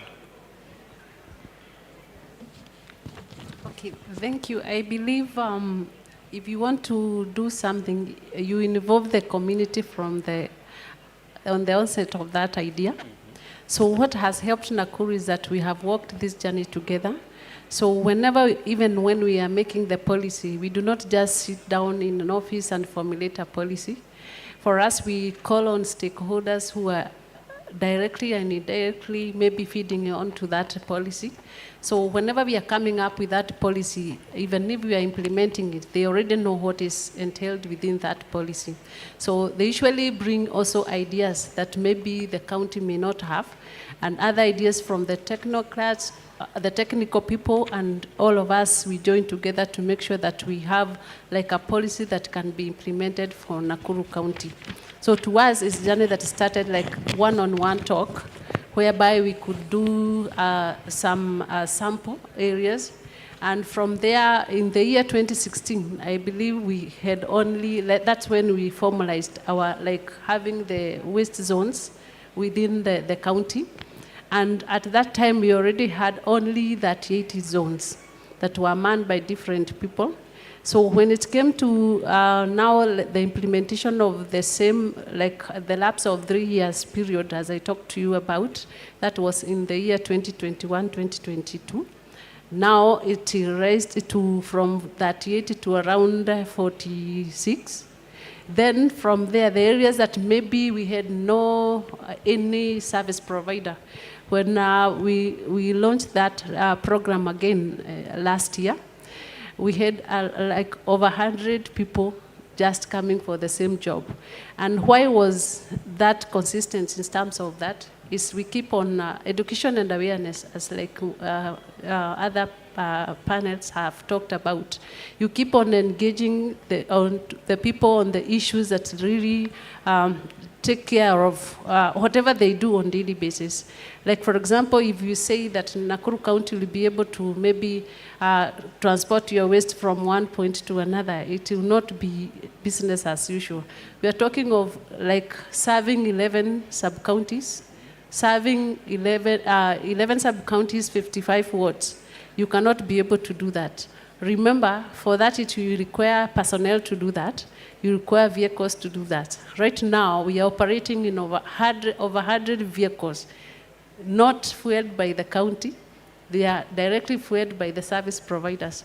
For us, we only do the market areas. That's where we do the cleansing and also collecting waste, management of our waste disposal sites, and also cleaning the city or the urban setup. That also to put a benchmark. If you want, the way our towns are clean, that's what we want to replicate it in our estates. Because the same people who are doing that service waste provision, they are doing it at the estate level.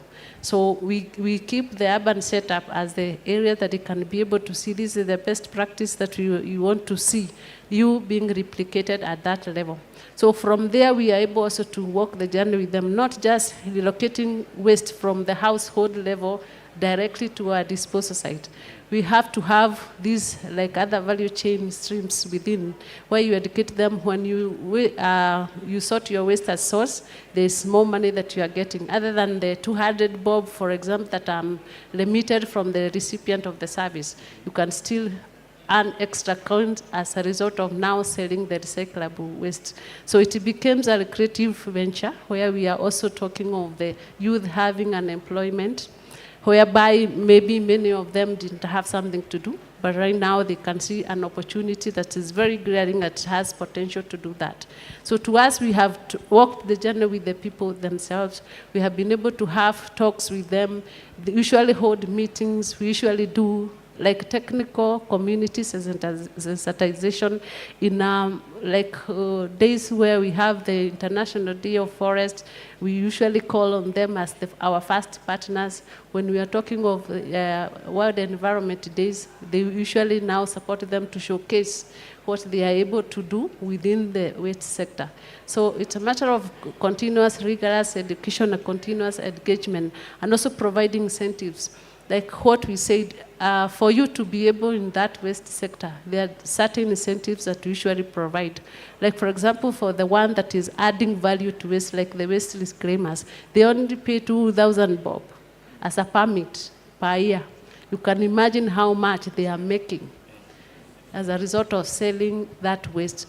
And it's also became as a revenue stream for the county, because when the waste service providers are maybe collecting waste and doing sort of sorting and taking the recyclable to the yard and other waste to our disposal site, at least they are able to pay like tipping fee for us to be able to maintain our disposal site.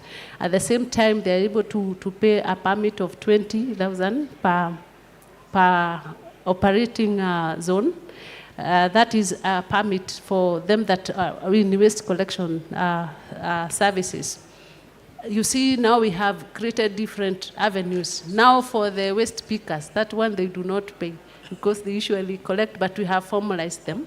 Some of them are within our waste disposal site. We have provided that facility for free. And they also help us to ensure that there is security within that facility.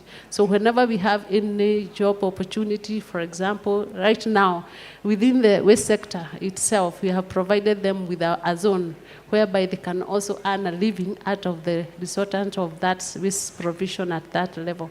So you keep on encouraging them, and for example, after 10 years, they usually come out of that dump site and they go do something else.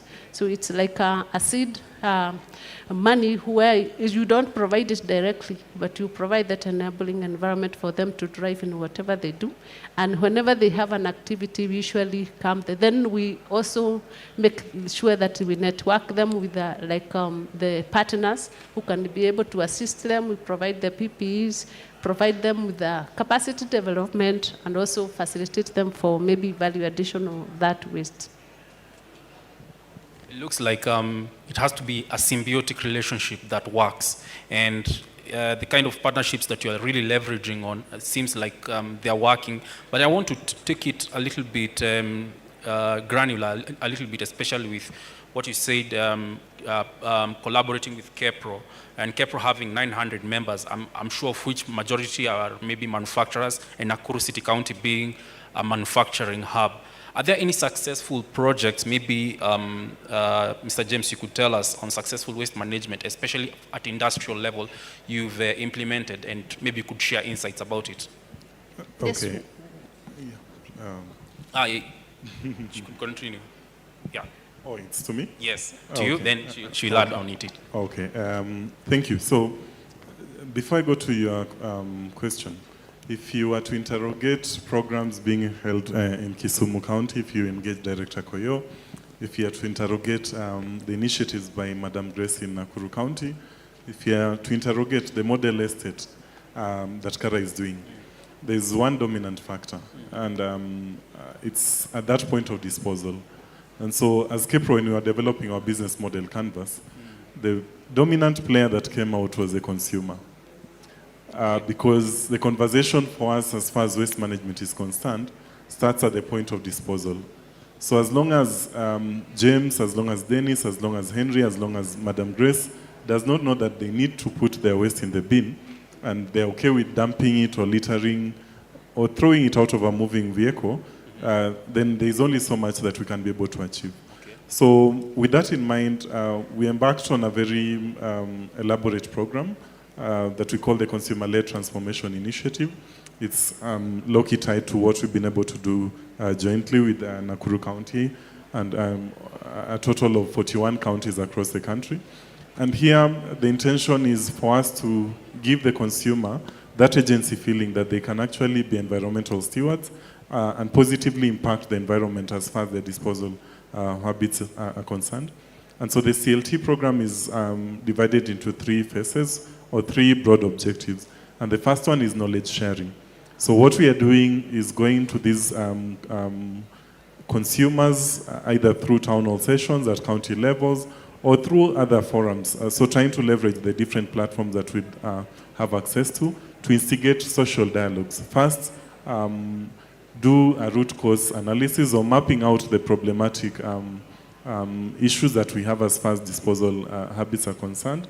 Then from there, the next step or the next phase is to drive behavior change. So when you talk about behavior change, at stage 1, we shared with you knowledge that you actually play a very critical role within the waste ecosystem. This is what you need to do as far as sustainable waste management practices are concerned. So at stage 3, we want to see, are we actually taking inspired action from the knowledge we gained in phase 1? And here, the intention is that we will be having consumers putting the waste in the bin and incrementally push them to put it in the right bin. So Henry alluded to that, and of course Nema was speaking earlier on, and where we are saying we now have a 3-bin system. So for us at stage 2, phase 2 of the KEPRO Consumer-Led Transformation Initiative, is that consumers will be moving first, putting the waste in the bin as opposed to littering, then secondly, putting it in the right bin. And then the third intention or the third phase of the project or initiative is that we will be seeing consumers having affinity for recycled products. So you've moved from step 1 to step 2, where you are now a qualified environmental steward. But moving further as far as inspired action is concerned, is that you're going to the shelf and saying, I'm not going to take product XYZ because it doesn't have any recycled content and is exclusively relying on virgin material. So the idea is that we have the consumer as the one driving the discussion as opposed to having a top-down approach. So that consumer-led transformation to us has, by all intents and purpose, been a successful initiative that we feel has, so far, we've seen significant traction. And so it goes beyond the awareness creation. So we also try and support grassroots-led initiatives. So these are initiatives being powered by the community-based organizations. So we look at what they are already doing, try and address the gaps. So when we say issues around PPEs, issues around collection points, so for instance, the community-based organizations we have in the room, some of them don't have the capacity to be able to accumulate or aggregate their waste for it to make economic sense for a recycler to offtake. And so we saw it needful to have adaptive models where we are installing collection cages or collection points at sites that are convenient for them to be able to aggregate the waste, and then the recycler is able to offtake once it makes economic sense for them. So those are some of the initiatives that are tied to the Consumer-Led Transformation Initiative. Lastly, and of course I know time is really on our case, we are also trying to see if we can leverage tech to include the waste picker. So one of our friends here is also a critical partner of KEPRO, was saying that they don't feel that we are having adequate conversations as far as waste pickers are concerned. So of course, all PROs, that is a huge headache. How are you able to integrate the informal actors into the EPR ecosystem? Because the reality of the EPR ecosystem is that it is all dependent on both the financial and material traceability. So if that is not existing, then it becomes very hard. And now with Kenya, waste management is largely anchored on the informal actors. So we've been trying to scratch our heads and seeing how can we be able to get the subsidies directly to them as opposed to going through progress in the form of the aggregators and recyclers. Okay. So like last year, we were able to pilot a digital solution. We are, of course, also in the market looking for other more scalable solutions to ensure that the waste pickers are also getting what is rightfully theirs as opposed to going through proxies. So all these are anchored or tied to the CLT initiative that I was talking about. Maybe Madam Grace can add on to Yeah, sure. Yeah. Okay, to add on the best practices already that we've done, I will not touch on whatever my colleague has said. We have also managing the issues of fecal sludge. We have 2 companies within Nakuru County, and one of them is showcasing fire briquettes that we are making from the fecal sludge. Another one is in Naivasha called Sanivation. It's doing also fire briquette, but on commercial purposes. So with that, now that waste is also taken care of. So on other areas that we have a company that we have supported from grassroots that is in Gilgil, that is developing what we call eco tiles, that we developing it from hard plastic, and now it's coming up with a final product of roofing tiles. So we believe even others that are also upcoming, we are providing them with a shredding machine. We have balers, and also others have pelleting machine. And they usually come to us for maybe support, which we have connected them. Like that one, we were supported by the Green Belt Movement and the Ministry of Environment, of which we are able now to write proposals on their behalf. And we are able to receive those facilities, which are also helping the waste service providers to add value to their waste. So those are some of the at least best practices. Even us as a county, as we prepare now to roll out the issues of waste sorting as source, we have been able to procure 25-acre piece of land, which we are meant for coming up with I would say one-stop material recovery facility for Nakuru County. And we are calling on all of us. I would like to partner with all of us. We cannot be able to do it as a county. We want to develop that to become a model for Nakuru County and other counties at large. Well said. I think I'm hearing a lot of innovation, feedback, especially from the consumer side. And I know one of the key areas, especially for this whole ecosystem to work, would have to be on research. And I would like Mr. Eden maybe to just give us what role can institutions play in advancing circular economy solutions based on especially all the players that are here, from PROs, the county governments, the residential association, and also the developmental partners. What role can the research institutions play, especially in everything that they're doing in advancing the circular economy solutions and policies? Okay, thank you. I think first it's good to appreciate the diverse categories of research institutions, perhaps the academia who are developing the skills within the universities, and perhaps relating to the Kenyan context. Just as an example, for example, if you look at Kenyatta University, we also have innovation hubs that can help develop some of the solutions. Besides the academia, we also have other research institutions that do undertake research to develop technologies. For example, you can think of KIRDI, for example, Kenya Industrial Research Development Institute. Besides developing technologies, they do, of course, aspects such as technology transfer, and also, of course, providing incubation support to startups and other small enterprises. Then we have institutions that do research to directly inform policy, where, for example, KIPRA falls. And KIPRA, of course, we are at the interface of various actors, the private sector, the government. And one of the roles, for example, key roles that KIPRA play is generating evidence, synthesizing research done by other entities,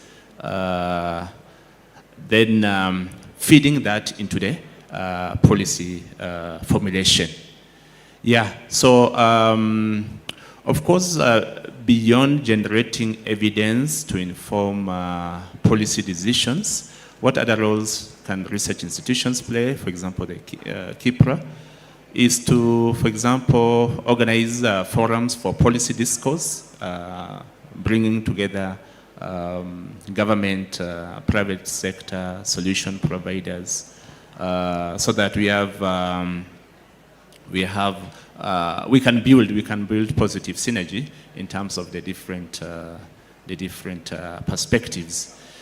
Then beyond that is also perhaps to consider aspects such as what we may call communities of practice. For example, at Kipra, we are developing what we call Kipra Policy Hub. It is a virtual platform, and it helps, among other functions, it helps in bringing together the different actors within the policy space, where they can co-create some of the projects, have discussions, and then trying to develop some of the solutions. Yeah.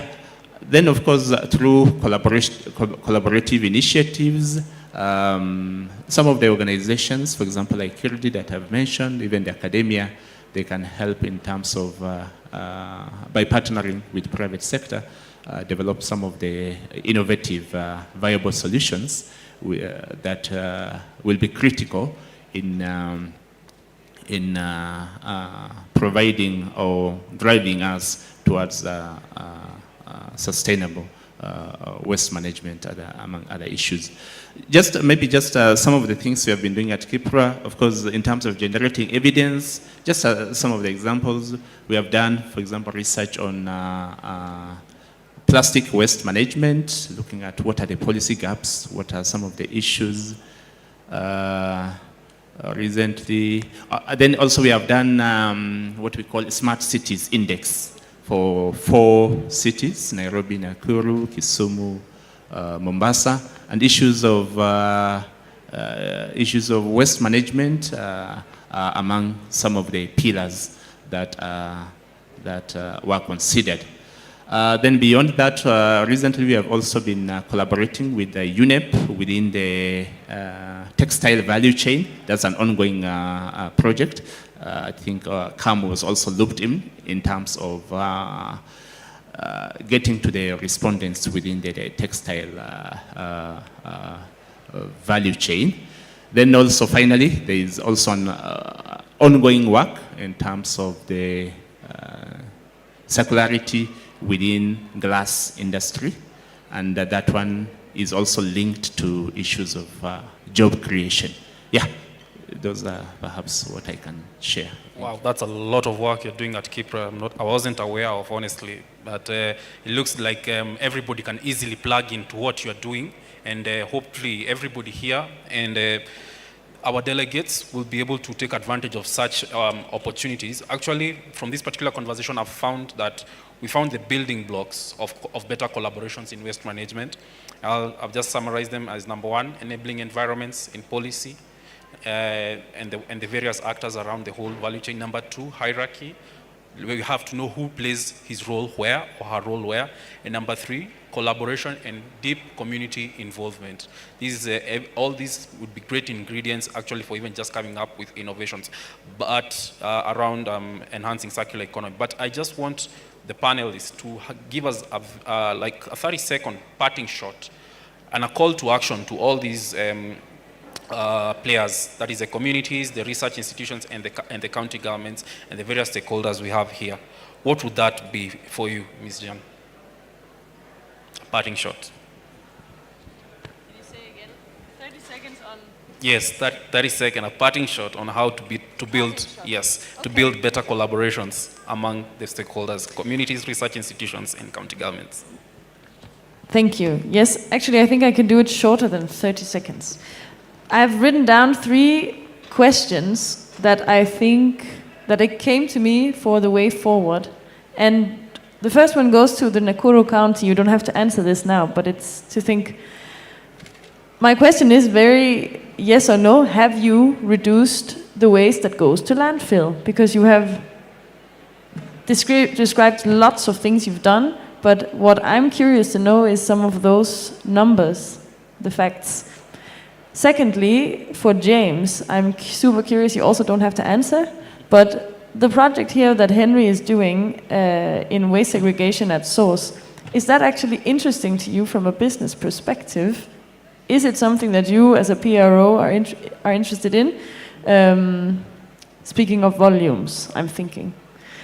Thirdly, for Kipra, what I see could be a road forward for policy research institutions like yours is really to estimate and to help, maybe also based on data from counties such as Nakuru, really what are the potentials of circular economy in Kenya. And here I think about reduced costs for waste management, since landfills can be reduced, and also what would be reduced cost for healthcare, because people could lead healthier lives, also reduction in poverty. And based on that, I think what is really needed and what could be important for Kenya is to inform policymakers on what targets to be set, because we need some targets to drive the innovation and drive the progress in this field. Thank you. Thank you, Ms. John. Over to you, Henry. Thank you very much. I get the sense that there's so much happening in this space for waste management, and everybody seems to be doing something. And in a number of times, people are working in silos. So I think as stakeholders, we need to start thinking about some ways of better coordination of our actions so that we can be able to have more impact. We need to speak to each other and understand how we can build synergy. So I think that's very important. And then number two, this new way of waste management will succeed if we focus on the consumers or on individuals at the household level. Because until we get it right at that level, where people, and it becomes something automatic, issues of waste segregation, then most of the things we're talking about at the next level will not make sense. So we need to invest more or give a little bit more attention on how we change the mind shift of the individual, first of all, and then that builds into other aspects of it. Thank you. Thank you, Henry. Madam Grace. Okay, mine is to say when we are, waste management is one of the climate action. So when we are able to deliver that component of waste management, best practices, we'll be able to solve the issues of climate action in terms of agriculture when we are providing alternative fertilizer for that. We are talking of providing feeds for our animals and all that. We are also providing energy. We are also providing, I would say water, for example, because there are others who will be able to conserve instead of now like depleting the raw material, be able to use what is the raw material as in terms of waste. So to me, when we are able to solve the issues of waste management, it's like we have solved all the crises on matters climate change. Another thing we are talking of, like maybe we've not been engaging so much. Each and everyone is struggling with their own challenges. It's a time that we come together as all of us, because we are all generators of waste. When I was coming from my home, I really generated waste. Where did my waste go to? So it's about a mindset change. And also the issues of now putting it not, we are so much into technology, the issues of like software and hardware. We should now introduce what we call hardware. Own common responsibility, and I know we'll be able to succeed. Thank you. Beautiful. Thank you. Okay, because I remember your instructions, it was 30 seconds. I'll piggyback on Madam Grace's last call. Your waste is your responsibility, and so mine would be a call to action. Bin it, then move to step 2, bin it in the right bin. Is that okay? Thank you. Well said. Okay, from my side, perhaps what I could say is the aspect of the policy synergy, both at the national and the county level, be it national level policies, be it sectoral policies. I think every policy we develop should talk to the aspect of the circular economy. And from the KIPRA side, I think we do our best to ensure the policies that we participate in reflect on the aspect of the circular economy. And then finally, I think it has been mentioned, this aspect has to be on the mind of everyone. Let it be a collective shared responsibility. Thank you. Thank you very much for those amazing parting words for this panel. I think also for us, where we sit at the Kenya Association of Manufacturers, this is an opportunity for us to give feedback to our members that at the end of the value chain, if there is no recycled component in initial product, they may be losing market at the consumer level. So with that, I'd like to close this particular panel with a couple of questions from the audience to our panelists.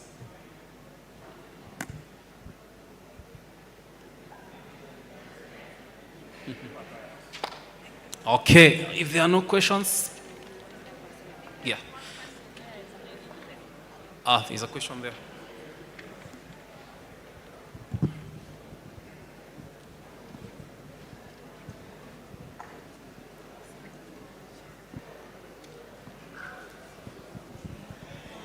Yes, I'm Divina Maturi.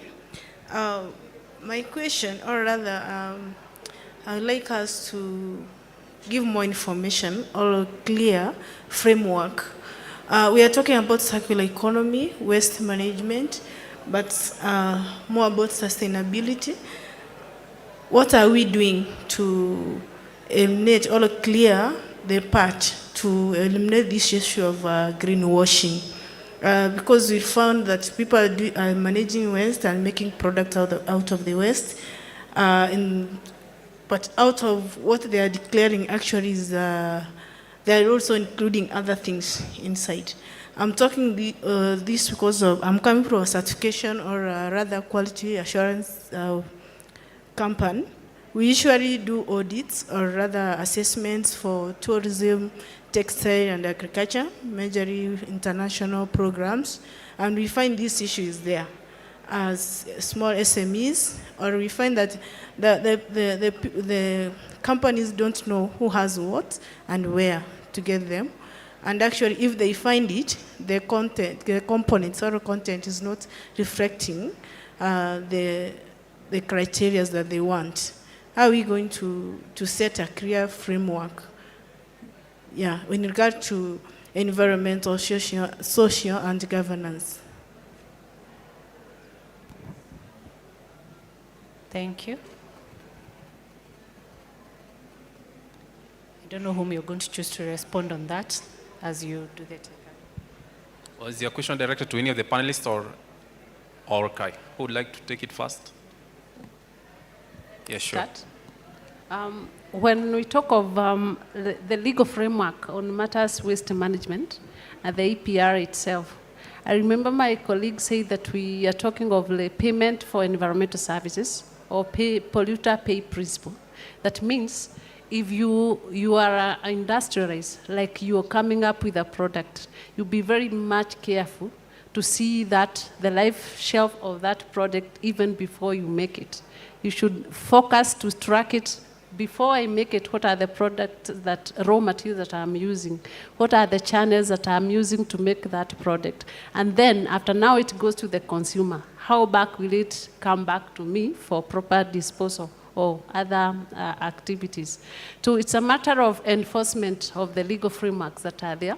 Because the legal frameworks are there, it's a matter of now of ensuring compliance through proper enforcement.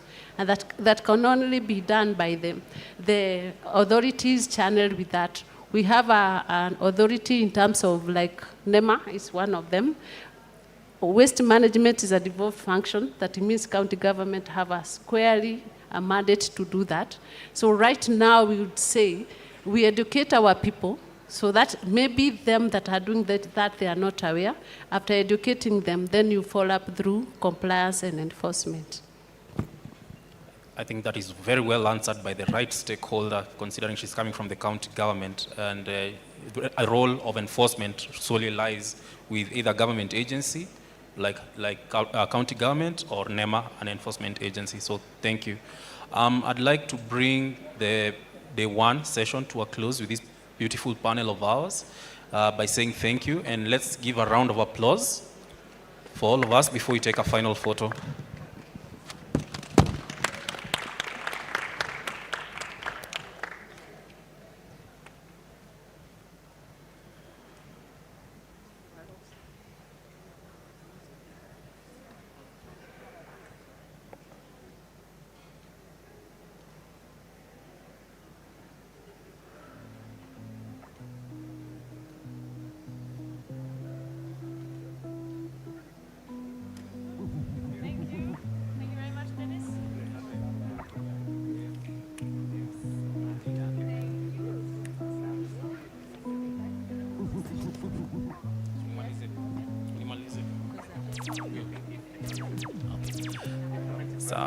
So that brings us to the end of day one.